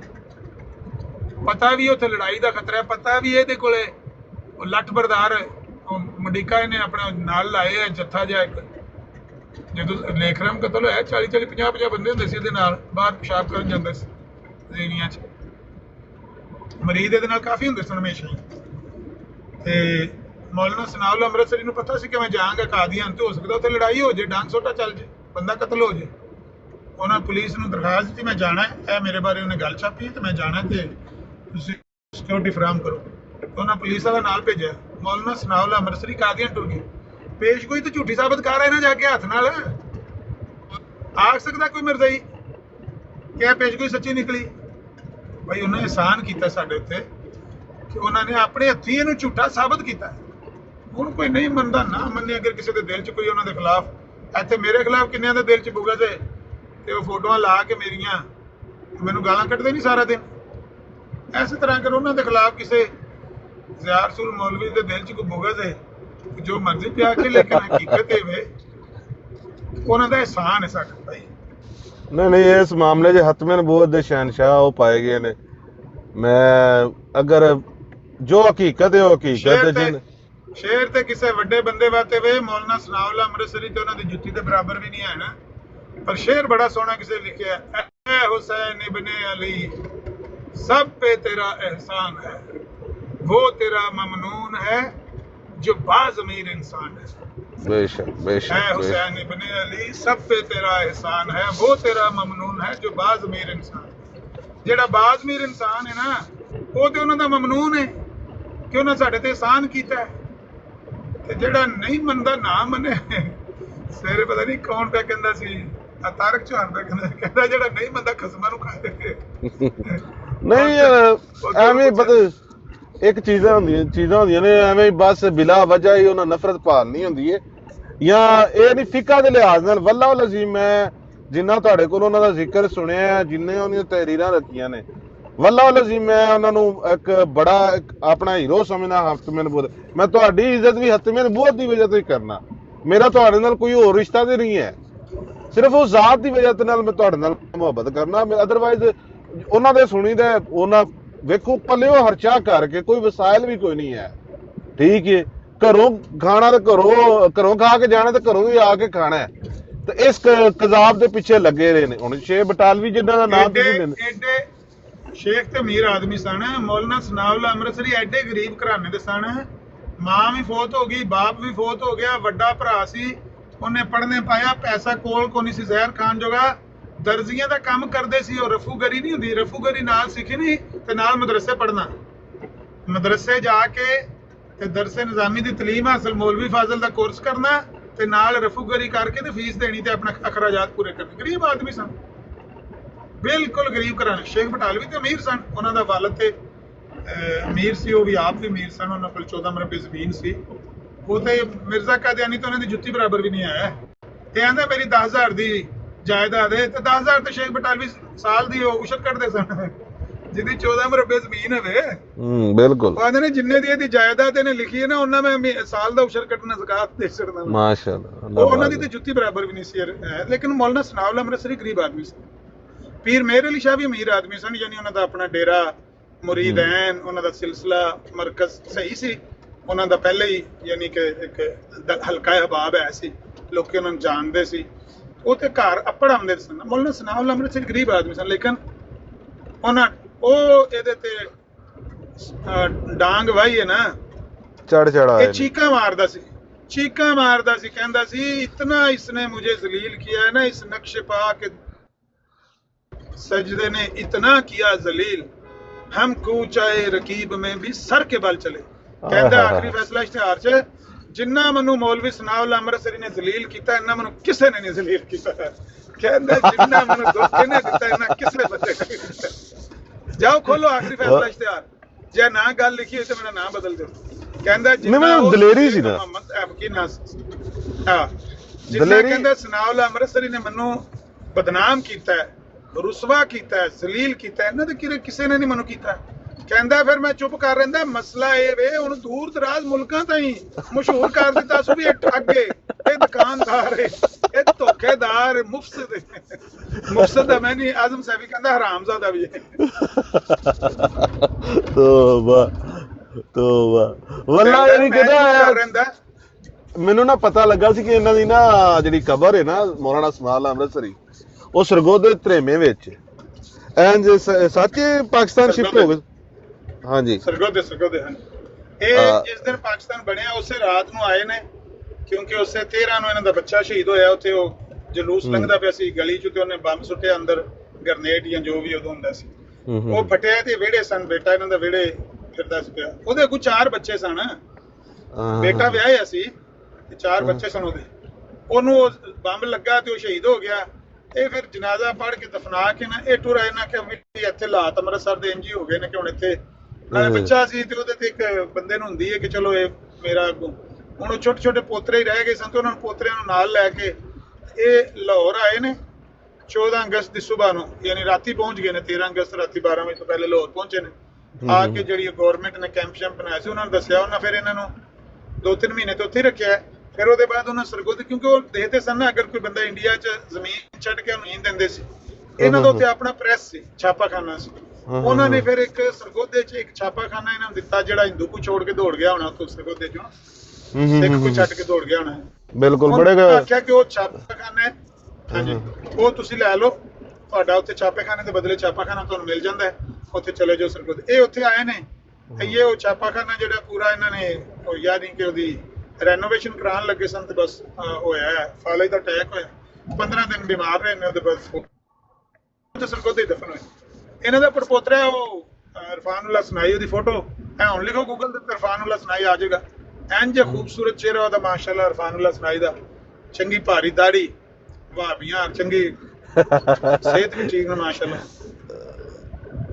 ਨਹੀਂ ਉਹ ਜੋ ਵੀ ਨੇ, ਲੇਕਿਨ ਇਹ ਵੇ ਕਿ ਉਹਨਾਂ ਦੀ ਕਦਰ ਉਹਨਾਂ ਦੇ ਕੰਮ ਦੀ ਵਜ੍ਹਾ ਤੇ ਜੋ ਉਹਨਾਂ ਕੀਤਾ ਹੈ, ਭਾਵੇਂ ਉਹ ਪੋਤਰਾ ਬਾਈ ਉਹਨਾਂ ਦੇ ਕੰਮ ਦੀ ਵਜ੍ਹਾ ਤੋਂ, ਤੇ ਪੋਤਰਿਆਂ ਨੇ ਵੀ ਤੇ ਪੁੱਤਰਾਂ ਨੇ ਵੀ ਪਰ ਪੋਤਰਿਆਂ ਨੇ ਵੀ ਸਨਾਈ ਜਿਹੜੀ ਇਹ ਨਿਸਬਤ ਆਪਣੇ ਨਾਲ ਜੋੜੀ ਹੈ ਨਾ, ਇਰਫਾਨ-उल्लाह ਸਨਾਈ, ਜ਼ਕਾ-उल्लाह ਸਨਾਈ, ਫਲਾਣਾ ਸਨਾਈ, ਸਨਾਈ ਨਾਲ ਲਿਖਦੇ ਨਾਂ ਨਾਲ। ਅੱਛਾ, ਹੁਣ ਉੱਥੇ ਧਰੇਮੇ ਹੀ ਮੌਜੂਦ ਨੇ? ਕਿਉਂਕਿ ਮੈਂ ਪਤਾ ਕੀਤਾ ਸੀ ਮੌਲਾਨਾ ਲਿਆਸ ਘੁੰਮਣ ਦਾ ਥੋੜਾ ਜਿਹਾ ਹੈ ਉੱਥੇ ਮਦਰਸਾ ਸਾਡੇ ਲਾਗੇ, ਤੇ ਉਹ ਉੱਥੇ ਬਹਿੰਦਾ। ਹੁਬੈਬ ਘੁੰਮਣ ਜਿਹੜਾ ਅਬੂ ਹੋਰਾਂ ਦਾ ਦੋਸਤ ਵੀ ਹੈ, ਉਹਦੇ ਨਾਲ ਤਲਕਾਤ ਵੀ ਹੈ, ਤੇ ਹੁਣ ਉਹਨਾਂ ਜਦੋਂ ਕੋਲ ਜਾਓਗੇ ਤੇ ਉਹ ਕਬਰਸਤਾਨ ਵੀ ਮੇਰੇ ਨਾਂ ਨਹੀਂ ਜ਼ੇਨ ਚ ਪਿਆ ਆਉਂਦਾ। ਉਹ ਕਬਰਸਤਾਨ ਬੜਾ ਮਸ਼ਹੂਰ ਕਬਰਸਤਾਨ ਹੈ ਸ਼ਹਿਰ ਦੇ ਵਿੱਚ ਹੀ ਮੇਰੇ ਖਿਆਲ ਚ, ਉੱਥੇ ਉਹਨਾਂ ਦੀ ਕਬਰ ਹੈ ਤੇ ਮੇਰਾ ਤਖਤ ਸ਼ਖਤ ਵੀ ਲੱਗੀ ਹੈ। ਮੈਂ ਲਾਜ਼ਮੀ ਗਿਆ ਤਾਂ ਤੁਹਾਨੂੰ ਮੈਂ ਵਿਖਾਵਾਂਗਾ ਬਕਾਇਦਾ ਜਨਾਬ, ਫੁੱਲ ਸੱਟ ਕੇ ਆਵਾਂਗੇ। ਜਿਹੜਾ ਇੱਕ ਉਹਨਾਂ ਦਾ ਹੱਕ ਹੈ, ਯਾਦ ਉਹਨਾਂ ਨੂੰ ਰੱਖਣਾ ਚਾਹੀਦਾ ਜਿਹੜੀ ਉਹਨਾਂ ਦੀ ਮਿਹਨਤ ਹੈ। ਦੁਆ ਉਹਨਾਂ ਵਾਸਤੇ ਮੰਗਣੀ ਚਾਹੀਦੀ, ਅਸਲ ਚੀਜ਼ ਉਹਨਾਂ ਵਾਸਤੇ ਦੁਆ ਮੰਗਣੀ ਚਾਹੀਦੀ। ਅੱਲਾ ਉਹਨਾਂ ਦੇ ਦਰਜੇ ਬੁਲੰਦ ਕਰੇ, ਅੱਲਾ ਉਹਨਾਂ ਦੀ ਖਿਦਮਤ ਕਬੂਲ ਫਰਮਾਏ। ਬੰਦੇ ਕੋਲੋਂ ਕੰਮ ਕਰਦਿਆਂ ਗੱਲਾਂ ਕਰਦਿਆਂ ਵੀ ਗਲਤੀਆਂ ਵੀ ਤਾਂ ਹੁੰਦੀਆਂ ਹੀ ਨੇ ਨਾ ਹਰ ਬੰਦੇ ਕੋਲੋਂ। ਅਗਰ ਉਹਨਾਂ ਕੋਲੋਂ ਕੋਈ ਗਲਤੀ ਜ਼ਿੰਦਗੀ 'ਚ ਹੋਈ ਤਾਂ ਅੱਲਾ ਉਹ ਮਾਫ ਕਰੇ। ਆਖਰਤ ਸ਼ੇਖ ਬਟਾਲਵੀ ਦਾ ਨੇ ਔਲਾਦ ਜਿਹੜੀ ਸੀ ਉਹ ਉਹਨਾਂ ਔਲਾਦ ਹੱਥੋਂ ਬੜਾ ਦੁੱਖ ਕਰਦਾ ਨੇ, ਅਦਰਵਾਈਜ਼ ਉਹ ਜਿਵੇਂ ਕਿ ਜਿਹੜਾ ਉਹਨਾਂ ਦਾ ਅਸਲ ਉਹਦੀ ਉਹ ਲਾਦ ਦਾ ਕਸੂਰ ਨਹੀਂ ਸੀ ਹੈ। ਸ਼ੇਖ ਬਟਾਲਵੀ ਨੇ ਕੀਤੀਆਂ 4 ਬੀਵੀਆਂ ਤੇ ਜਦੋਂ 4 ਬੀਵੀਆਂ ਚ ਔਲਾਦ ਹੋਵੇਗੀ ਤੇ ਲਾ ਮਹੱਲਾ ਹੈ ਸਾਡੇ। ਮੈਂ ਤੁਹਾਨੂੰ ਦੱਸਿਆ ਕੋਟਲਾ ਅਰਬ ਅਲੀ ਖਾਨ ਹੋਰੀ ਗੁਜਰਾਤ ਦੇ ਬੰਦੇ ਜਾਣਦੇ ਨੇ। ਉਹ ਮੈਂ ਜਾਣਦਾ ਅਰਬ ਅਲੀ ਖਾਨ। 4 ਸ਼ਾਦੀਆਂ ਸੀ ਹੈ ਬਟਾਲਵੀ ਸਾਹਿਬ ਦੀ 4 ਸ਼ਾਦੀਆਂ ਮਾਸ਼ਾਅੱਲਾ। ਅਮਨ ਨਜ਼ੀਰ ਹੀ ਲੱਗਿਆ ਜਿਹੜਾ ਨਾ ਮਾਲਕ ਕੋਟਲੀਆ ਇਹਨੇ ਵੀ ਪਤਾ ਨਹੀਂ 3 ਬੀਵੀਆਂ ਤੇ 4 ਬੀਵੀਆਂ ਸਣੇ ਦੀਆਂ। ਉਹ ਮੁੰਡੇ ਜਿਹੜਾ ਹੁਣ ਐਮਐਨਏ ਵੇ ਆਬਦ ਰਜ਼ਾ, ਲੇਕਿਨ ਇਹ ਆਪਸ ਵਿੱਚ ਇੰਨੇ ਲੜੇ ਨੇ। ਪਹਿਲਾਂ ਤੇ ਇਹਨਾਂ ਦਾ ਵੈਰ ਸੀ ਤੇ ਰਲ ਕੇ ਇਹਨਾਂ ਨੇ ਬੜੀ ਉਹਨਾਂ ਦੀ ਮੁਖਾਲਫਾਂ ਦਾ ਨੁਕਸਾਨ ਕੀਤਾ ਤੇ ਬੜਾ ਜੁਰਤ ਦਾ ਮੁਜ਼ਾਹਰਾ ਕੀਤਾ। ਬਾਪ ਦਾ ਬਦਲਾ ਲਿਆ 20 ਸਾਲ ਬਾਅਦ ਤੇ ਬੜਾ ਇਹਨਾਂ ਨੇ ਕੰਮ ਪਾਏ ਨੇ ਉੱਥੇ ਨਾ ਗੁਜਰਾਤ 'ਚ। ਲੇਕਿਨ ਫਿਰ ਇਹ ਆਪਸ 'ਚ ਲੜੇ ਨੇ। ਇਹਨੇ ਉਹਦੀ ਮਾਂ ਮਾਰ ਛੜੀ, ਉਹਨੇ ਇਹਦੀ ਮਾਂ ਮਾਰ ਛੜੀ। ਮਾਵਾਂ ਵੱਖੋ ਵੱਖ ਸਨ ਨਾ, ਤੇ ਇਹਨੇ ਉਹਦੀ ਮਾਂ ਮਾਰੀ, ਉਹਨੇ ਇਹਦੀ ਮਾਂ ਮਾਰ ਛੜੀ। ਐਸੇ ਅੱਛੇ ਬੱਚੇ ਨੇ। ਤੇ ਜਿਸ ਵੇਲੇ 4 ਬੀਵੀਆਂ ਦੀ ਔਲਾਦ ਹੁੰਦੀ ਉਹਨਾਂ ਨੂੰ ਆਪਸ ਵਿੱਚ ਜੈਲਸੀ ਹੁੰਦੀ ਹੈ, ਉਹਨਾਂ ਨੂੰ ਬਾਪ ਵੱਲ ਤਵੱਜੋ ਘੱਟ ਹੁੰਦੀ ਹੈ ਕਿ ਪਿਓ ਨੂੰ ਛੱਡੋ ਤੁਸੀਂ, ਸਾਡੇ ਆ ਜਿਹੜੇ 14 ਮਰਬੇ ਨੇ ਇਹਨਾਂ ਦਾ ਹਿਸਾਬ ਲਾਓ। ਉਹਦਾ ਭਰਾ ਆਇਆ ਇੱਥੇ ਸ਼ਬੀਰ, ਅਬਦ ਰਜ਼ਾ ਦਾ ਭਰਾ ਨਾ ਸ਼ਬੀਰ। ਆਹੋ ਇੱਥੇ ਵੀ ਰਹਿ ਗਏ, ਇਟਲੀ ਵੀ ਪਹਿਲਾਂ ਰਹਿੰਦੇ ਸੀ ਸ਼ਬੀਰ। ਉਹ ਇੱਥੇ ਆਇਆ ਹੋਇਆ ਸੀ। ਉੱਥੇ ਉਹ ਆਪਣਾ ਨਹੀਂ ਆਪਣੇ ਰਾਣਾ ਸਾਹਿਬ ਜਿਹੜੇ ਅੱਛਾ ਨਿਊਯਾਰਕ ਵਾਲੇ, ਇਹਨਾਂ ਦੇ ਨਾਲ ਕੋਈ ਇਹਨਾਂ ਦਾ ਤਾਲੁਕ ਤੇ ਉਹ ਇਹਨਾਂ ਦਾ ਇੱਕ ਦੋਸਤ ਹੈ, ਉਹਦਾ ਸੰਧੂ ਐਮਐਨਏ, ਤੇ ਉਹ ਇੱਥੇ ਆਇਆ ਸੀ, ਮਿਲਾਇਆ ਸੀ ਇਹਨਾਂ ਨਾਲ ਮੈਨੂੰ। ਇੱਕ ਦਾ ਨਾਂ ਸ਼ਬੀਰ ਹੈ, ਇੱਕ ਦਾ ਨਾਂ ਤਨਵੀਰ ਹੈ, ਇੱਕ ਦਾ ਨਾਂ ਆਬਦ ਹੈ। ਆਬਦ ਐਮਐਨਏ ਨੇ। ਸ਼ਬੀਰ ਜਿਹੜਾ ਪਰਵੇਜ਼ ਲਾਈ ਦੇ ਨਾਲ ਆਇਆ ਸੀ ਨਾ, ਮਸ਼ੀਰ ਸੀ ਵਜ਼ੀਰ ਆਲਾ ਪੰਜਾਬ ਦਾ ਜਦੋਂ ਇਹ ਵਜ਼ੀਰ ਆਲਾ ਸੀ। ਤੇ ਜੀ ਜੀ ਵਾਹਵਾ ਭਰਾ ਨੇ ਉਹ। ਇੱਕ ਵੱਡਾ ਇਹਨਾਂ ਦਾ ਭਰਾ ਕਤਲ ਹੋ ਗਿਆ ਸੀ, ਉਹਦਾ ਨਾਂ ਸੀ ਅਬਦੁਲ ਖਾਲਕ, ਤੇ ਵੱਡਾ ਭਰਾ ਸਾਰਿਆਂ ਤੋਂ ਉਹ ਹੀ ਸੀ। ਇੱਥੇ ਲਾਲੇ ਮੂਸੇ ਜਿਹੜਾ ਕਹਿਰਿਆਂ ਦਾ ਨਹੀਂ ਆਪਣਾ ਕੀ ਨਾਂ ਕਹਿਰੇ ਦਾ, ਕਮਰ ਜ਼ਮਾਨ ਕਹਿਰਾ, ਇਹਨਾਂ ਦੇ ਘਰ ਬੂਦਗੀ ਹੋਈ ਸੀ ਤੇ ਫਾਤਿਹਾ ਵਗੈਰਾ ਆਖਣ ਆਏ ਨਾ, ਤੇ ਇਹਨਾਂ ਦੇ ਦਰਵਾਜ਼ੇ ਦੇ ਅੱਗੇ ਉਤਰੇ ਨੇ ਤੇ ਪਿੱਛੋਂ ਮਾਰਨ ਵਾਲੇ ਕਾਤਲ ਆ ਗਏ ਤੇ ਉਹ ਇਹਨਾਂ ਦੀ ਕੋਠੀ ਦੇ ਅੱਗੇ ਹੀ ਰੋਡ ਦੇ ਉੱਤੇ ਖਾਲੀ ਲਾਲੇ ਮੂਸੇ ਦੇ ਵਿੱਚ ਕਹਿਰਿਆਂ ਦੇ ਉੱਥੇ ਮਾਰਤਾ ਉਹਨੂੰ। ਉਸ ਕੇਸ ਵਿੱਚ ਫਿਰ ਉਹ ਜਿਹੜਾ ਐਮਪੀਏ ਸੀ ਉਹਨੂੰ ਇਹਨਾਂ ਨੇ ਗੋਲੀਆਂ ਮਾਰੀਆਂ। ਉਹ ਸਰਵਰ ਨਾਂ ਸੀ ਉਹਦਾ, ਅਸੀਂ ਉਦੋਂ ਕਾਲਜ ਪੜ੍ਹਦੇ ਸੀ। ਤੇ ਸਰਵਰਪੂਜ ਬ੍ਰੈਸਟ ਮਾਰੇ ਇਹਨਾਂ ਨੇ, ਸਰਵਰਪੂਜ ਹਾਂਜੀ ਬ੍ਰੈਸਟ ਮਾਰੇ ਇਹਨਾਂ ਨੇ। ਤੇ ਏਡਾ ਦਲੇਰ ਸੀ ਇਹ ਆਬਦ ਰਜ਼ਾ ਜਿਹੜਾ ਬਾਅਦ ਚ ਐਮਐਨਏ ਬਣਿਆ। ਇਹ ਦੋਏ ਫੜੇ ਗਿਆ ਤੂੰ ਇਸਲਾਮਾਬਾਦ ਤੋਂ ਨਾ, ਆਬਦ ਰਜ਼ਾ ਤੇ ਉਹ ਜਿਹੜਾ ਮੁੰਡਾ ਸੀ ਗੋਗਾ ਇਹਦੇ ਨਾਲ, ਉਹ ਇਸ਼ਤਿਹਾਰੀ ਸੀ। ਉਹ ਪੁਲਿਸ ਨੇ ਮਾਰਤਾ ਫੜਦਿਆਂ ਹੀ, ਤੇ ਇਹਦੀਆਂ ਅੱਖਾਂ ਬਣੀਆਂ ਤੇ ਐਸਪੀਓ ਨੂੰ ਪਿਆ ਪੁੱਛੇ ਆਬਦ ਰਜ਼ਾ ਨੂੰ, ਉਹ ਕਲਾਸ਼ਨਕੋਵ ਕਿੱਥੇ ਜਿਹੜੀ ਤੂੰ ਚਲਾਈ ਉੱਥੇ ਜ਼ਮੀਨਦਾਰ ਸਾਇੰਸ ਕਾਲਜ ਦੇ ਸਾਹਮਣੇ ਸਰਵਰ ਐਮਪੀਏ ਤੇ। ਕਹਿੰਦਾ ਮੈਂ ਕਲਾਸ਼ਨਕੋਵ ਦਾ ਜਵਾਬ ਬਾਅਦ ਚ ਦਿਆਂਦਾ, ਗੋਗਾ ਕਿੱਥੇ ਵੇ? ਅੱਖਾਂ ਵੱਜੀਆਂ ਨੇ, ਹੱਥ ਪਿੱਛੇ ਵੱਜੇ ਨੇ। ਐਸਪੀ ਕਹਿੰਦਾ ਮੈਂ ਤੇਰੇ ਕੋਲ ਕਲਾਸ਼ਨਕੋਵ ਲੈਣੀ ਹੈ। ਉਹ ਕਹਿੰਦਾ ਮੈਂ ਤੇਰੇ ਕੋਲ ਗੋਗਾ ਲੈਣਾ, ਕਲਾਸ਼ਨਕੋਵ ਤੇ 20,000 ਦੀ ਲੱਭ ਜਾਂਦੀ ਬਾਜ਼ਾਰੋਂ। ਉਦੋਂ 20,000 ਦੀ ਲੱਭ ਜਾਂਦੀ। ਕਹਿੰਦਾ ਮੈਂ 20,000 ਰੁਪਇਆ ਮੇਰੇ ਕੋਲ ਲੈ ਕੇ ਜਾ ਕੇ ਲੈ ਕਲਾਸ਼ਨਕੋਵ, ਮੈਂ ਤੇਰੇ ਕੋਲ ਗੋਗਾ ਲੈਣਾ। ਉਹ ਮੇਰਾ ਯਾਰ ਸੀ, ਉਹ ਕਿੱਥੇ ਵੇ ਮੁੰਡਾ? ਮਾਰ ਤੇ ਨਹੀਂ ਦਿੱਤਾ ਤੁਸੀਂ ਉਹਨੂੰ? ਤੇ ਨਹੀਂ ਪਤਾ ਮਾਰ ਦਿੱਤੇ ਨੇ।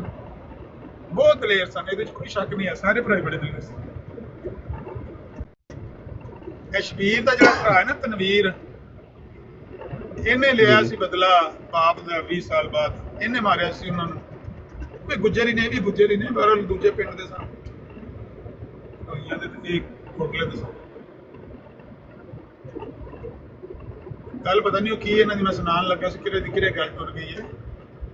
ਬੀਵੀਆਂ ਦੀ ਗੱਲ ਸੁਣਾਉਣ ਲੱਗਿਆ ਕਿ ਜੇ 4 ਬੀਵੀਆਂ ਦੀ ਔਲਾਦ ਹੁੰਦੀ ਹੈ ਨਾ, ਹਾਂਜੀ 4 ਬੀਵੀਆਂ ਦੀ ਔਲਾਦ ਹੋਵੇ ਜਾਂ 2-3 ਬੀਵੀਆਂ ਦੀ ਔਲਾਦ ਹੁੰਦੀ ਹੈ, ਤੇ ਉਹ ਜਦੋਂ ਜਵਾਨ ਹੁੰਦੀ ਹੈ ਨਾ, ਤੇ ਫਿਰ ਕੋਈ ਕਿਸਮਤ ਵਾਲਾ ਹੀ ਹੁੰਦਾ ਜਿਨ੍ਹਾਂ ਦੀ ਆਪਸ ਅੰਡਰਸਟੈਂਡਿੰਗ। ਆਮ ਤੌਰ ਤੇ ਉਹਨਾਂ ਦੇ ਘਰ 'ਚ ਕਲੈਸ਼ ਹੁੰਦਾ ਹੈ, ਕਿਉਂਕਿ ਉਹ ਬੇਬੀਆਂ ਜਿਹੜੀਆਂ ਨੇ ਉਹ ਆਪਣੀਆਂ ਆਪਣੀਆਂ ਹੀ ਫੂਕਾਂ ਮਾਰਦੀਆਂ ਨੇ ਕੰਨਾਂ 'ਚ।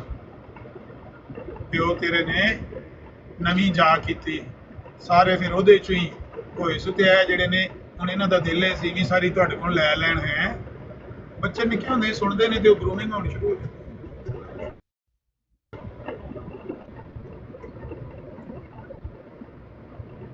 ਉਹਨਾਂ ਦੇ ਬੱਚੇ ਖਰਾਬ ਇਸ ਗੱਲੇ ਹੋ ਗਏ, ਹਾਲਾਂਕਿ ਉਹਨਾਂ ਨੂੰ ਪੜ੍ਹਾਇਆ ਹੈ, ਕੁਰਾਨ ਪੜ੍ਹਾਇਆ ਹੈ, ਹਿਫਜ਼ ਕਰਵਾਇਆ ਹੈ, ਸ਼ਰੀਅਤ ਦੇ ਬਾਕੀ ਜਿਹੜੀਆਂ ਨੇ ਕਿਤਾਬਾਂ ਸ਼ਰਈ ਉਹ ਪੜ੍ਹਾਈਆਂ ਨੇ। ਕਹਿੰਦੇ ਨੇ ਅਗਰ ਵਿਗੜ ਗਏ ਨੇ ਤੇ ਇਹਨਾਂ ਦੇ ਆਪਣੇ। ਪਰ ਮੈਂ ਕਹਿੰਦਾ ਕਿ ਨਹੀਂ, ਅਸਲ ਚੀਜ਼ ਸੀ ਉਹਨਾਂ ਦੇ ਵਿਗੜਨ ਦੀ, ਜਿਹੜੀ ਅਸਲ ਗੱਲ ਸੀ ਨਾ, ਗੱਲ ਇਹ ਸੀ ਕਿ ਬਾਗ ਤੇਰੇ ਦੀ ਰਾਖੀ ਕਰ ਕਰ ਚੱਲੇ ਖਾਰ ਹਜ਼ਾਰਾਂ, ਮਾਲੀ ਬਾਗ ਨਹੀਂ ਵੇਖਣ ਦਿੰਦਾ ਆਈਆਂ ਜਦੋਂ ਬਹਾਰਾਂ। ਬੇਸ਼ੱਕ ਉਹ ਨਬੀ ਪਾਕ ਦੇ ਬਾਗ ਮਗਰ ਹੀ ਭਜਦੇ ਰਹੇ ਨੇ। ਇੱਧਰ ਹੀ ਦੌੜ ਉਹਨਾਂ ਲਾਈ ਰੱਖੀ। ਬੱਚਿਆਂ ਨੂੰ ਆਖਿਆ ਚਲੋ ਜੀ ਮਸਜਿਦ ਪੜ੍ਹ ਆਵੋ, ਕੁਰਾਨ ਪੜ੍ਹ ਲਈ, ਨਾਜ਼ਰਾ ਪੜ੍ਹ ਲਈ, ਹਿਫਜ਼ ਕਰ ਲੈ, ਉੱਥੇ ਸਕੂਲੇ ਦਾਖਲ ਕਰਾ ਦਿਓ, ਉੱਥੇ ਕਰਾ ਦਿਓ। ਲੇਕਿਨ ਉਹਨਾਂ ਦਾ ਫੋਕਸ ਆਪਣਾ ਸਾਰੀ ਜ਼ਿੰਦਗੀ ਦੀ ਜਿਹੜੀ ਅਟੈਂਸ਼ਨ ਹੈ, ਤਵੱਜੋ, ਉਹ ਤੇ ਇਹਦੇ ਮਗਰ ਹੀ ਰਹੀ ਹੈ, ਦਜਾਲ ਦੇ ਮਗਰ ਹੀ। ਇੱਧਰ ਟੁਰ ਗਿਆ ਦਜਾਲ, ਇੱਧਰ ਟੁਰ ਗਿਆ, ਇੱਧਰ ਧੋਖਾ ਨਾ ਦੇ ਜੇ, ਉੱਧਰ ਧੋਖਾ ਨਾ ਕਿਸੇ ਨੂੰ ਦੇ ਜੇ।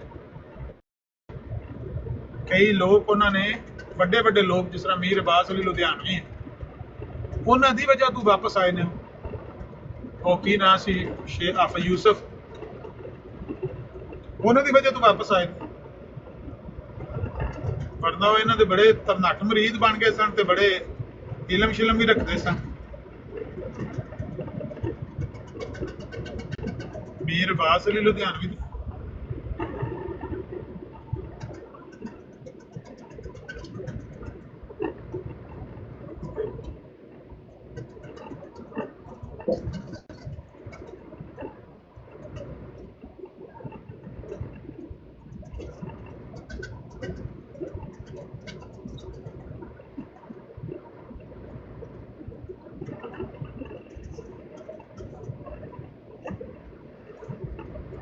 ਜੇ ਉਹਨਾਂ ਦਾ ਵੀ ਇਹੀ ਸਹੀ ਗੱਲ ਤੁਸੀਂ ਕਹਿ ਰਹੇ ਹੋ ਕਿ ਮੀਆਂ ਸਾਹਿਬ ਆਖਿਆ ਸਭ ਰੋਗਾਂ ਨਾਲੋਂ ਰੋਗ ਵਡੇਰਾ ਜਿਸ ਦਾ ਨਾਮ ਗਰੀਬੀ। ਛੱਡ ਜਾਂਦੇ ਨੇ ਸੱਜਣ ਸਾਥੀ ਰਿਸ਼ਤੇਦਾਰ ਕਰੀਬੀ। ਗੱਲ ਇਹ ਹੈ ਕਿ ਜਿਹੜੇ ਨਾ ਅਰਬੀਆਂ ਦੇ ਕੋਲ ਤੇ ਘਾਟਾ ਕੋਈ ਨਾ ਮਾਲ ਦਾ, ਉਹ 4 ਬੀਵੀਆਂ ਛੱਡ ਕੇ 40 ਬੀਵੀਆਂ ਵੀ ਕਰ ਲੈਣ। ਅਮਰ ਭਾਈ ਇਹ ਘਰ ਵੇ ਵੇਖਦੇ ਹੋ, ਇਹ ਘਰ ਇਹਦੇ ਵਿੱਚ ਨਾ ਤੁਸੀਂ ਇਹ ਪੂਰਾ ਫਲੋਰ ਹੈ। ਮੈਂ ਤੁਹਾਨੂੰ ਗੱਲ ਥੋੜੀ ਸੁਣਾਉਣ ਲੱਗਾ। ਇਹ ਘਰ ਹੈ ਪੂਰਾ, ਇਹਦੇ ਵਿੱਚ ਸਿਰਫ ਇੱਕੋ ਫੈਮਿਲੀ ਰਹਿੰਦੀ ਹੈ ਤੇ ਜਾਂ ਸਾਡੇ ਯਾਨੀ ਕਿ ਜਿਨ੍ਹਾਂ ਨਾਲ ਮੈਂ ਕੰਮ ਕਰਨਾ ਉਹ ਰਹਿੰਦੇ ਨੇ। ਇਹ ਪੂਰਾ ਘਰ ਹੈ ਤੇ ਇਸ ਬਾਬੇ ਦੀਆਂ ਟੋਟਲ 7 ਸ਼ਾਦੀਆਂ ਤੇ ਇੱਥੇ ਉਹਦੀ ਸਿਰਫ ਇੱਕ ਬੀਵੀ ਦੀ ਔਲਾਦ ਤੇ 2 ਪੁੱਤਰ ਤੇ 1 ਧੀ ਰਹਿੰਦੀ। ਤੇ ਯਕੀਨ ਕਰੋ ਇੱਥੇ ਇਸ ਟਾਈਮ ਇਹਦੀ ਮਾਲੀਅਤ, ਇਹ ਜਿਹੜੀ ਹੈ ਅਲ-ਸ਼ਾਇਆ ਗਰੁੱਪ ਆਫ ਕੰਪਨੀ, ਬੜੀ ਵੱਡੀ ਕੰਪਨੀ ਹੈ, ਅਬੂ ਬਕਰ ਮੀਰ ਭਾਈ ਜਾਣਦੇ ਹੋਣ ਦੇ, ਠੀਕ ਹੈ। ਤੇ ਇਹ ਜਿਹੜੀ ਇੱਥੇ ਜਿਹੜੀ ਇਹ ਪ੍ਰਾਪਰਟੀ ਹੈ ਕਮ ਅਜ਼ ਕਮ ਅਮਰ ਭਾਈ ਪਾਕਿਸਤਾਨੀ 17 ਤੋਂ 18 ਅਰਬ ਰੁਪਏ ਦੀ ਹੋਣੀ। ਇਹ ਪਾਮ ਜੁਮੇਰਾ ਦੇ ਵਿੱਚ ਪਿੱਛੇ ਬੀਚ ਹੈ। ਤੇ ਇਹਨਾਂ ਨੂੰ ਕਿਹੜੀ ਲੋੜ ਇੱਕ ਦੂਜੇ ਨਾਲ ਲੜਨ ਦੀ ਜਾਂ ਮਰਨ ਦੀ? ਜਿਨ੍ਹਾਂ ਦੇ ਘਰ ਦਾਣੇ ਉਹਨਾਂ ਦੇ ਕਮਲੇ ਵੀ ਸਿਆਣੇ। ਤੇ ਕਮ ਅਜ਼ ਕਮ 140 ਗੱਡੀ ਖਲੋਤੀ ਹੈ। 140 ਗੱਡੀ ਥੱਲੇ 3 ਪਾਰਕਿੰਗਾਂ ਦੇ ਫਲੋਰ ਨੇ ਤੇ ਵੱਧ ਤੋਂ ਵੱਧ ਖਲੋਤੀਆਂ। ਬੈਂਟਲੇ, ਰੋਜ਼ ਰਾਇਸ, ਰੇਂਜ ਰੋਵਰ, ਨਵੀਂ ਗੂਸਟ ਆਈ ਹੈ। ਯਾਨੀ ਕਿ ਬਹੁਤ ਲੰਘ ਜਾਂਦੇ ਨੇ ਰਿਸ਼ਤੇਦਾਰ ਕਰੀਬੀ। ਬਿਲਕੁਲ ਸਹੀ। ਇਹ ਮਿਸਰਾ ਮੈਂ ਐਵੇਂ ਕੋਲੋਂ ਜੋੜ ਲਿਆ। ਤੁਸੀਂ ਕਾਫੀ ਰਦੀਪ ਸਹੀ ਜੋੜਿਆ ਤੁਸੀਂ। ਹਾਂ ਤੇ ਰਿਸ਼ਤੇਦਾਰ ਕਰੀਬੀ ਮੈਨੂੰ ਯਾਦ ਸੀ, ਬਾਕੀ ਮੈਂ ਆਪ ਕੰਮ ਚਲਾਇਆ। ਤੇ ਨਜ਼ਰ ਛੁੱਟੀ ਵਾਲੇ ਦਿਨ ਇੱਕ ਅੱਧੀ ਗੱਡੀ ਵੇਚ ਦਿਆ ਕਰ, ਇੰਨੀਆਂ ਗੱਡੀਆਂ ਕਿਹੜਾ ਪਤਾ। ਓਏ ਅੱਲਾ ਦੀ ਕਸਮ, ਮੈਂ ਤੇ ਬੜਾ ਆਖਿਆ ਕੋਈ ਇੱਕ ਅੱਧੀ ਦਿਓ, ਮੈਂ ਵੇਚਾਂ, ਮੇਰਾ ਤਾਂ ਕਮਿਸ਼ਨ ਬਣੇ ਨਾ। ਤੋਬਾ ਕਰੋ ਤੋਬਾ। ਇਹਨਾਂ ਦਾ ਥੱਲੇ ਵਾਲੇ 2 ਫਲੈਟ ਖਾਲੀ ਨੇ। ਵਾਲੇਕੁਮ ਸਲਾਮ। वालेकुम अस्सलाम अली भाई, पहुंच गए पाकिस्तान? उमर भाई जनाब कदों देख के ਅਲੀ आमर भाई कल तो मैं गल दसी सी वो एक मैं क्या मेरे नाल गल कर तो कहना मेरी किधर रिकॉर्डिंग तो नहीं करता पैसे डर फूंकने इत्थे ਰਿਕਾਰਡਿੰਗ ਕਰਕੇ ਲਿਆ ਤੂੰ ਪਾਕਿਸਤਾਨ। ਮੈਂ ਪਿਆਨਾ ਉਹਦੇ ਨਾਲ ਅਸਦ ਬਹਿਰੇਨ ਨਾਲ ਕੋਈ ਬੰਦਾ ਹੁੰਨਾ, ਅਸਦ ਬਹਿਰੇਨ ਨਾਲ ਕੋਈ ਬੰਦਾ ਪੰਗਾ ਨਾ ਲਵੇ। ਬਿਲਖਸੂਸ ਉਹ ਕਹਿੰਦਾ ਕਿ ਉਸ ਦਿਨ ਮਰਜ਼ਾਈਆਂ ਦੀ ਐਸੀ ਬਰਾੜ ਤੇ ਉੱਥੇ ਨੇ ਅਲੀ ਨੇ ਜਾ ਕੇ ਤੇ ਮੈਨੂੰ ਬੜਾ ਜ਼ਲੀਲ ਕਰਨਾ ਸ਼ੁਰੂ ਕੀਤਾ ਸੀ। ਬਹਰਹਾਲ ਜੋ ਹੋ ਗਿਆ ਸੋ ਹੋ ਗਿਆ। ਹੁਣ ਉਹਦੇ ਨਾਲ ਕੋਈ ਬੰਦਾ ਕਿਸੇ ਕਿਸਮ ਦੀ ਗੱਲ ਕਰੇਗਾ ਤੇ ਮੈਂ ਉਹਨੂੰ ਛੱਡਾਂਗਾ ਨਹੀਂ, ਠੀਕ ਹੈ। ਮੈਂ ਵੀ ਸ਼ਿਕਾਇਤ ਲਾਣੀ ਸੀ ਜੇਕਰ ਤੁਸੀਂ ਕਰਦਾ ਹੋਵੇ ਉਹਦੀ ਮੈਨੂੰ ਉਹਦੀ ਗਲਤੀ ਵੀ ਹੋਵੇ ਨਾ ਤੇ ਉਹ ਤੁਸੀਂ ਮੈਨੂੰ ਲਿਆ ਕੇ ਦੇ ਦੇਣਾ। ਤੁਸੀਂ ਆਪ ਕੋਈ ਬੰਦਾ ਉਹਦੇ ਨਾਲ ਕੋਈ ਬਦਤਮੀਜ਼ੀ ਨਾ ਜਾ ਕੇ ਕਰਿਆ ਜੀ ਕਿਸੇ ਗੱਲ ਤੇ। ਮੈਂ ਵੀ ਸ਼ਿਕਾਇਤ ਲਾਣੀ ਸੀ ਅਲੀ ਸਾਹਮਣੇ ਵੀ ਹੁਣ ਤਾਂ ਲਾਣੀ ਜੇ ਮੇਰੇ ਬੜੇ ਦਿਨਾਂ ਚ ਮੇਰੇ ਦਿਲ 'ਚ ਸੀ। ਇਹਨੇ ਅਗਲੇ ਦਿਨ ਨਾ ਇੱਕ ਸਿੱਖ ਬੈਠਾ ਸੀ ਉਹਦੇ ਸਾਹਮਣੇ, ਉਹਨੂੰ ਕਿਹਾ ਕਿ ਬਾਬੇ ਗੁਰੂ ਨਾਨਕ ਤੇ ਵੀ ਲਾਹਨਤਾਂ ਇਹਨੇ ਪਾਈਆਂ ਨੇ। ਇਹ ਅਲਫਾਜ਼ ਥੋੜੇ ਜਿਹੇ ਨਾ ਸੋਚ ਸਮਝ ਜਿਹੜਾ ਵਕਤ ਗੁਜ਼ਰ ਗਿਆ ਹੁਣ ਆਇੰਦਾ ਇਹੋ ਜਿਹੀ ਗੱਲ ਨਹੀਂ ਕਰਨੀ ਚਾਹੀਦੀ। जब तक काप चढ़िया सी ना अमर भाई ठीक है पर ये ठीक ठाक है ना। ਇਹਦੇ ਤੇ ਕਿਹੜਾ ਕੋਈ ਬੰਦੇ ਦੇ ਜਾ ਕੇ ਕੋਈ ਸੱਟ ਮਾਰਨੀ ਹੁੰਦੀ। ਗੱਲਾਂ ਗੁੱਲਾਂ ਹੀ ਤਾਂ ਹੁੰਦੀਆਂ ਨੇ ਤੇ ਮਾੜੀਆਂ ਕਿਸੇ ਨਾਲ ਬੰਦਾ ਕਰ ਛੜੇ। ਜ਼ਬਾਨ ਦਾ ਜ਼ਖਮ ਕਹਿੰਦੇ ਨੇ ਤਲਵਾਰ ਨਾਲ ਗਹਿਰਾ ਹੁੰਦਾ। ਇਹੋ ਜਿਹੀ ਗੱਲ ਕਿਹੜੀ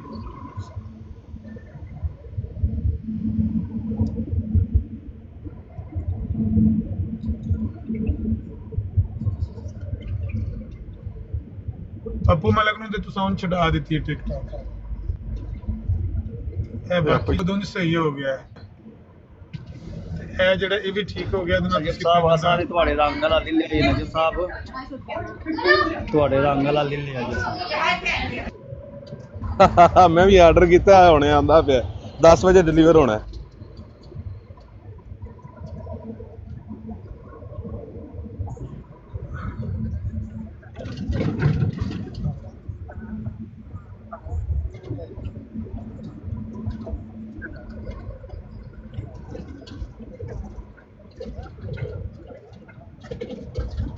नहीं है तो गल ठीक है। जलील तो बड़ा करवाया, थोड़ा तो नहीं करवाया। वो है ही साइको है साइको। छोटो है खाम खोलो। अमर भाई महरीन दी तो मैं एक और वीडियो